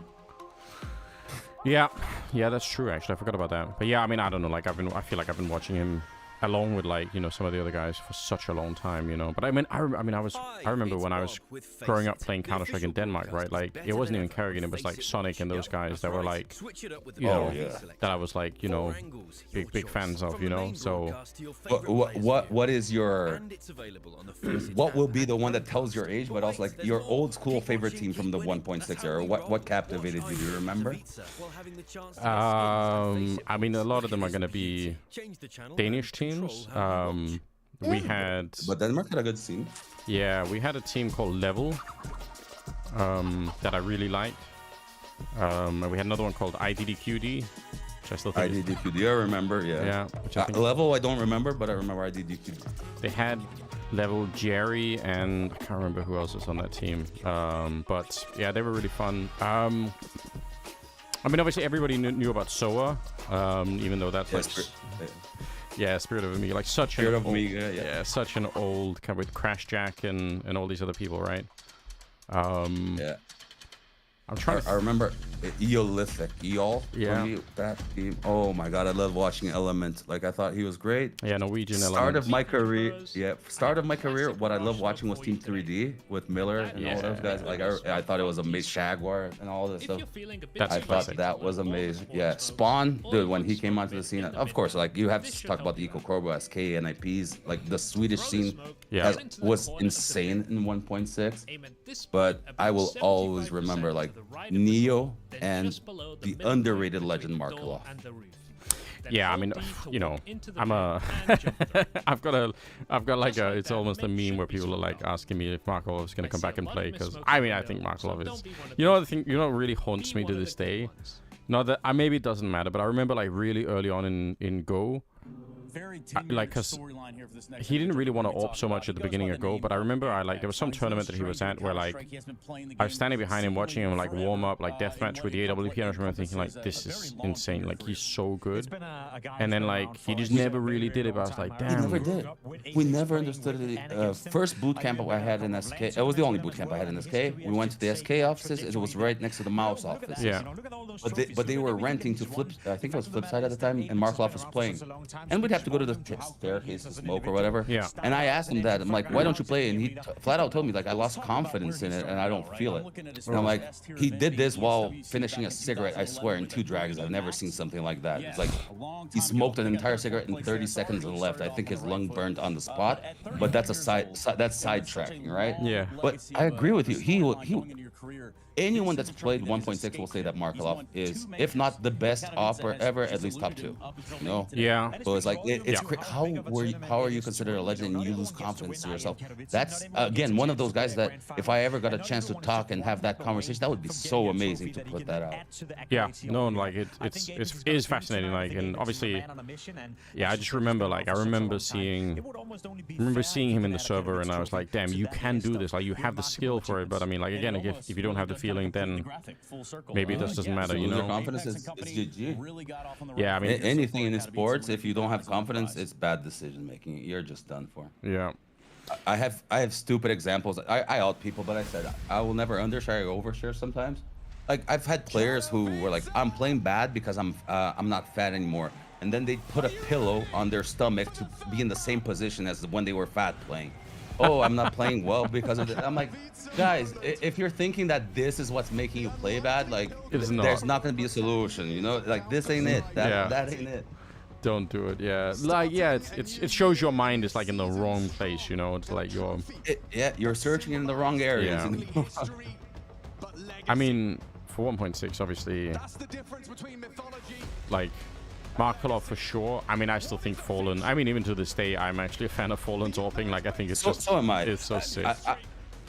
I'm different than Brazil that hates Duncan, but I do think that this is one that he overhypes the under, because I actually think right now he's too underrated because he's still performing. If you look at IGLs, he's not the same guy. But even Fury, they're working much better because of him. Yeah. You have to see his impact. And again, longevity, man. Like if you do look at the peak performance for what Fallen was, peak Fallen was scary. Yeah, Dupree, super insane. Dupree, man, Astralis, GOAT of all time. It's like, oh, what do you think you're about facing Zews? Dude, you've never faced Prime Fallen. He says, like, he was okay. One of the things I'm super happy and kind of proud of that I got to do in Go was actually cast Kogu, who's another kind of, for me, like another hero. No, I love. He's one of my. I talk to him all the time. He's one of my good friends, Rafa. Oh, awesome. Yeah. So like he was standing in at like E-League or something. And obviously, I know. Yeah, for Immortals, I remember that. And I know who Kogu is from like 1.6, and I think he was one of the most, insane players to watch, right? Like, so I was already like kind of a fan. So then he was like, I was like, oh my god, like I'm gonna cast Kogu, like you know, that was super fun for me, you know. You had the fanboy. I had many of those fanboy moments. After this pistol, I'll tell you. Oh shit! Oh no! There's still a guy on the side. They don't know about it. Apex running up. Oh my god! If he had that one too, it might have been over. He might fucking be over anyway. It's doable. It's hard, but doable. This is big pressure, big stakes. Yeah, bomb was never planted, so they've got so much time. Oh, if the bomb had been planted, it would be so different for Sontics, wouldn't it? Like, but they're playing well together. They're moving. Not today. Oh. Oh wow. That's rough. That's rough, man. Another blow to the morale. But again, this is a round, and this is the one that they need to convert. It's gonna be harder, but they're gonna force into this. Yeah. Well, this is, you know, talking about the story you tell yourself, right? Like I'm sure Spirit, you know, like they come in with the story of like, okay, well, let's win the pistol and get off to a good start. Then when that story goes away, you have to tell another story. But like, at some point when you keep telling the story and like it never happens, it doesn't go your way. Yeah. It's hard, you know. They didn't force, so way too good. But it's 100% that. You have to keep doing it, but even you can't fool yourself up too many. You have to be smart about, like, realistic, right? Yeah, it's gonna sound hollow at some point if you say, okay guys, we're back, you know, like we're ready. Like at some point it's like, come on, like stop saying it, right? You know, it just doesn't feel good. Zews probably gonna get at least 3 kills here with these blocks. He's very solid on the NPCO. I love having players like that on teams who can just guarantee those easy kills, you know? So many players try to eat up the eco and then just give a rifle away just because they're eco-hungry. They don't know how to do it. I feel like for the longest time in Go, this was like a problem that all teams faced, is that they just kept losing the pistols over and over again. Like it was insane. But it was the spread, like the guy that gets one-shot window and then it starts falling out, then someone else starts. It always starts with the first idiot. Like it's a saying that we have. True. Like every stupid round that you lose breakdown starts with the first dumb mistake because it forces the next one. I'm gonna make up for it, then I'm gonna make up for it. Yeah, the dominoes are suddenly falling, and you're like, oh no. Donk gets one. Is that it? Seems like it. Very nearly.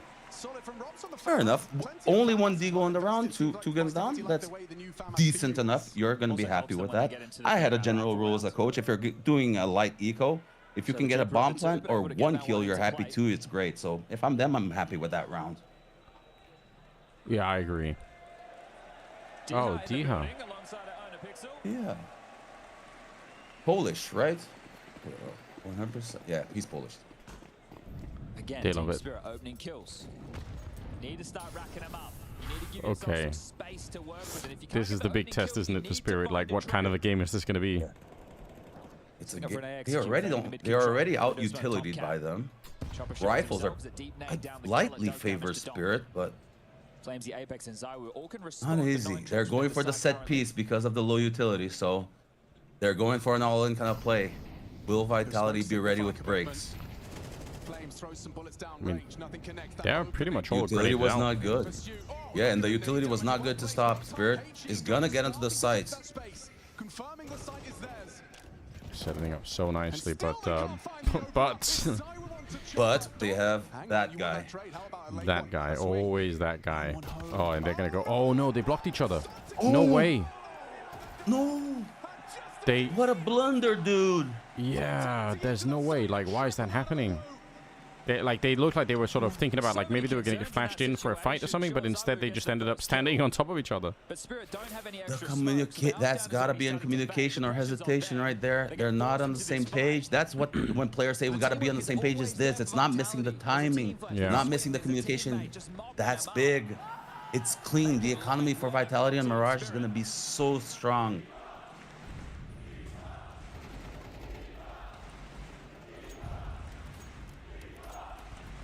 And look at that crowd, Diha. That's a beautiful moment. Yeah, gotta appreciate that. I always wanted to have. I had once my name yelled in the arena in Brazil. It's highlight of career. Nice. He must be living the moment right now. He must be happy. It was the piece they wanted. Yeah, it is. That is sick. It was the piece they got for free. I'm sorry. Another hard round, and they're focused on that's the trend I'm getting. Spirit, they are one of the teams that seem to have that game plan idea where they want to exhaust quite a bit. Have you noticed how every start of the match it seems they focused on one side of the map? Yeah.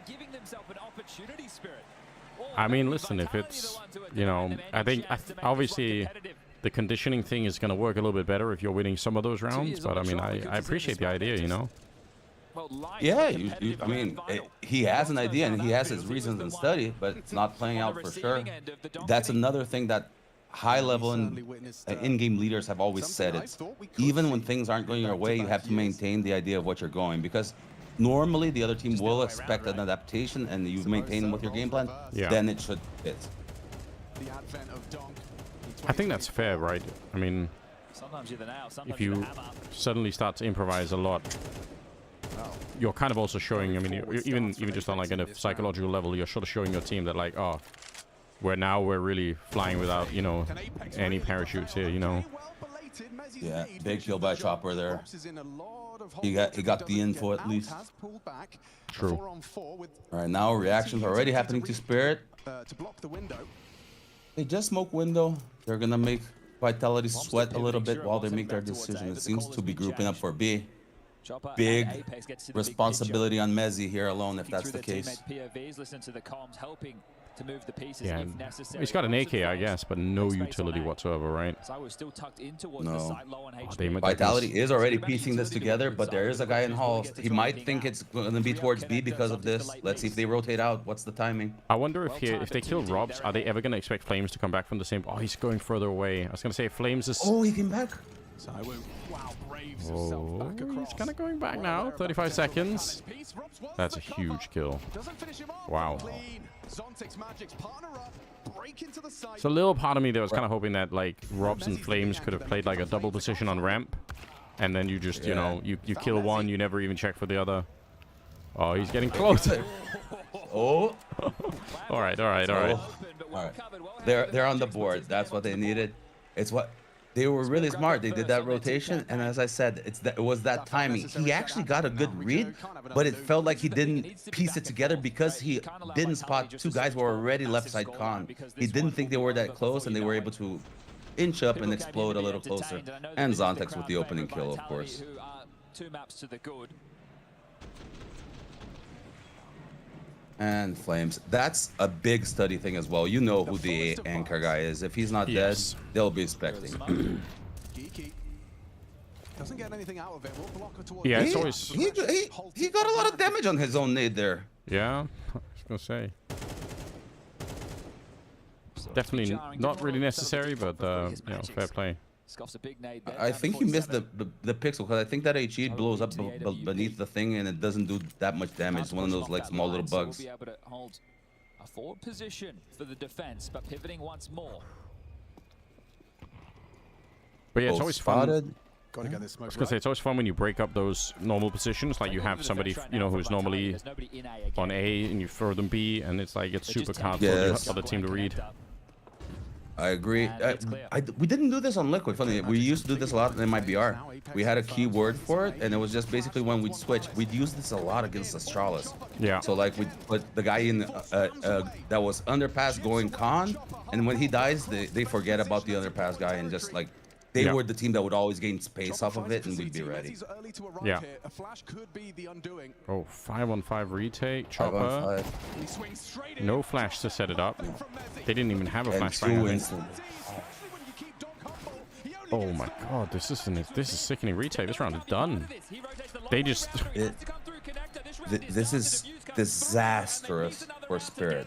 Yeah. Their chances at having any lifeline in this tournament dwindle. That's a gigantic break round. Flawless economy again for Vitality. On top of already firing on all cylinders, they're gonna have so much ease on this CT side now. But they're more than happy to give away that space. And then once they noted the lurk of Spirit. matches coming late top mid, they knew they could press forward. 2 kills come in, now you know you have a 2v4 situation on the side. This is like one of those. That arena. You know the magic's gonna be out of the picture. No, it's sick, isn't it? The pressure is there.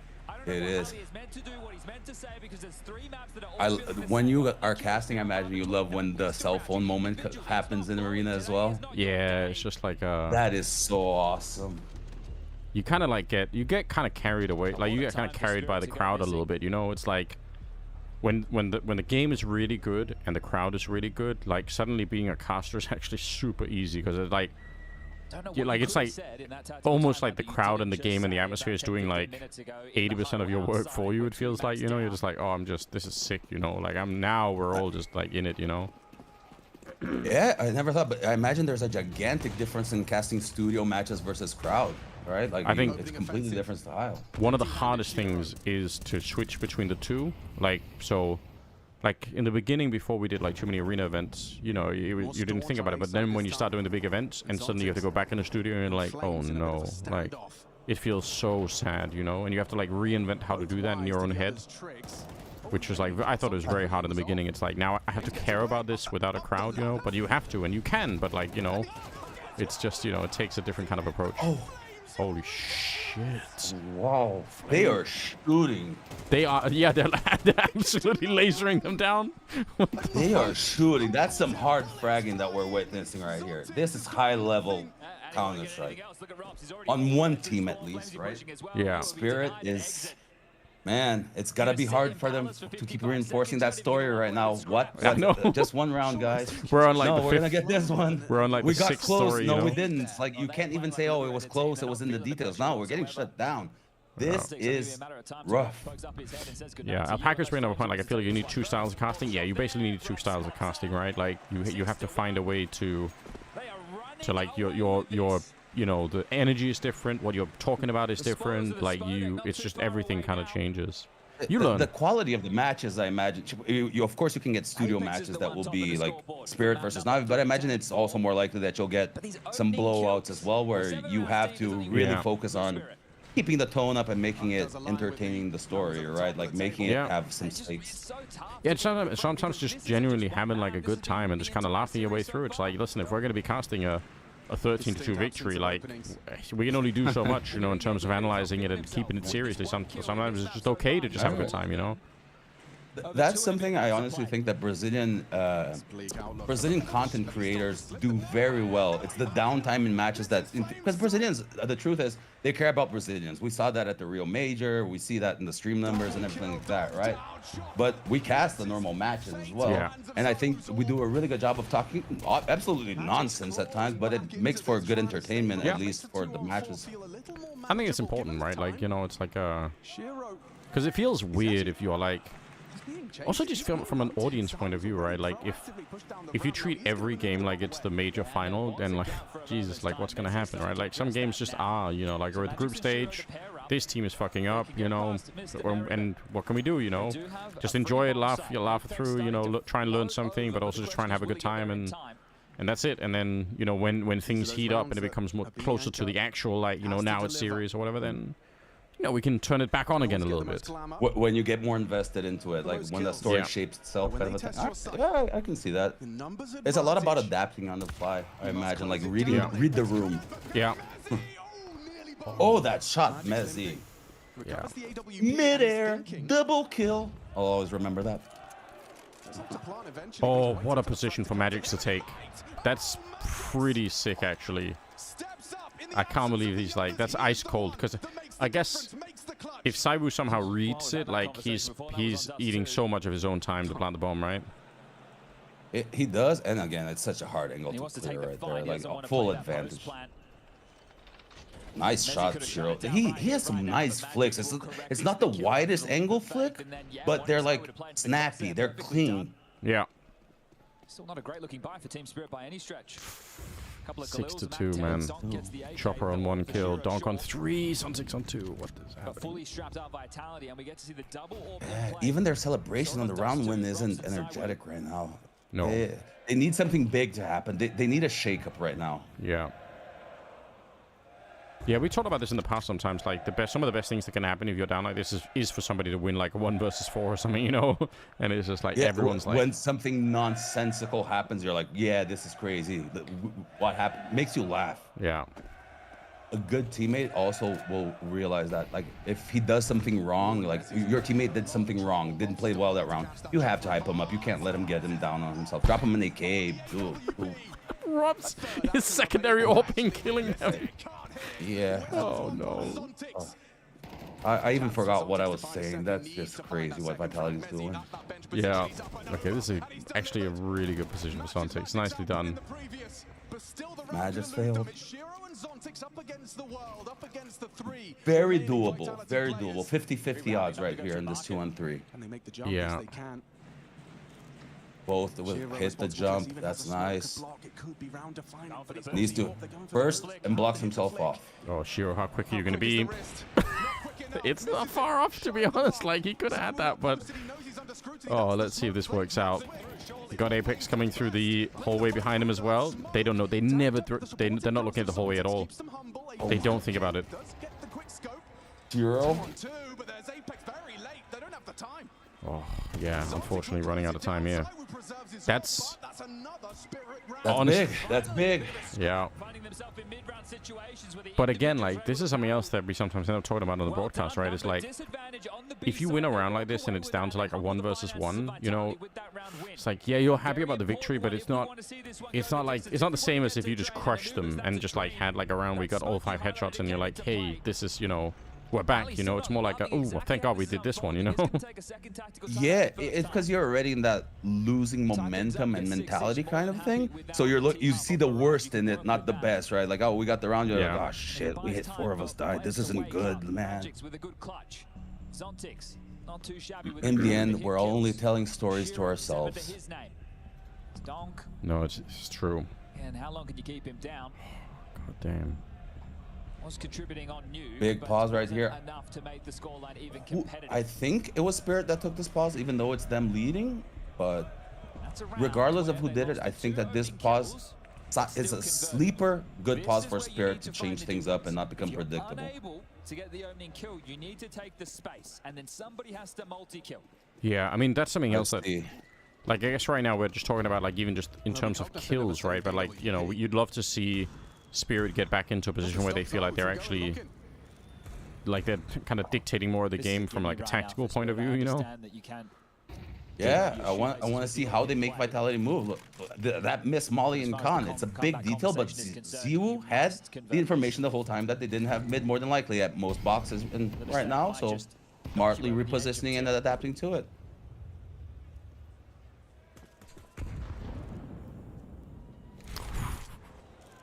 Okay. Are you gonna be ready? Is he gonna gamble? Oh my god, it's close. Apex. He almost had almost like a lineup for the smoke on several people. Boost for Ops here. It's crazy how good people are. What? There's no way. That kill should not happen. That kill should not happen. Neither should that one. Oh no, 2 pistols and an AWP. Hero brings that back to 3-3. He's a little low. Yeah, but they don't know there's another plate. Like, how did they check this without dying? Oh, it's risky. Big plant. Okay, that's actually really well played. Oh. Oh my. Oh, they are solo. They cannot lose this. They cannot fumble this round. Oh! What the fuck? And just like that. And just like that. Oh shit, boys. That's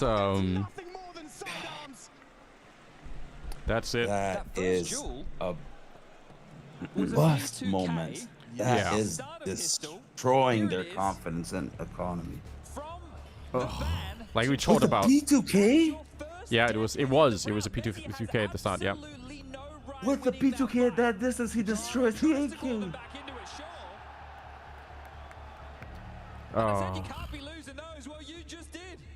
That is insane. Interesting, this Vitality that called the timeout as well, just to compose themselves. They probably found themselves I can't believe it. Like, again, we're talking about like what is the story that you're telling yourself on Spirit after losing that round, you know?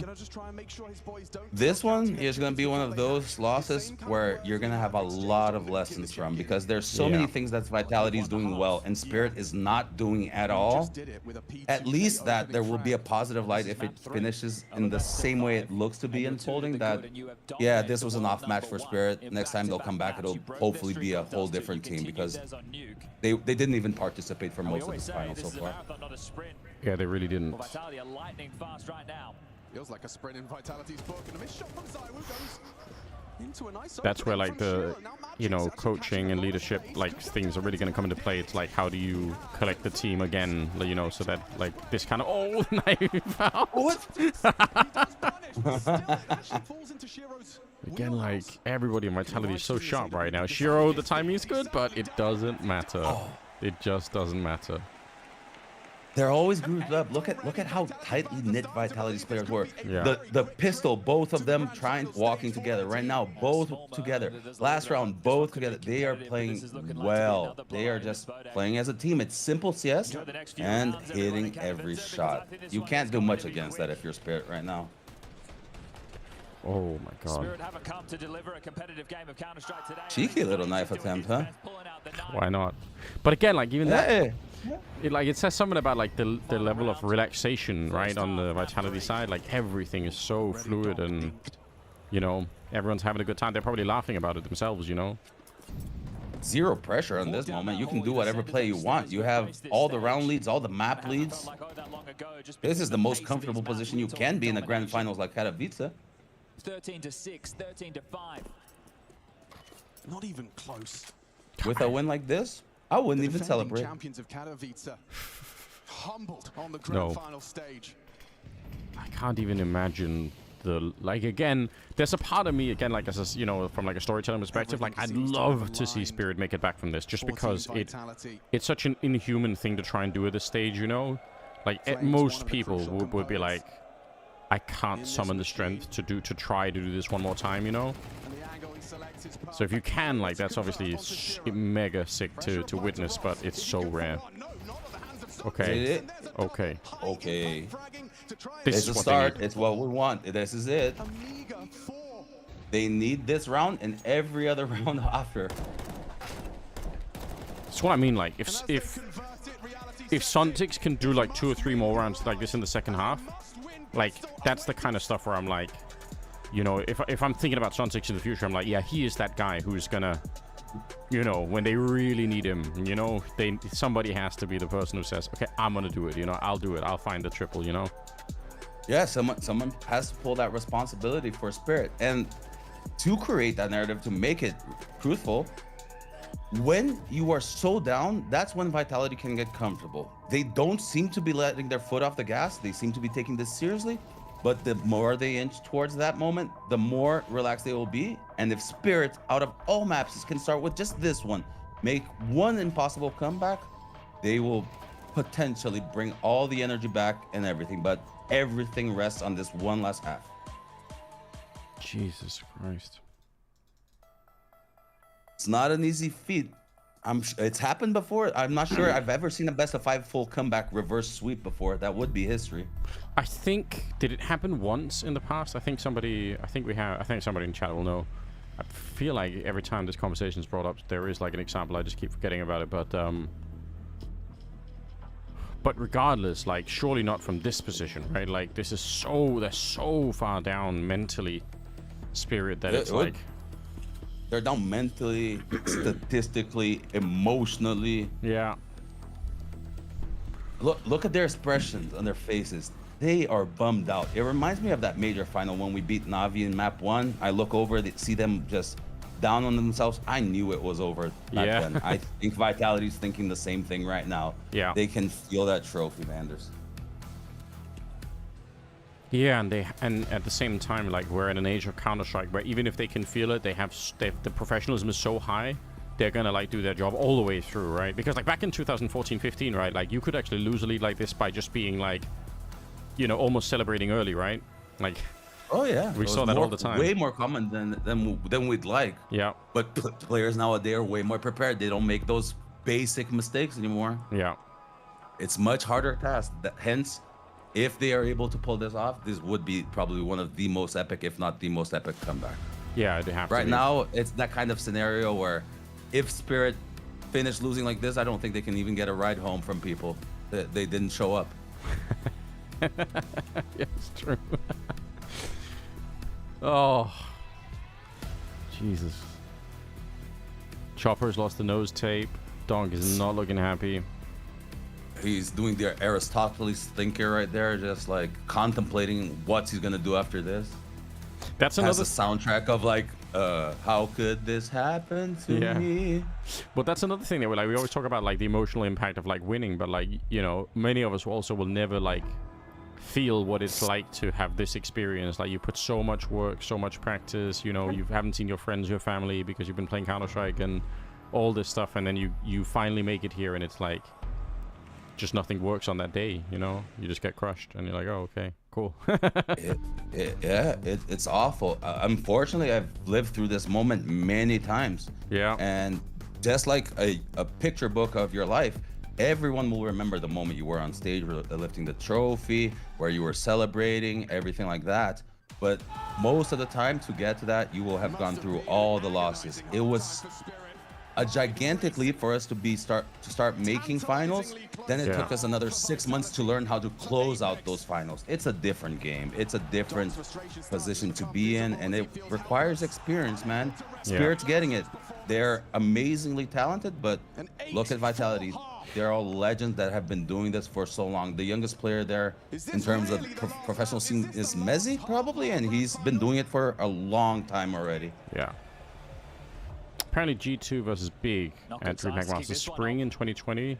Full reverse sweep? Yeah, and apparently Na'Vi versus Astralis in Pro League Season 12 was another reverse sweep. So, like, it's happened damn, it actually happened a lot more than I thought. I actually never thought of that. Oh, Donk is looking frustrated. Something happened with his PC. We got a tech going on.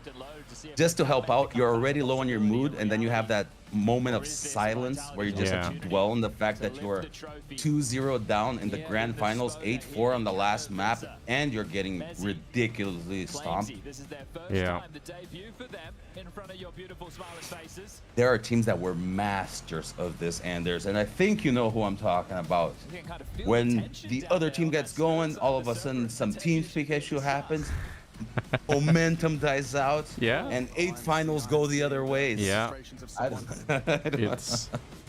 we've had a couple of them like that.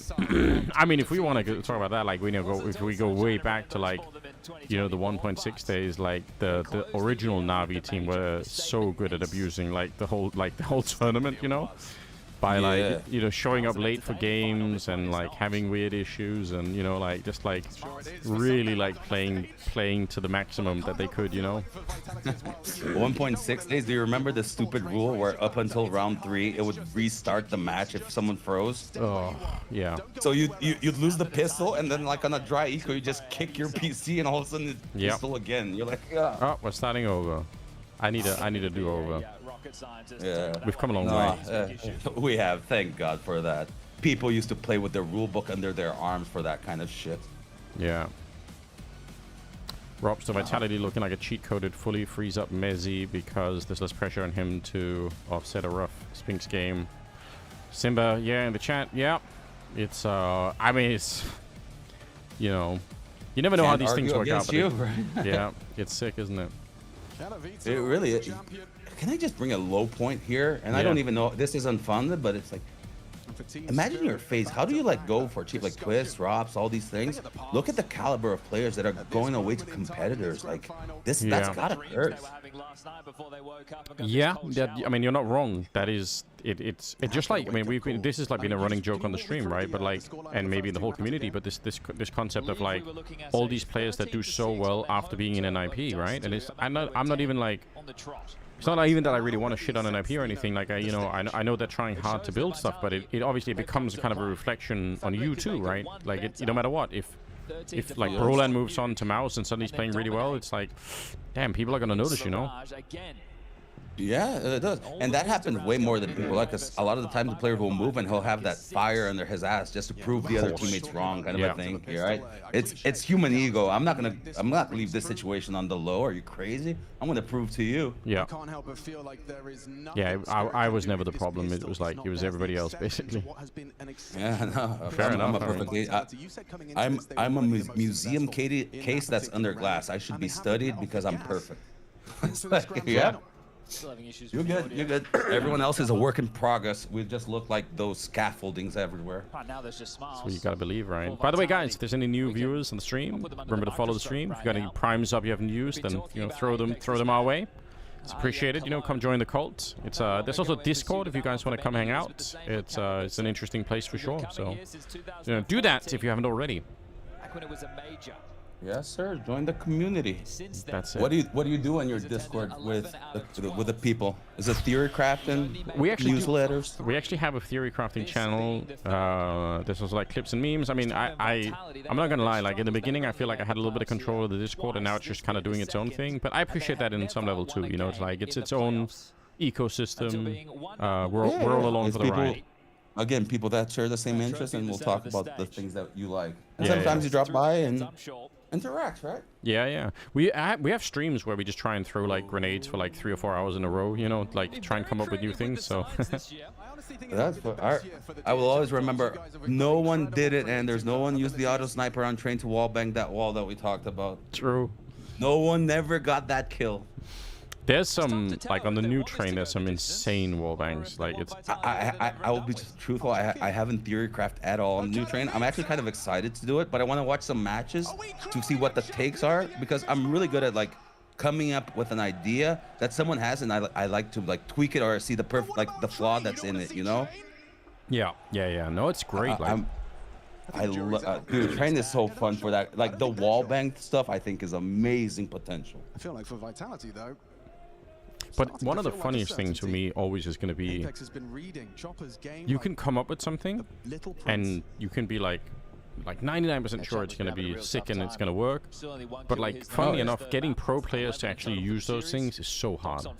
Like at least from like I used to do this where I meet people at events, right? And I say like, how about this? And like people are like, yeah, maybe. They're like not that impressed, and I think, okay, yeah, you know what, fair enough. Maybe it isn't that good. Maybe I'm like overhyped, But then you see 4 years later, you see it used, and you're like, oh, I thought about that 4 years ago, and no one gave a shit. That's what I mean. Like then suddenly everyone's like, what the fuck? Like, I tried to tell you guys.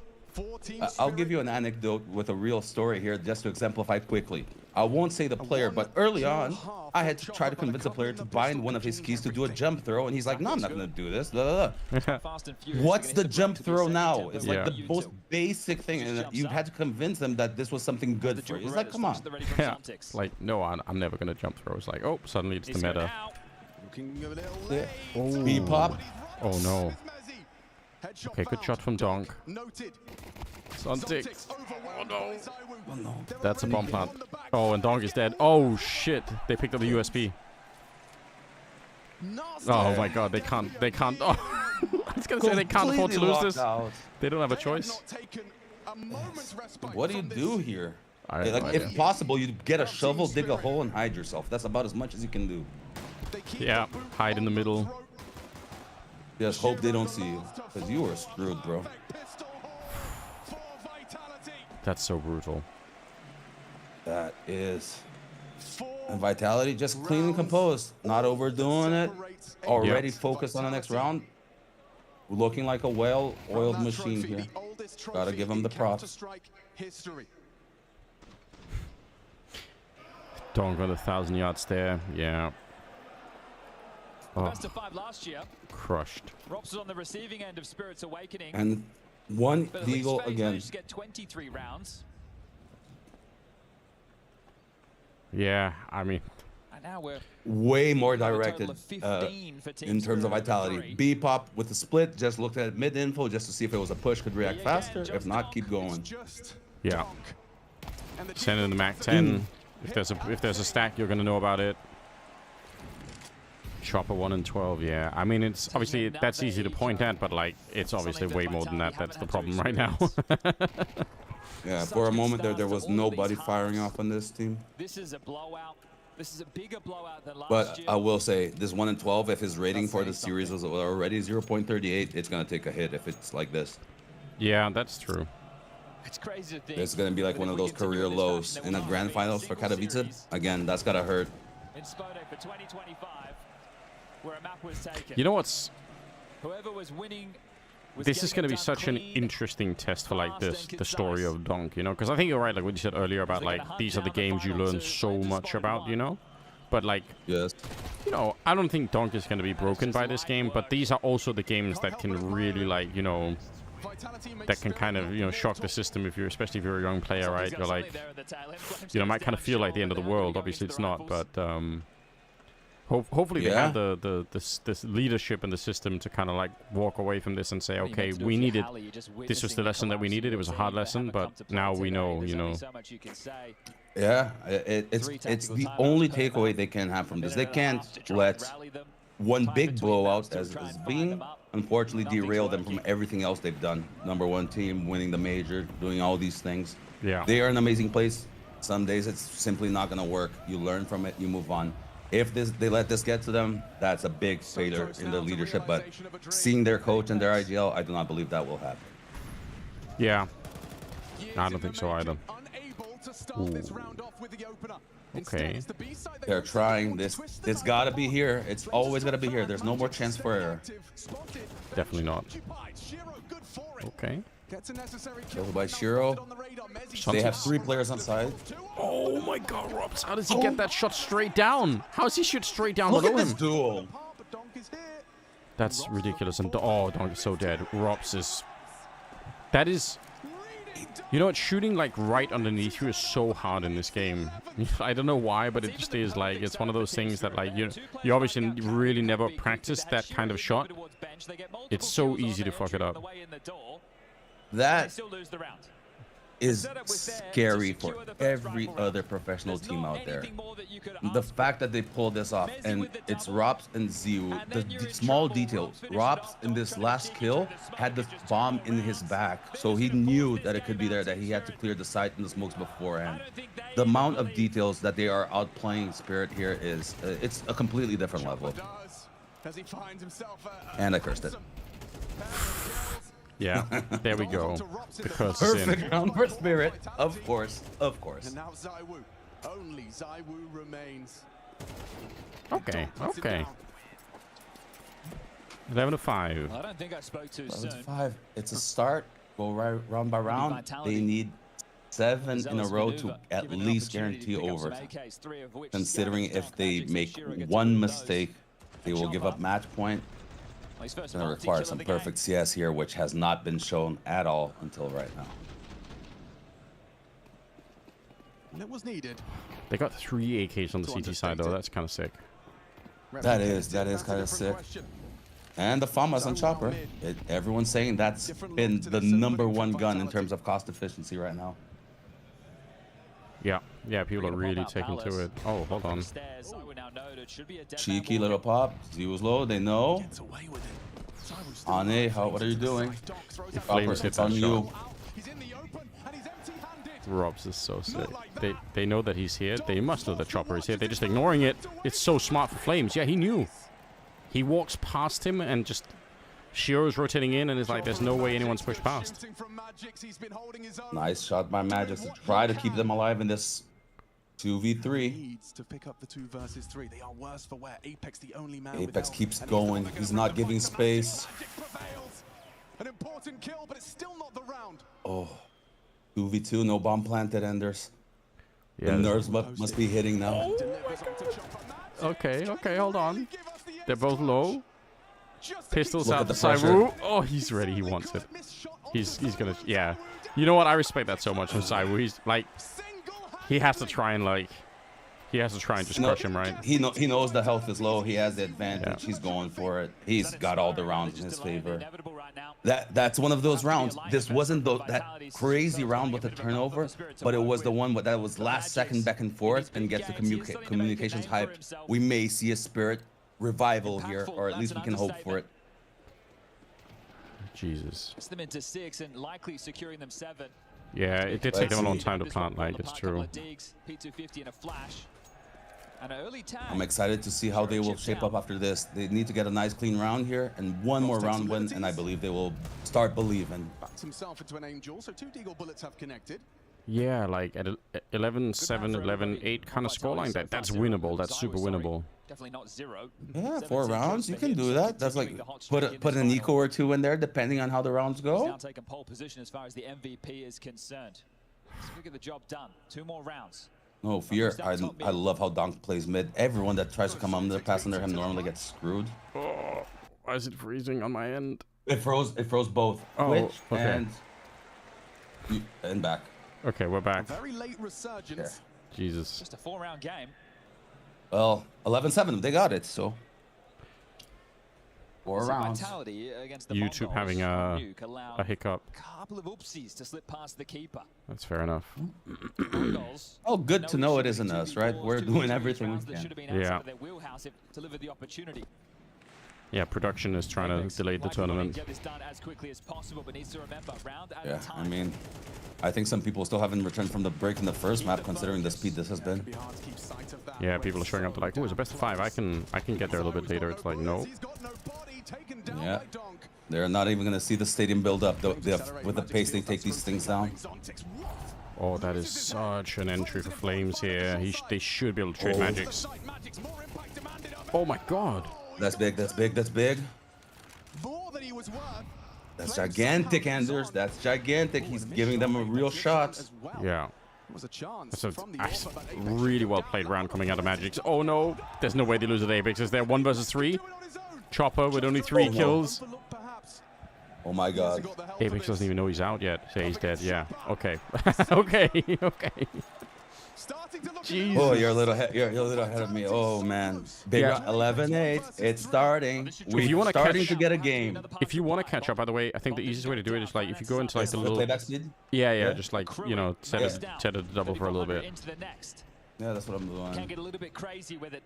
A few extra investments allowed should be good now. of that loss bonus. Right. Yeah, 155, 54. Yeah, perfect. Some head armor for Robs, Kevlar for Flames. All right, one of those equals is here. Just a scout, a lot of deagles here. Spirit needs to be careful. We know how much vitality can be dangerous with that deagle, especially Zews. Yeah, don't even give them the chance, right? Like again, also you just need the strong wins, you know. That confidence building, yeah. Anything they can take. They do a chopper, nice kill. You like that? See, clean. Give yourself some breathing room. Let the feeling sink in that you're back in this match. Get into the flow of it. Nothing about the other map. It's only Mirage. 4 rounds in front of you, Spirit. Keep your calm.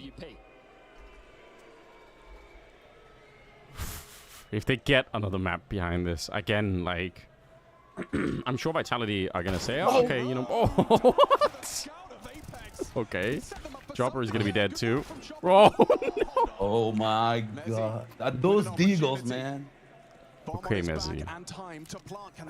This is hard, but there's a world, and there's where he does this. Yeah, he's kind of a sicko too, actually, with the deagle, so I wouldn't rule it out. He had it lined up. Saw it. I saw it. I felt it coming. Yeah. 11-8, and for the first time, we start to see some signs of emotions and not frustration, but concerns, light concerns on Vitality's face. They're not on their flow state. Not everything is working their way.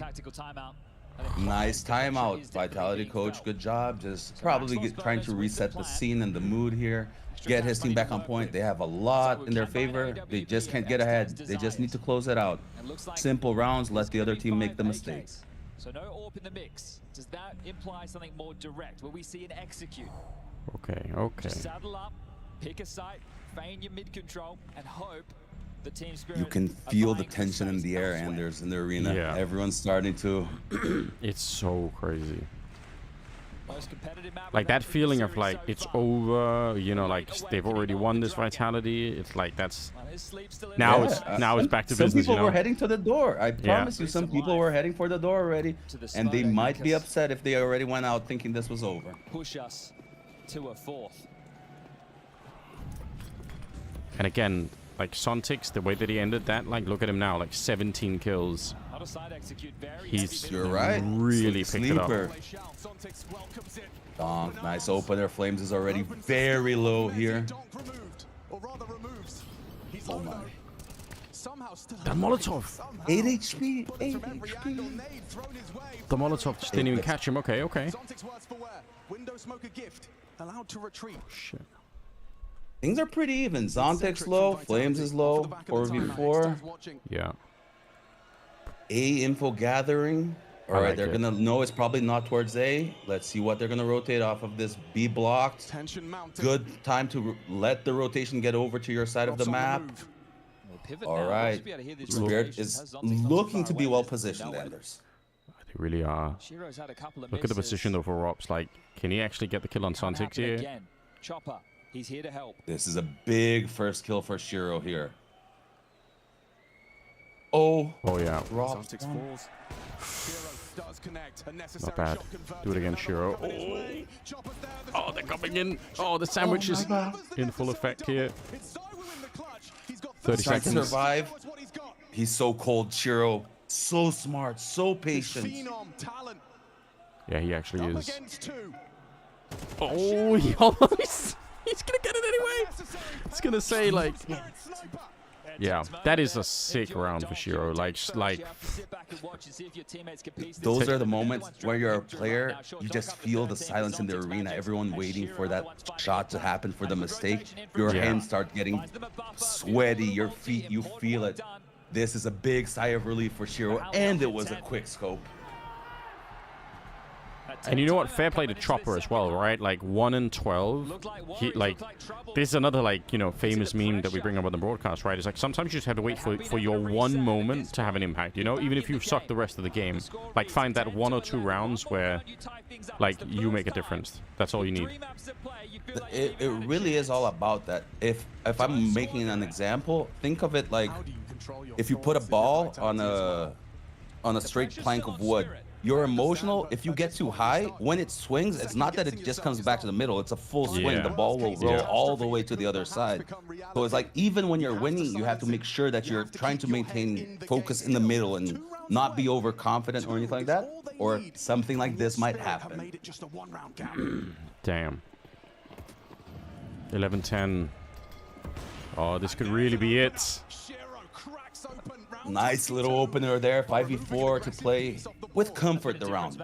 It's not an easy round, but it's a hell of a start.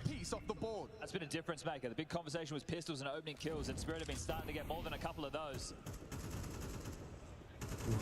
To convert this from 11-4 to 11-11, all tied up. Right now, Vitality just taking map control. Every player's on mid. They do not have a lurker.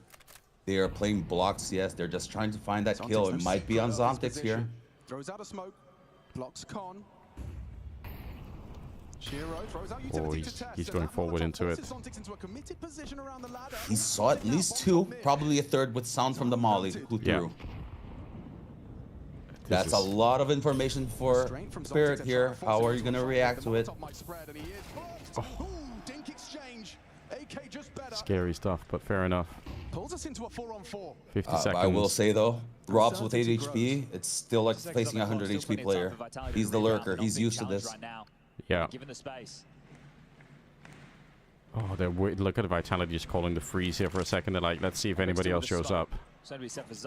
That's that experience I told you. A lot of closing out matches is waiting for the other team to make a mistake and get anxious. Can't stand behind that. They can just that's an interesting smoke. Yeah. We call that the Batman smoke. The Batman smoke, right. Chopper really disconnected from this. He's going to let them cross. I give away the plant. Chopper really well positioned, but they should be aware. Yeah, they got to be thinking about it. Chopper finding it. Oh, Messi! Oh my god. That's so quick. Yeah, stop fighting. Oh, Donk, hold on. Double kill from Donk, sure. Robs, like you said, he's the lurker. He used the low health. Oh. As his boots hit the ground. They do have a kit. Cyru. Bomb planted for him. They're pretty sure. Oh, Zews. This is the round. This is the round. Oh, he tries to pre-fire. It's so close. You could tell. We've got a match. We've got a match. Oh my god. This is crazy. Spirit is alive. They still breathe and live to fight for that trophy. It's all about Mirage. They are in control right now. They needed 6 rounds in a row to tie it up, and they got it. 11-4 to 11-11. Oh.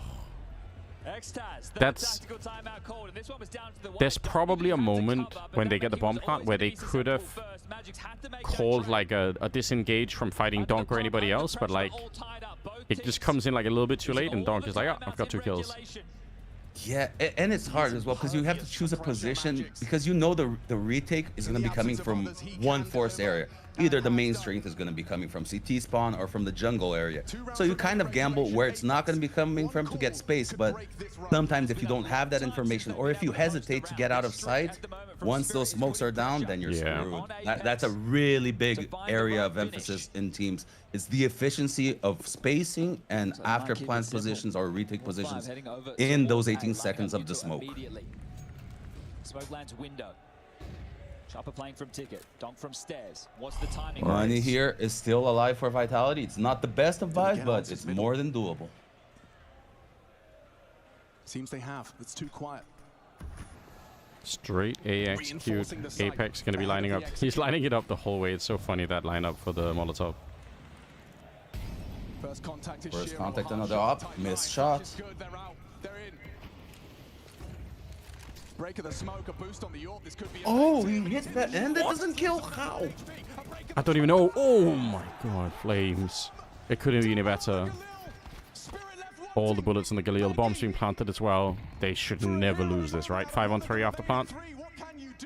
And the money is not good for Spirit here. No, it's not. They need to save. They need to save all of these guns, or it's going to be a really bad round to have your backs against the wall for tournament point.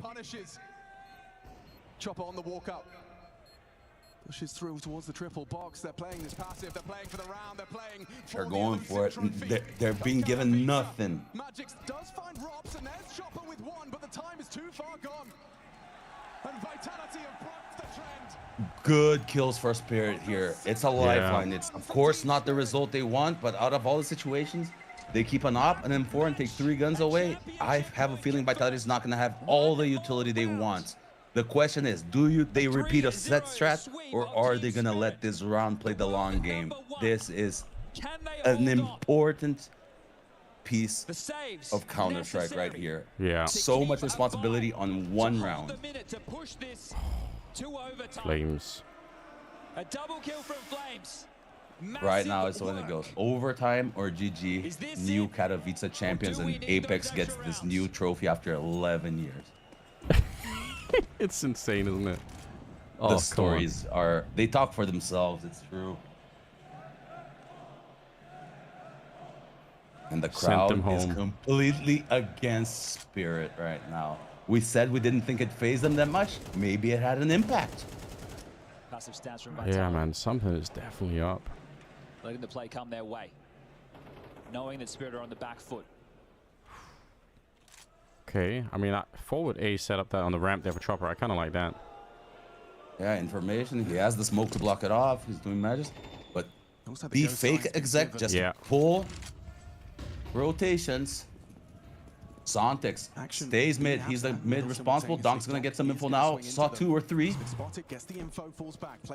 Smart. Sontics heard underpass. They know there's 3 mid and 1 underpass. Did he fake it out right now? I just saw on the radar. Rops ran and he's walking back to B. They're doing a B split. Yeah.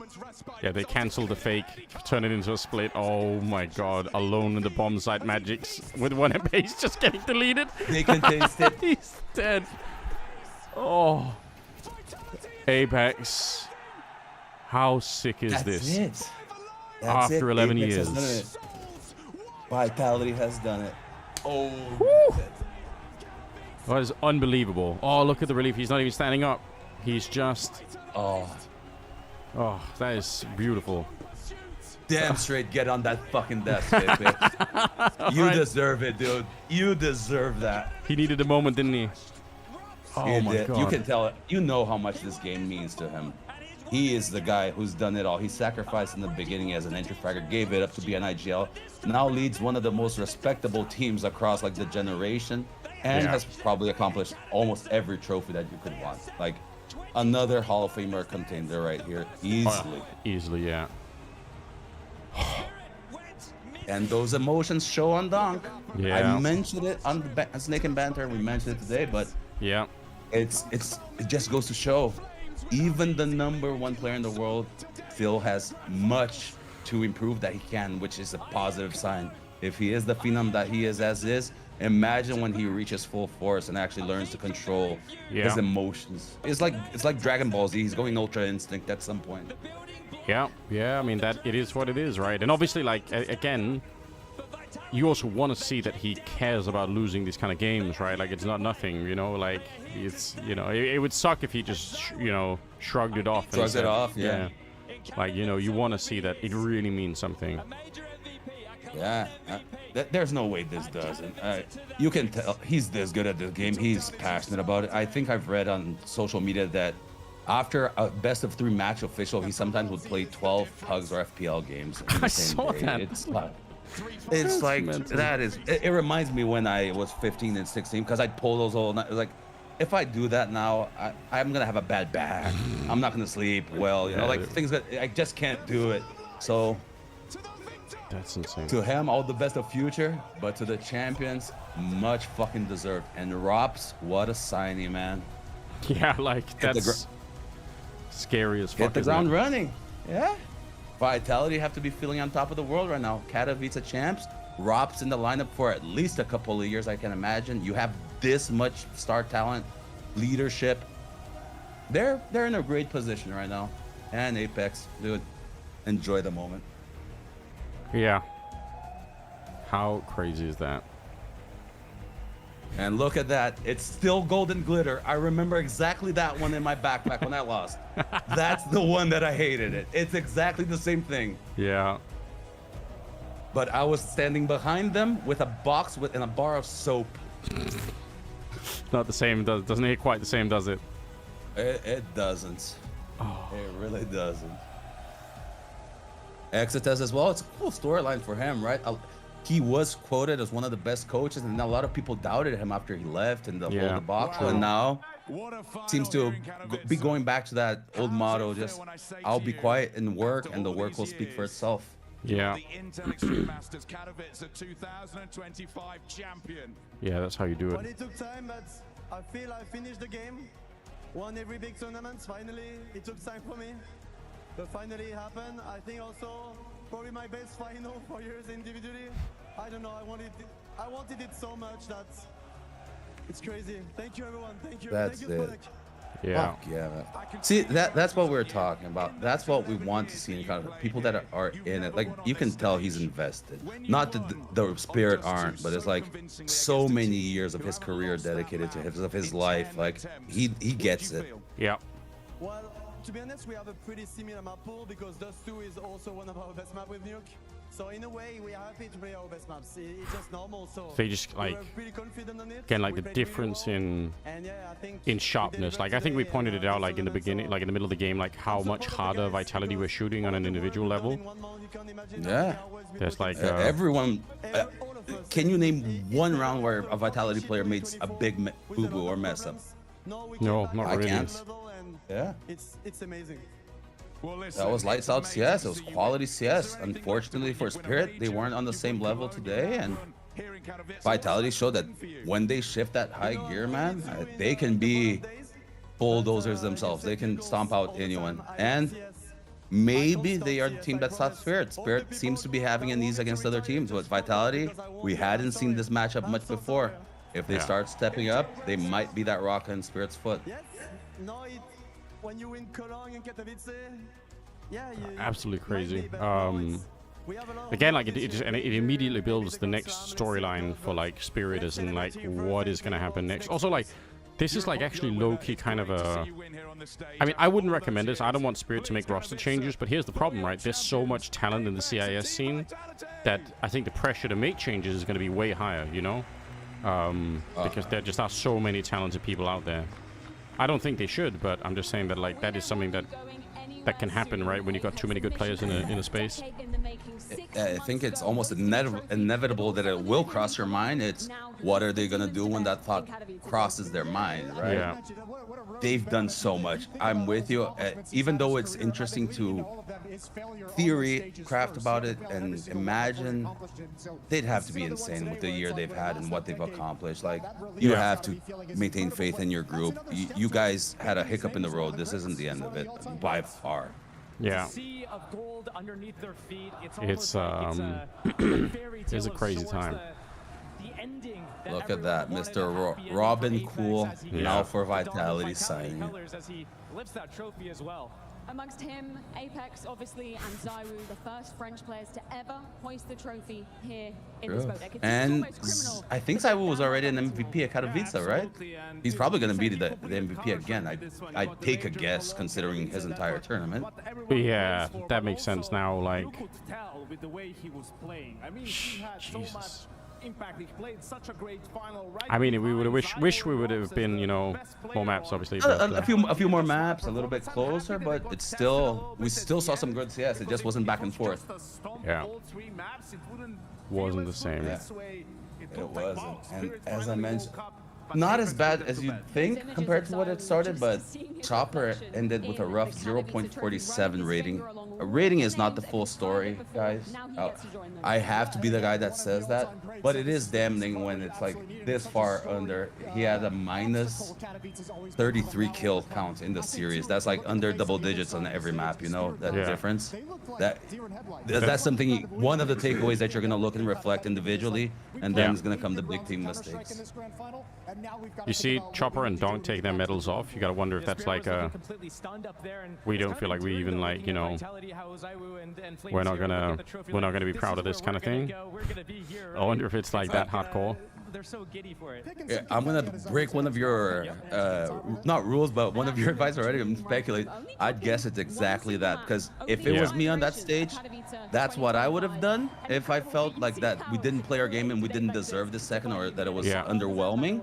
And I've had teammates that have done that before, because many times when we get to the finals, you're just like, Jesus Christ. Like I said, it's worse to lose in the final. So in this immediate aftermath, your head, you're just really upset, sad, and like frustrated. It's the truth. Crazy scenes.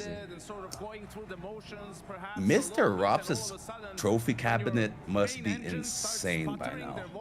Yeah. Much behind it, and some deep conversations in store for Team Spirit. You see the medal going on to Rops. They're the last man in line there, and it's like, You know, maybe the magic wasn't with FaZe. Oh, yeah, look, they're already discussing some of the things. What am I doing? What happened there? You can tell they're not happy about it. There's gonna be a long little powwow after this one. Yeah, big difference, right, in between like losing a final where you're like, you can walk off the stage and say, listen, we gave it our all, but we you know, they were better today, and losing a final where you're like, damn, like we disappeared for like, you know, 2 maps. Yeah, the big thing now is really the reason behind, because there's 2 angles that they can take away from this. They can walk away with the angle that Vitality played lights out and we really didn't have a chance today, and that one's kind of easy to digest. If they're leaving this with the, no, it wasn't Vitality playing well, it was that we sucked and we didn't get our communication, that leads down a dangerous path. And from the outside, while we say the whole tournament they shouldn't go down that path, it is easier to go there than we'd like. Crazy. It is, but still, it was a great tournament. I really enjoyed this Katowice. Shame we only got to do the finals here, but dude, like there were some amazing matches this event. This has been fun. This is like one of those events. No, it was sick. It was sick. Like, if you wanna you know, do it again and hang out, like it'd be super fun. We should like definitely, let's do it. Like I said, I don't get an opportunity to do this. I enjoy it. It's fun. That was some final. Yeah, I think it'd be a good time, you know. Yeah, let's do it. Let's do it. I think we play really good this final. Just towards the end, it was we'll chat more and see how that works. Yeah, you know. It's kind of you know, kind of workshop it back and forth and see what works out and all the rest of it. So yeah, I think it's I think it's gonna be fun. It's gonna be good. We've got enough Counter-Strike to watch anyway, you know. So. Thankfully, right? This year is shaping up to have so many tournaments. We're in for a good year of Counter-Strike. I'm excited for it. Thinking about the consequences, and we give our best for the end.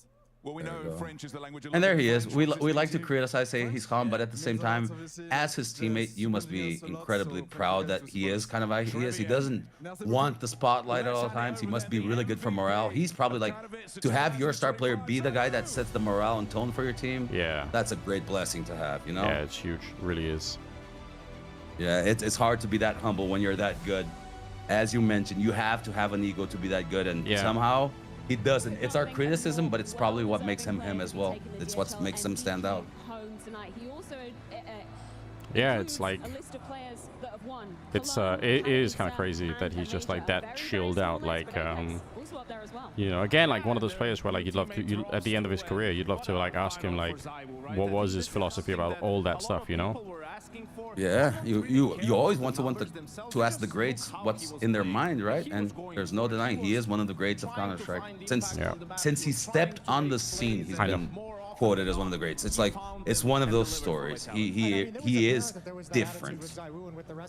Yeah. So rare as well. Like normally the build up for somebody like that is so much longer, you know? For him it was just like, boom, here he is. But in CS, we've gotten a few of those, right? Like when you think, like the Robs is the original. Zews was the one that came next. Funnily enough, they're on the same team now, right? But we have Donk, we have Monacy, these young stars that just burst out like flying. Even Shiro himself, when he started in that Gambit Online roster, he was like flying from the get-go. I think we can see now that things were not really great in that last Vitality roster, right? Because just getting Robs for Spinks on a player level shouldn't elevate everyone else as much as it did, you know? But I think it's that's also a fair point. Within the team, it is, but I think I disagree. I do think Robs is a big upgrade in terms of experience, and Robs pulls as a consistent second star, right? Not just a rifler, second star who's gonna pull rounds out of nowhere. Robs has more of that than Spinks. Spinks is flashy. He has some great holds and sprays, but Robs, like as I just mentioned, he is one of the original guys that everyone saw was different. So I disagree. I think it's actually a much bigger upgrade than most people thought, but including myself, that didn't stop to actually think about this, you know? Well, it's funny. It is interesting to see how it spills over to other people, right? Like, as in, it's not that he's playing well, but like everybody else is kind of like seems to be having a great fucking time. One of the big things about roster changes is sometimes it's not about that player that's coming in playing at 100, but he enables others to go up in efficiency and performance. That's a big point. That is sick. All right, one sec. I'm gonna run to the bathroom. I'll be right back. We've got to welcome Zews up here. First of all, huge congratulations. That went by in a flash. Like, talk to me about how quickly. Hey, Runjo, thanks. Glad you guys enjoyed it. Thank you for the bit. Mark, glad you guys enjoyed. Hopefully, I'll be here for more, man. It's been fun. For Apex, for Robs, just joined the team. You can see Apex crying because we didn't went out. You guys like the final? I hope so. I mean, it wasn't as we said, this close, but Vitality, go to some good stuff. We had some nice highlights. We wanted so much for him. What was the energy like in the team today? I mean, we've just kind of been commenting on how confident you guys felt in entering the server the first few rounds of play. It was very apparent that we were going to get the fearless Vitality inside the server. So what was it like preparing with the team this morning? Is that energy just full focus from everyone? For us, our energy was just, we don't here to just play, we just to win the final. It didn't matter like about the fear, like we just chose the preparation before. We just chose our individually teamwork as well. So I don't think we had the pressure about the final. We just play our game. That was the most important thing. I think for you as well, you were all over the map. You know, different maps, like aggressive, like you were doing everything. Did you make a case for yourself? You know, if it's a 50-50, I'm going to try and make a move, or maybe not, that you were going to go for it. You weren't going to, you know, regret anything in this final? Yeah, like you said, I didn't want to regret anything because also it was my first final in Katowice and I didn't want to miss it. So no regrets, play my best game forever, and that's what I get it. Tell me a little bit about Rops, as we were just talking about. Obviously, Spirit bested him last year when he was on the side of FaZe. Now he gets to enact his revenge with you alongside him as well. That must feel extra sweet. It's a really good feeling to have him. Like we said yesterday, he has the experience for that. He's really calm in terms of, like he can be on Mirage 13-9 or 14-9. You don't feel anything from him. He's trying to find solution. Like I said, he's really calm. So I think that's the strength for him. You can lose or win. He's gonna try to find solution. You're gonna try to win someone. After seeing how he was in this final, were you like, so that's what happened in Shanghai? Damn, I'm back. So that's how it is. When he jumped everyone and they're going to kill us, and yeah, like on those two, he was killing everyone. Like I was just talking about his mentality and the team mentality leading to this. They were very chill from what he's saying. It wasn't even about playing. They just knew they were going to win and played to win the entire game. I'd like to give the opportunity for you to just... I mean, it does seem pretty easy when the game goes kind of like it did. They were in control of most of it, right? Yeah. Thank you for all the fans sharing. I mean, he was amazing playing in the spot. if you have that feeling and then it works out that way too, it's like, it doesn't get any better, right? Huge congratulations. It does. I'll let you get off and go. Our first Grand Major final, again, I remember your casting throughout that entire major, but before that final, myself and my players, we were just concentrated looking at the big screens, seeing pictures of ourselves and imagining us winning. We knew we were gonna win that. Yeah. Some days you just have it. It's the athlete that wakes up with that good juju feeling. Yeah, you know even before it happens. Yeah, you wake up, the sun is shining brighter, everything's working, grass is greener, kind of thing. You just know it's gonna be a good day. Right, like to believe that there's no one better than him on the server, that when he feels like looking at the top now, dominate everyone, you know, he talked about not having the thing is, G2 looks so weirdly shaky right now. I think, at least to me. So it's more like Spirit, Na'Vi, Vitality. I don't think FaZe are quite dangerous. I feel like he's getting there. But like they're outside. Those three are in a category of their own right now. Yeah, I agree. I before would have put Spirit and Na'Vi on a category of their own, but with Vitality winning how they did this with Robs, you got to put them up there too. Yeah. It's so interesting, like everything from here is just how much better can this Vitality be? Yeah, for Vitality obviously lifting looking down the list of names here, there are just you see Mongols on the list on the top 8. I think someone said they're probably gonna hit top 6 with the ranking update, something like that. They already counted. Like CS is in a state where we have a lot of newcomers fighting for top spots. They're not in the S tier category, but they're all like good gatekeepers. Eternal Fire, Mongols, FaZe themselves, even G2. Like you have a mix of new and old school, but they're all gatekeepers Sometimes right when now. I see Spirit losing a map, you can get it back What the do you say? next Is it one. bad Why do you think communication? that wasn't the case today? The same, like I said previously, they were just better, and like I don't know, to be honest, like we will search reasons why it happened and we'll fix them. Thank you. Simple and direct, right? Yeah. I mean, I will say, like, that's the right mentality to have, but it does seem like it's a little bit of PR. It's like, yeah, we'll just wait. I don't want to mention because if they were discussing, they already have ideas, right? Yeah, they already got. You know, you never leave a match and you're like, oh, I wonder what the hell happened. Like, you know, where you got shut down, who played badly, what mistakes were made, what the climate was.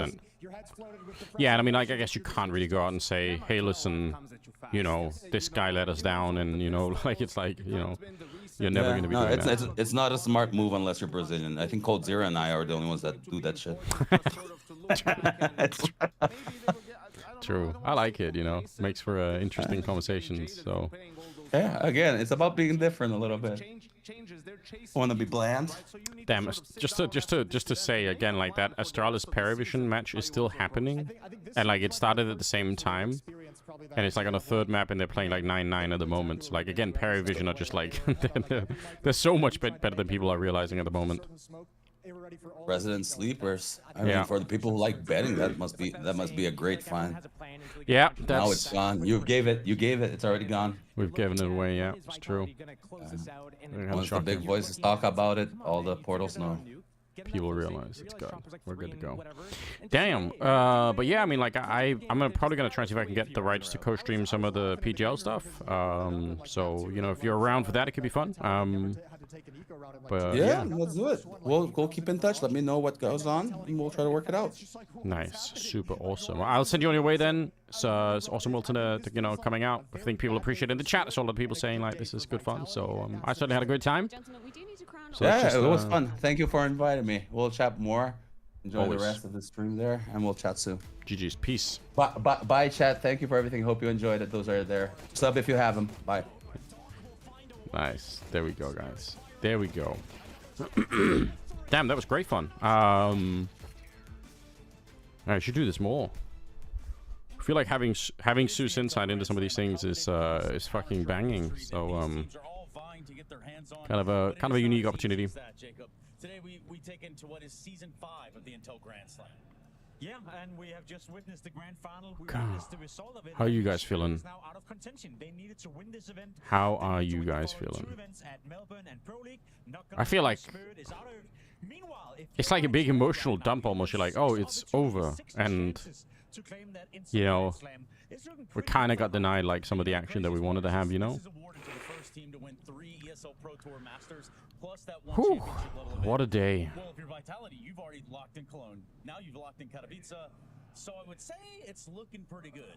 It's looking damn good for Vitality. Obviously, we're curious to see if they can replicate this kind of performance. We're curious to see if this whole Robs being brought into the team was a bit of a honeymoon period, or if Vitality are going to establish, I wouldn't say another famous person joining the court, like having John Travolta. Yeah, true. Very true. Yeah, we're getting them. We're getting them slowly but surely. But in a perfect world, who really knows anymore sometimes? Like with teams and how they show up. What I can tell you is this. Yes, you might get that Intel Grand Slam title, but you also get a million big ones to go along with it. That's because you do get $1 million when you win this thing, right? I mean, you can buy a lot of stuff for $1 million. Fair. Facts. What you guys buy for $1 million right now? We do have a ton of opportunities coming up, obviously, for the Intel Grand Slam. Each of these tournaments that you go to, you win it, you put a notch towards it, you try to collect 4 and put your score on the door. Jacob, we've got a couple opportunities coming up. So ESL Pro League Season 21, the Intel Extreme Masters down on Melbourne, Intel Extreme Masters in Dallas, and then we head back to that Cathedral of Counter-Strike in the summertime. Yeah, as you said, there's plenty of good tournaments coming up, and especially if you're Vitality, you're now eyeing an opportunity now. I mean, there's more decent place to live. Yeah, that's fair. House, all right, yeah. Housing market is crazy right now. At least in Denmark. I don't know about the rest of the world, but I feel like everything is expensive out here right now. Congratulations from Jacob and I suppose. That's the Intel Grand Slam from us. This would be like the ultimate ball way to do it. You're winning 2 championship events, which are regarded as the hardest ones to be winning. Vitality, you've got 2 of them. Well, he said he needed to set new goals. And you know, this is one thing he has yet to achieve, Apex. Complete it in Cologne, why not? Yeah, that's the best stage to do it. Liquid did it there. I tell you, it's fun. Look, they got 6 chances left, but I do wonder, like, in 6 months from now, are we going to look back and be like, Dallas 2024, the G-Stew, 2nd place. That was the difference maker. If that comes back, oh man, that would hurt. That would sting even. You know, I wouldn't mind it, personally. Well, speaking of Dallas, have you guys got your tickets yet? Because if you're watching Katowice, you can get 20% off code for that. Damn, Freya, some point with it. Other events that are going to be going Ooh, okay. Man, what a tournament it's been. I feel like we had some pretty banging matches. Also going to be going to Melbourne as well, Jason. I'm trying to think about what the next upcoming thing is. I'm going to be casting a bit of Counter-Strike tomorrow, I think, and I don't know anything about it. like towards the evening, I believe. I'll keep you guys up to date with it on the Discord. And then I don't know what else is going on. I guess the PGL stuff is going to be starting at some point, so there might actually be a chance maybe for some. Yeah, it's a little bit. Damn, it's starting so soon already. That's crazy. Like, we have no downtime. Yeah, I'll send an email to PGL, ask if I can do some co-streaming for that. Rich is hosting. True that. I'm sure we'll make a mess of it real quick and call it home. You got a week, yeah. Starts on Friday. Damn. Yeah, I'm doing a couple of things Friday and Saturday, so I might miss some of the early days there. You've got the players in form. You've broken a curse. Look, they have a lot of the. Through a very lengthy scientific analysis, come to the conclusion that Zews is now ahead of Simple. In second place, directly up behind Flusher. Jesus Christ. Yeah, I'll try and ask PGL what's going on there. Oh, what a day! What an absolutely crazy day. How are you guys doing? Hopefully we'll do this a little bit more in the future. Did you guys enjoy Zews being here? I feel like it's kind of a, you know, a rare opportunity. SI time? What is that?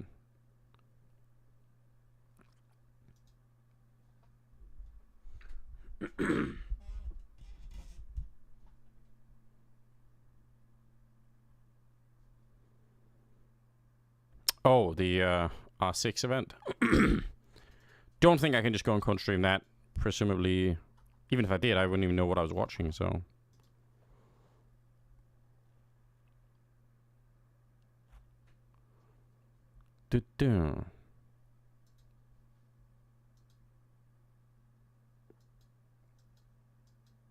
Yeah, you'd have to ask permission. Yeah, it's fair enough. That makes sense. It does make sense. Yeah, I kind of wonder if, not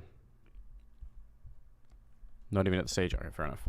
I kind of wonder if I should, I wonder if it'd be possible to get Zews to do some color casting for some event, assuming that, you know, I get hired for an event. But I actually think it could be kind of sick, you know. So, we'll see. We'll see. All right. No, it's not a Lobo raid. You got me last time, but this time, I'm ready. You guys are sick. Sick Maui Snake fans showing up, okay? I'm on to you. But all the same, welcome to the cult, guys. We are building one. How are you guys doing? Did you guys enjoy the grand final? I thought it was pretty sick. Wish there had been more maps. But what can you do, you know? How do you do a second raid with like 23 viewers? What's even happening? How do you raid twice? Why are you fucking with the system? Double raid.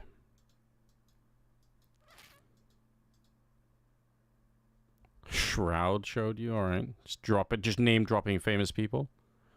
I see how it is. I know Shroud too. Before you did even. Just to say.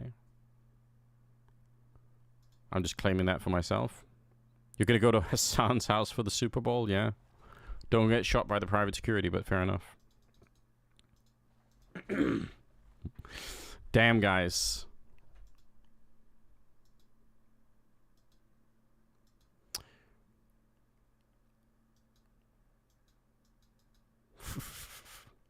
Well, yeah, we're just having like a bit of a, you know, we're coming down from the high of watching that game. It was kind of crazy, but just way too well drilled for Vitality. Pizza did arrive on Friday and it was good. That's nice. That's very nice. Anyway, Alex, I hope you're doing well.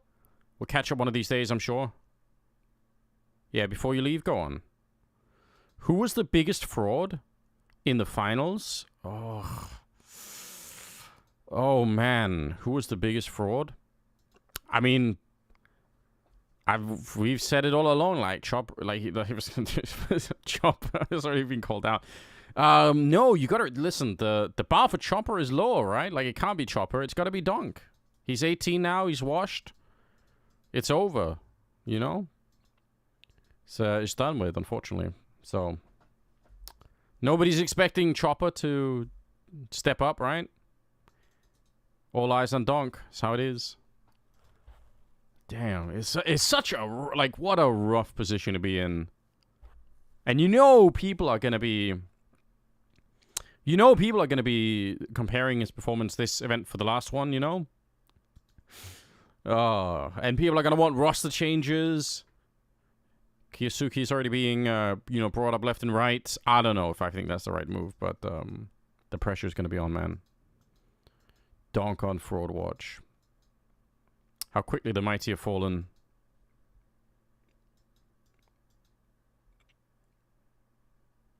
Only person who actually showed up was Magix. I don't know, like at the end, Suntix. Man, Suntix tried to bring them back on that third map, Like he did some hard work to try and make that happen, but him and Magix were also the only people doing that, so. Shit, guys.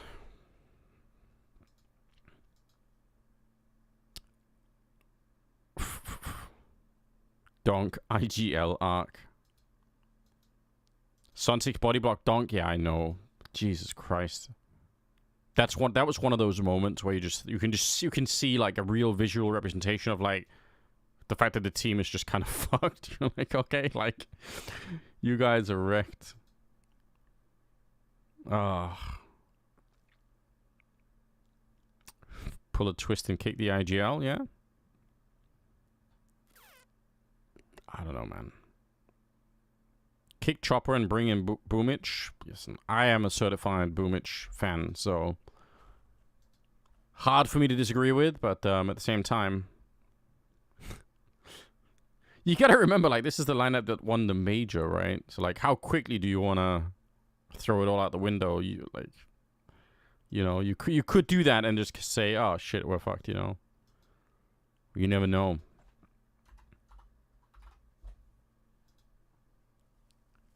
I don't know, man.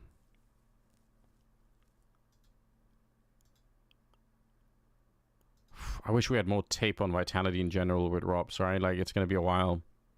Going to be a while before we can we have a real sense of what they're doing. Apart from winning.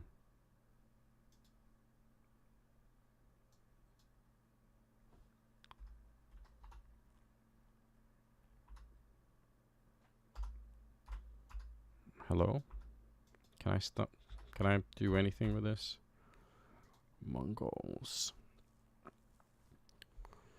I did kind of want to.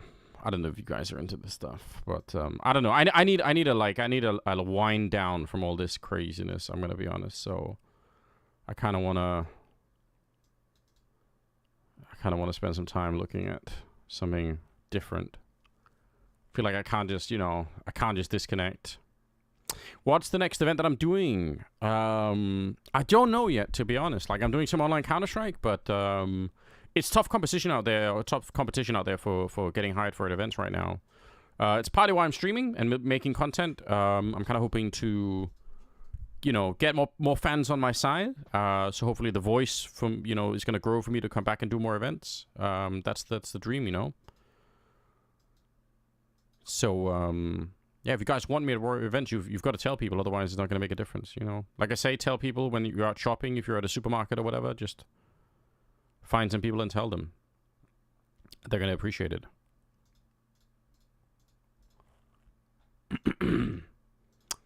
What have we got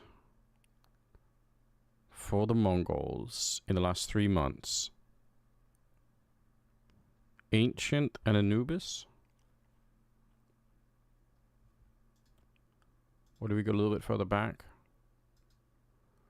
Yeah, I go around town shouting chop, chop, chopping it up. Nice. Do that, you know? When people ask what that's all about, just tell them. Is that decent looking map hole? They kind of play a lot of nuke for it to only be this way.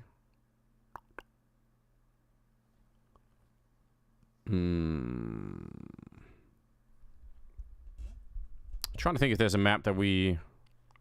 I don't think we've watched a lot of Inferno. Is there a chance that we could learn anything new on Inferno right now? Kind of wonder. Kind of makes you wonder. Maybe we give it a shot. Sometimes we don't know, you know?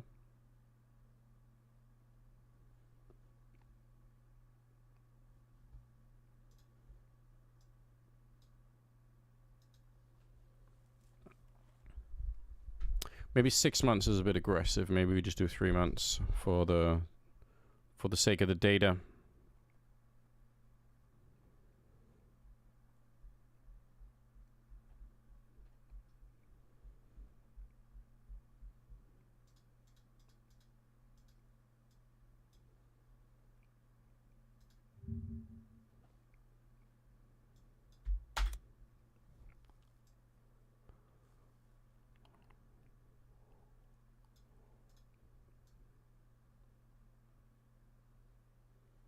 Is that Bruno? I don't know, is it?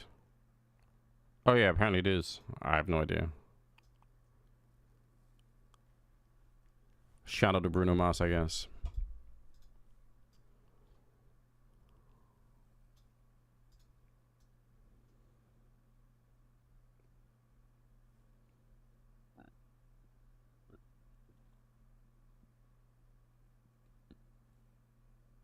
What mouse am I using? I'm using the Razer Death Adder version 3 Pro. Like it.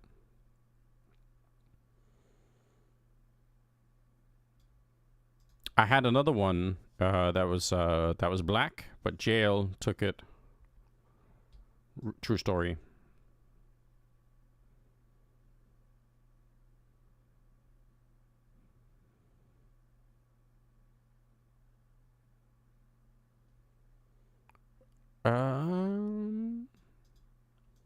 Is that grenade? Does that do that every time?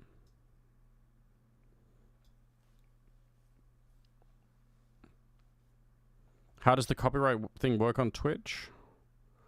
Basically, the song that I'm playing now, we're not sending that to the VOD track, so that means it's not going to get stored on Twitch, which apparently means it's fine. So I'm just not sending the... Like, I'm segmenting the channels so that, like, I'm sending one channel to you guys live and another bit of audio to the VOD. That's how people get around it, I think. I haven't been sued yet. Hoping Bruno Mars won't sue me.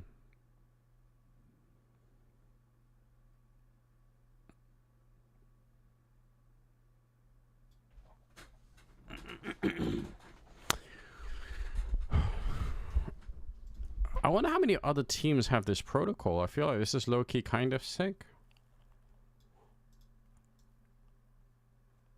As a certified Inferno disliker, I'm a bit curious.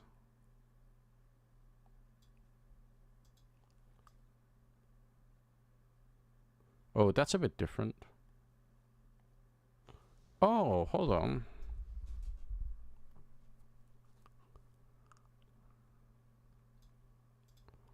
Is that different? No.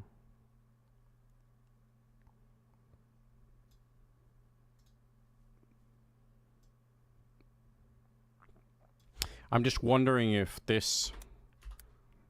If the fact that the smoke is so much on the side... Is that a... Like, because obviously Techno can run through it. Which is kind of sick. But then in some of the other rounds, when they are doing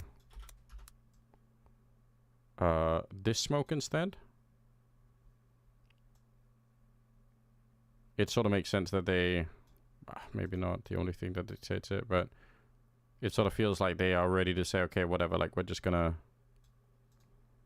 fight a little bit less, perhaps. Anyone else play like this?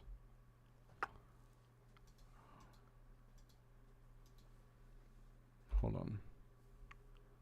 What if we go to like a G2 or something?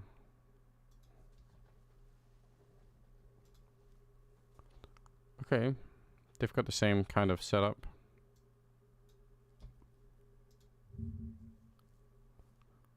How does that play out?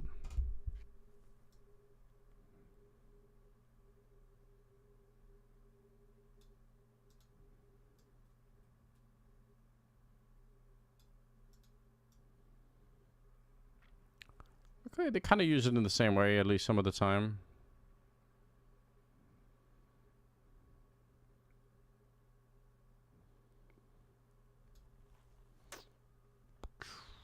So wait. Is there a way to see what that smoke actually is? As in, like, go in the game and see it, Lossy?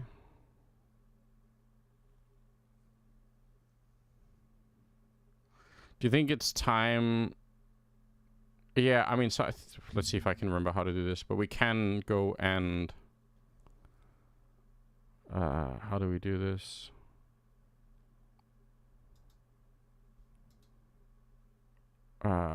Oh, see demo details. So we can definitely download the demo right away. And I think there is even a way to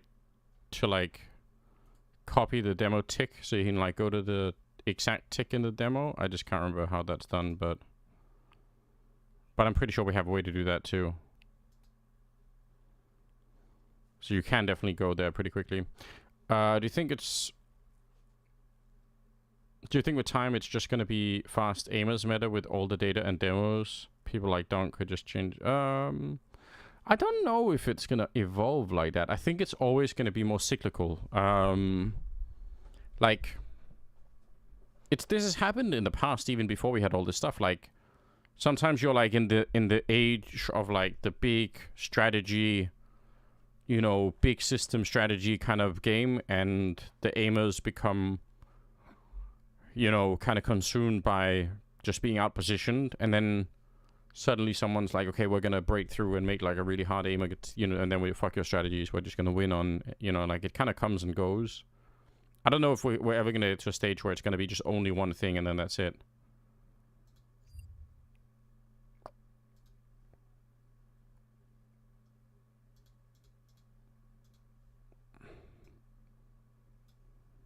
What if we do these? This is already 13 rounds. Does that mean they always do this? Really? Pretty much. Pretty much.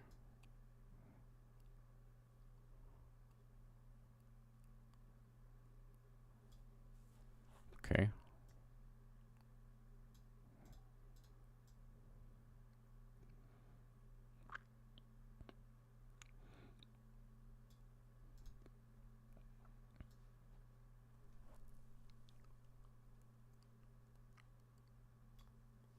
Pretty good variety in in what they're showing here, basically. With all this data, there's very little chance we're gonna have. Yeah, I think in general that's some of those eras are going to be really hard to do.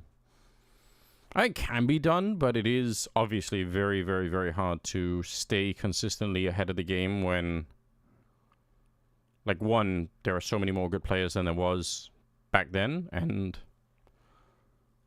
it's hard to keep secrets the same way that you could before, for a couple of different unfortunate reasons.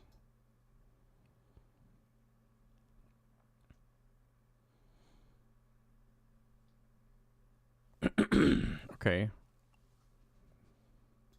Are they doing the same? Okay, not every time. Smoke middle.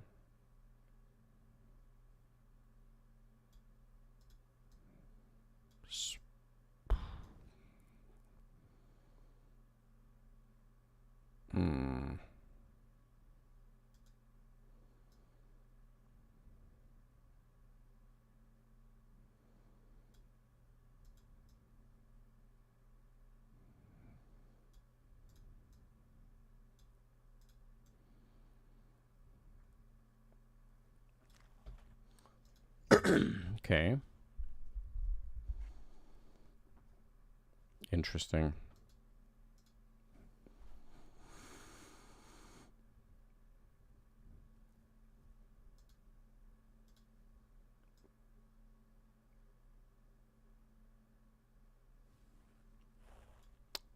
That's not that many rounds.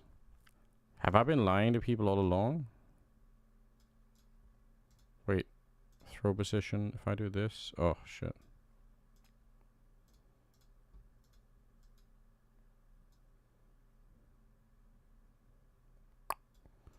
Oh, it'd be cool if we could find another isolating factor here.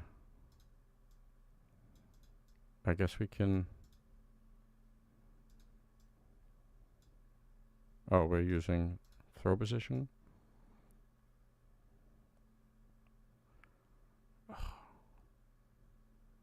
I only want some of these.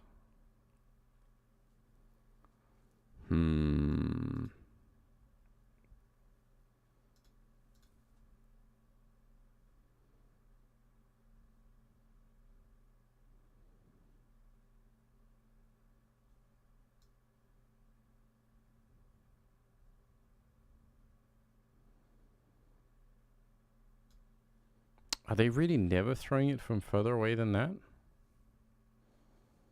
I guess it is a lot harder in CS2 because there's like a giant building here. Yeah, I'm probably thinking about like a older version of Inferno, to be honest. Okay. If we're looking at Molotovs. Yeah, I don't know, like Inferno is kind of a weird map. I don't know.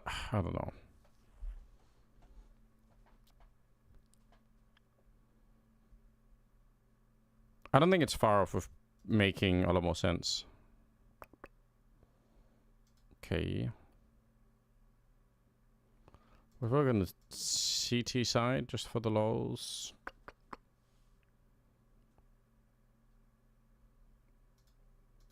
That's something that we kind of know, which is these pop flashes. That's not that many, is it? That's kind of a rare... Ah, but maybe it's also...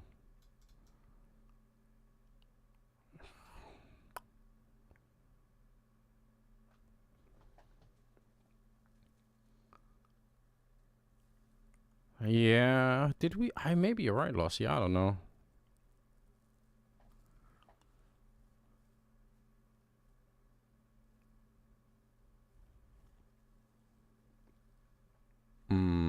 Well, let's just try and look at these rounds and see.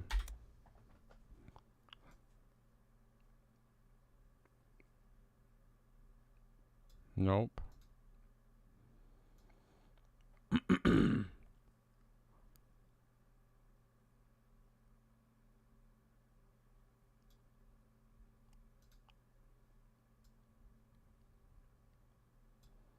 Just want to see alone. Here we go. Hunter flashed in. What happened before that happened? Oh, they actually had 4 people at the bomb site?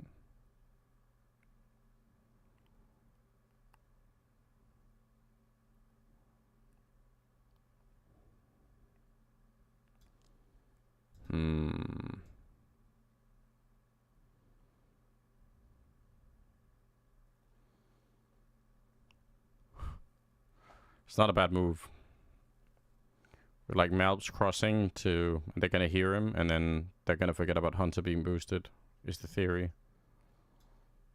They don't, but...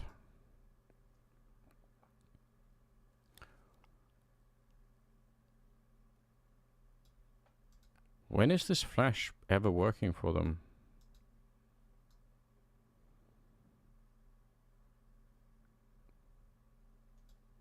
There's gotta be some rounds where this works, right?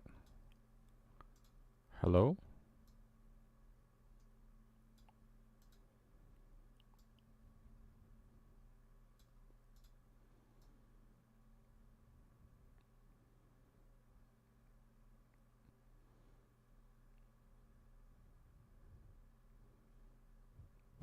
feel like they're getting the flashbang and they're still losing the fights. How could that even be?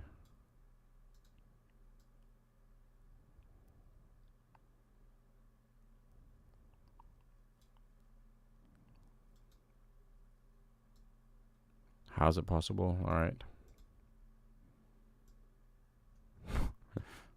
Oh, this time they're actually behind them as well. Senzu, again, he's super flashed and he gets like 3 kills and a teammate. Is that like 16 rounds of them throwing this and it didn't work once? How could that be?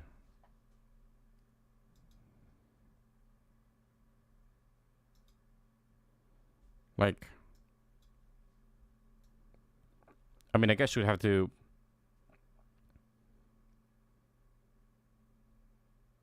So Flit is playing anti-flash up here for somehow. And then Fame is obviously at least trying to play, and like they're just all doing it. Like, there's like way too many people.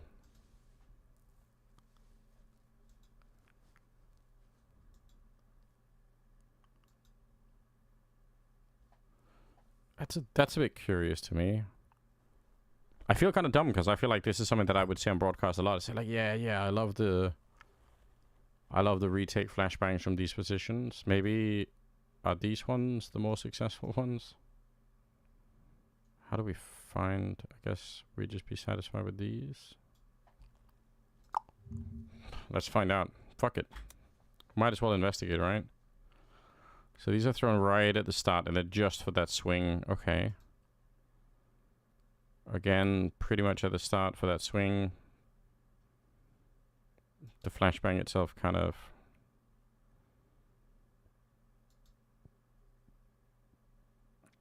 No one's fighting them, no one's fighting them.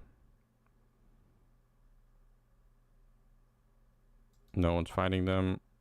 No one's fighting them. This can't be real, guys.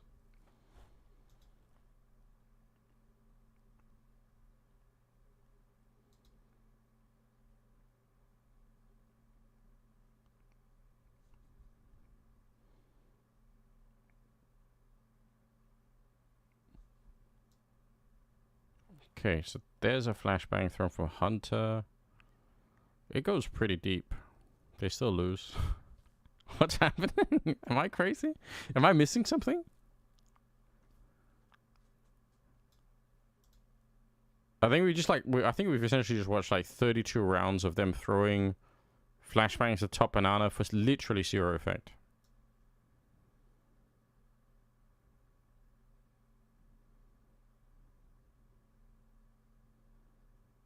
I mean...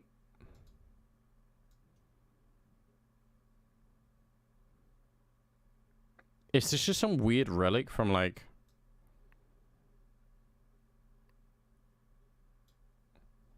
Yeah, Retchie. Good times, good times. Yeah, we're just gonna... I mean...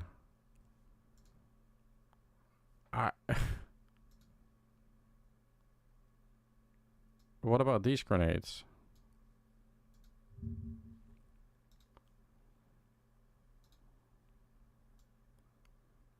Okay, that's just one that... I don't even know. Okay, so that's just Snacks like missing the flashbang. That's fair.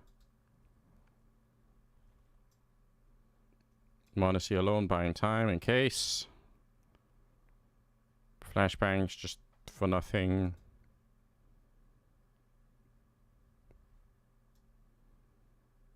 Snacks flashing behind. Again, if somebody peeks, fair enough. You could do something.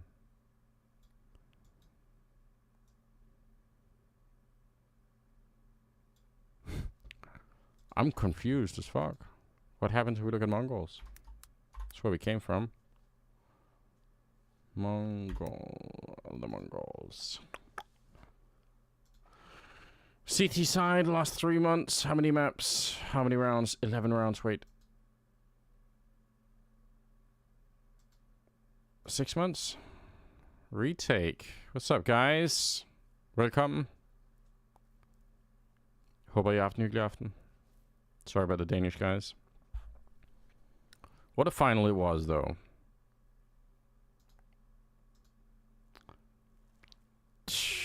I have to. I'm sorry, guys. We're I'm doing an investigation. Okay.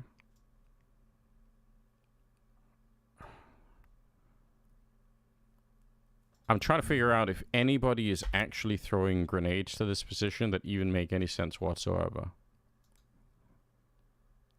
Nope, nope, nope, nope, nope. Okay.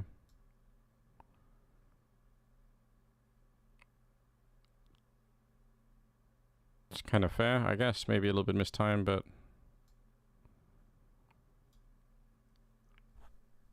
Yeah, thank you guys.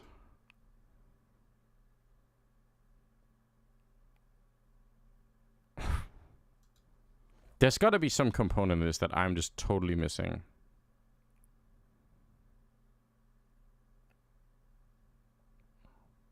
I need somebody smarter than me to understand what I'm looking at here.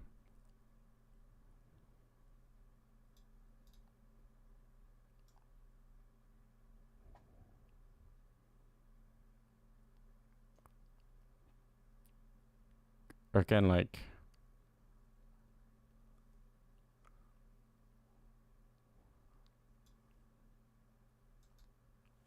Maybe that's fair enough, you know? Flash in for the kill. Please get it. Okay. So that's like a round that works. I guess we can't complain if they're just throwing them and there's nobody there, but it just feels like... I'm starting to feel like that we need to reinvent flashbangs on this area, like, completely. Good God, like, how many flashes are wasted every single game?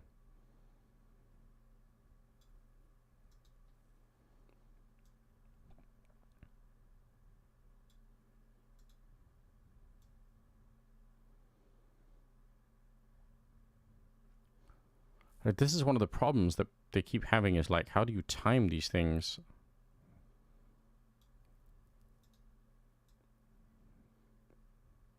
We've just watched, like, how many rounds? Like, up to 60, 90 rounds now?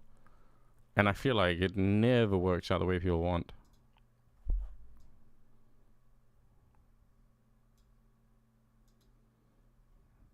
Wild. Absolutely wild.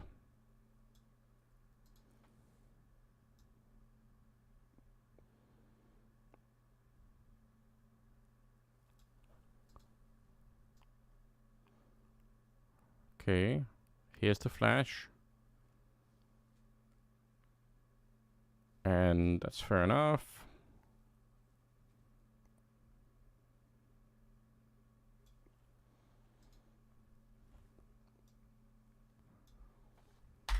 Peek out, nobody's there.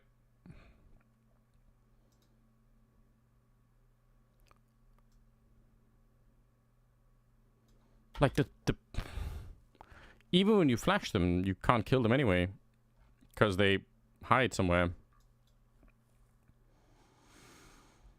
It's gotta be. There must be something that I'm not understanding here.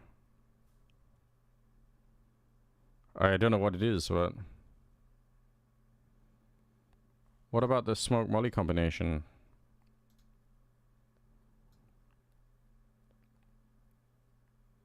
We have to do those as two separate nades, I think. Molly this, and then another piece of utility where we use throw position here. That's 8 rounds. Let's just look at those.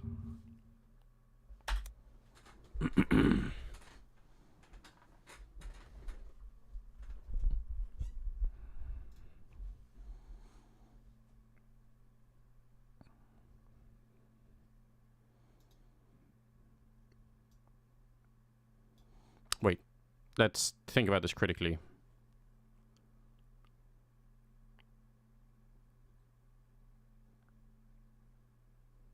So, if this was an execute grenade, it would be sick to be able to do this, right? So that's fair. Is there anything here? Flash setup. Techno's like, okay, in case you wanted to go for it, we're going to deny that position. That's not bad.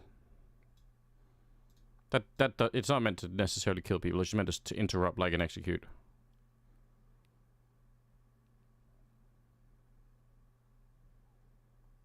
Okay.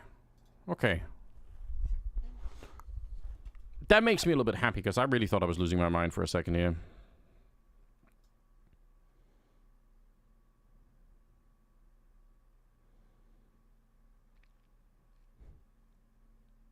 Oh, that's really fun to think about.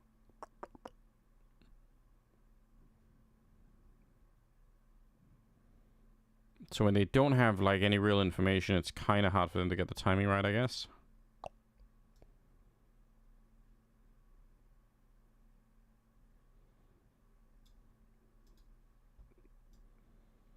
How often do they push out after it? I guess that would be worth knowing, too.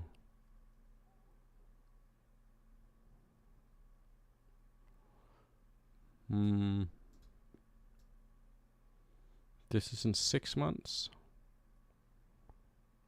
It's not every time.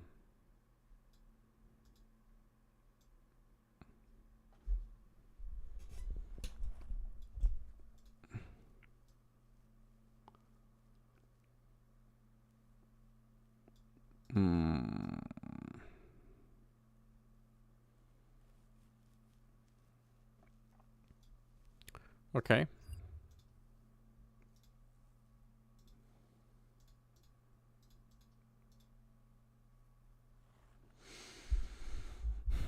Oh, maybe we could look at this. That is kind of another interesting question, I guess. 16 rounds. Wait, how's the Astralis? How did the Astralis game end? Oh, shit, they beat Paravision. That's kind of huge, actually, for our Astralis friends. Okay.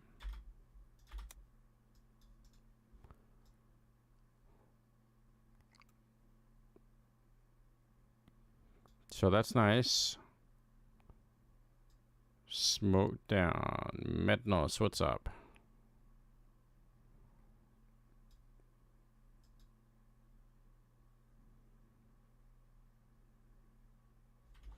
I guess we could just ask that question right away, actually. What happens in rounds where they throw this? And do we have HEs being thrown from here? That's 11 rounds. Think about the correlation. 11 out of 16 rounds. When this smoke lands...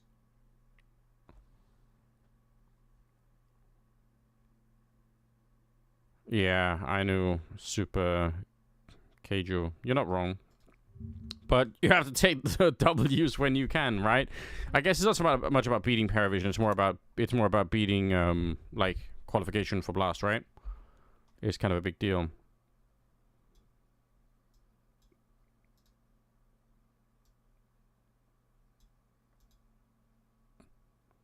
So yeah, that's a huge amount of rounds. It's like 70% of the time when they throw the smoke, they also follow up with like a couple of HEs and even a deeper one. Holy shit. These guys love this. 3 grenades. What a sick opening this is. I really fuck with this. Smoke middle. 9-10 is holding the corner with the AWP, so the rest can throw grenades. And then he throws one and leaves. That's actually a really sick protocol. Look at him. Damn, Mongols, okay. How the fuck did they know that? It's like the one round where they throw like a short grenade on MPL. What? Are they actually cheating? That's just so random. Because every other time they're obviously going to throw them deep, like... That's funny.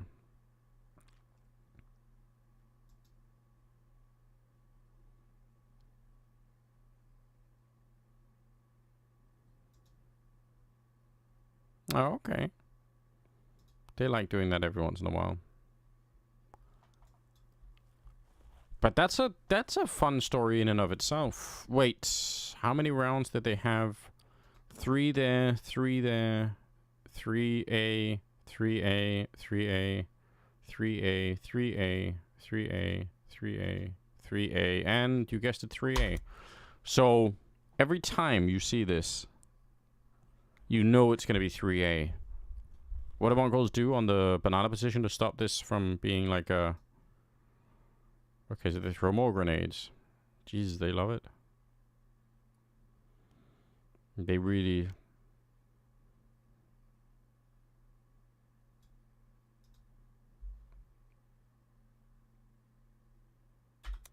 Did they change this for the Game of Legion game? Wait, what?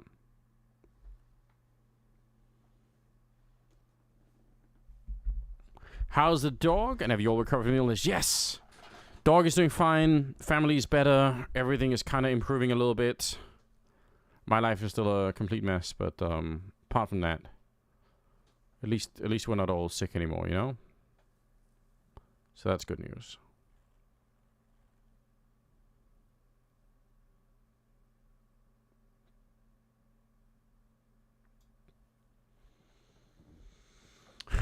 Because of the Ash video? I don't know if I feel like I'm missing some important piece of information.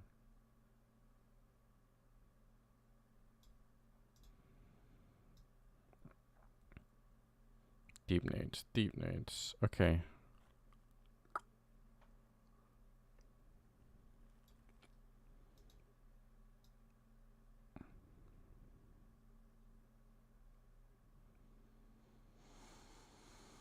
Man, I kind of wonder if...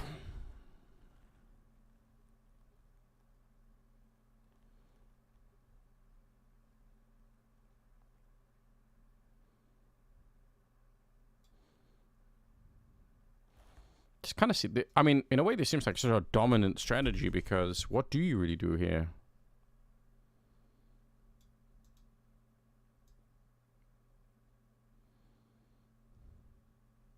Could we do... What if we ignore the HEs, but we add a flashbang here? That's 4 rounds. And every time it's for that same reason.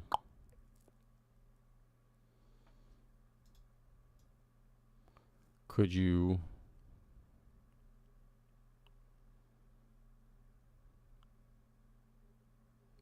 There's gotta be a way to fuck with them doing this. Like, what's the... They just stay in middle for a while?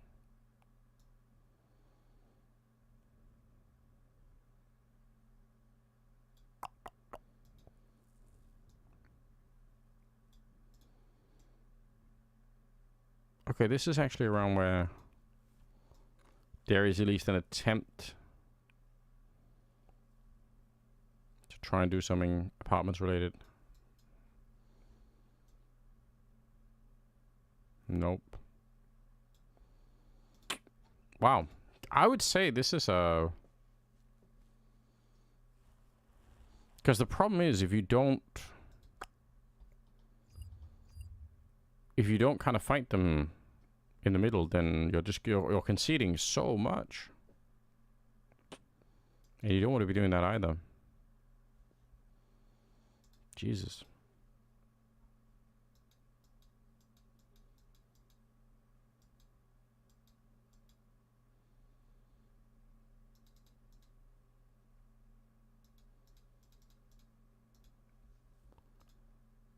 Okay. Anybody else doing this? G2. Do they have that smoke? Kind of. Let's just take any fucking version of G2.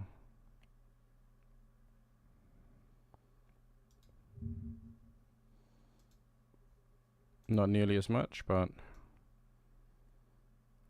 similar idea, but only with 2 people. Similar idea, but only with 2 people. Similar idea, this time with 3. And the flash.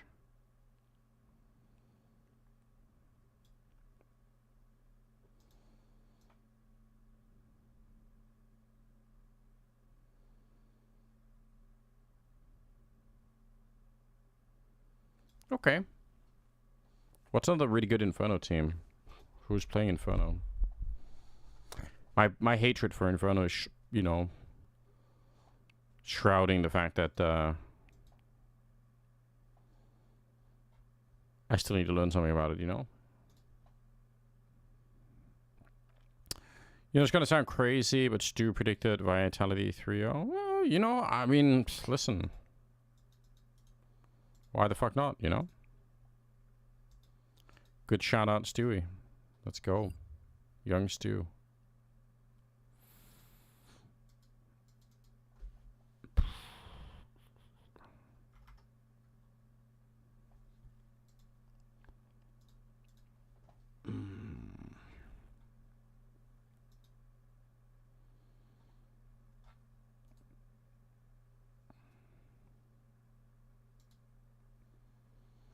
You thought Donk would donk and win? I mean, listen, you're not alone, right? That's a lot of people.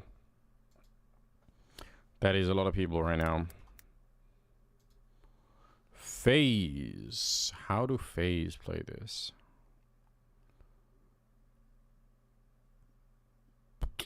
They are loading. Let's get some more. Okay.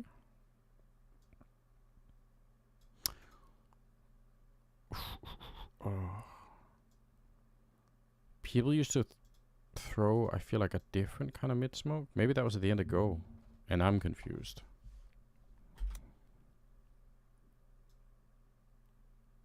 Oh, shit. No, okay.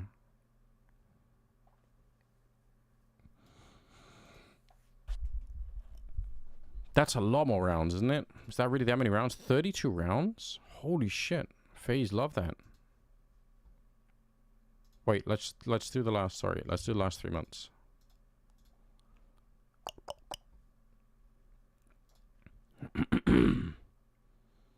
Load in the round, let's go. Okay. 20 rounds in the last 3 months. Still quite a lot.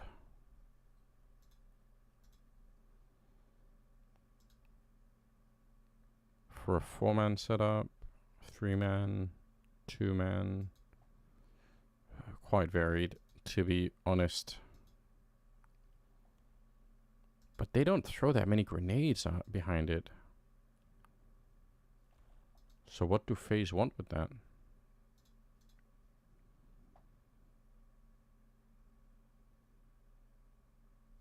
Oh, I guess that comes in the follow-up.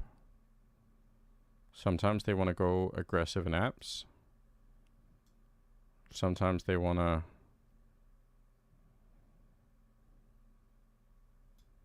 just kind of get a chance to fight there. Push second mid. But they don't do the grenade thing. Or at least not yet.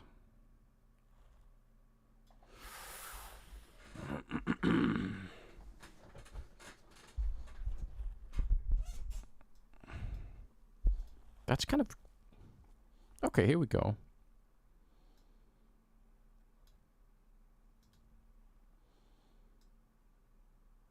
It's still very interesting to me because basically what we're seeing is that different teams... It basically means that if we had done this as an interview, if we had interviewed G2 and Mongols about that grenade, we would have got like one answer about like what does it mean and why do we play this way, and then if you interview Carrigan about it, you're going to get a slightly different answer or a way different answer, right? Like he's going to say we're basically throwing this grenade to try and seed some bigger idea in the minds of our opponents about what we might be doing in apps and second mid, but not really for grenade damage.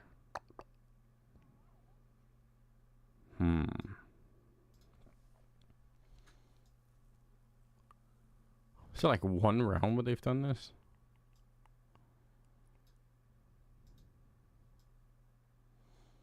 Yeah. Pushing down. I mean, this is just like with MP9s and the rest of it.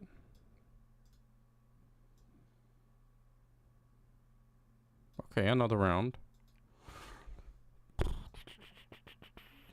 And then again, fighting second mid. Still a good idea.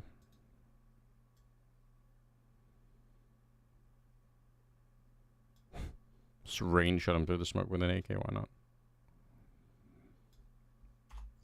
Again, if we ask the question and say, like, how many rounds did they throw nades, like, down here?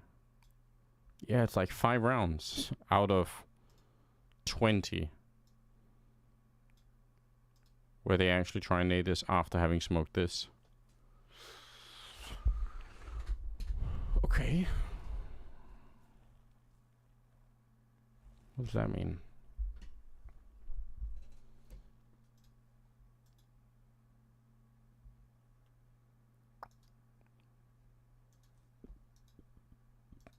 It sucks that mouse don't have sewer anymore. That kind of fucks with me a little bit.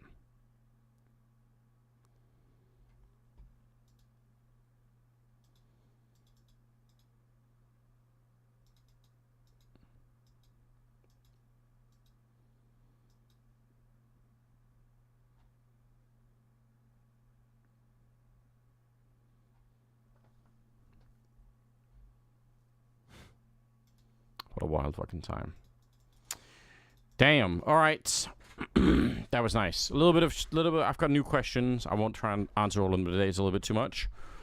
But shout out to you guys. I hope you guys are following the stream. Go join the Discord if you haven't already. We're going to be doing more stuff over there. And I will return tomorrow with some casting. I think it's towards the end of the day over on CCT, I believe. And then, you know, we'll have some more good times coming up on the stream. More content, more stuff. It's all in the works, guys. I want to send you all to Vince's stream. So go say hi to Vince for me. Give him some love. And yeah, I'll catch you real soon. The co-streaming shall continue. And yeah, you guys are awesome. Thank you for the support. And I will see you real soon back here at regular hours. Peace, guys.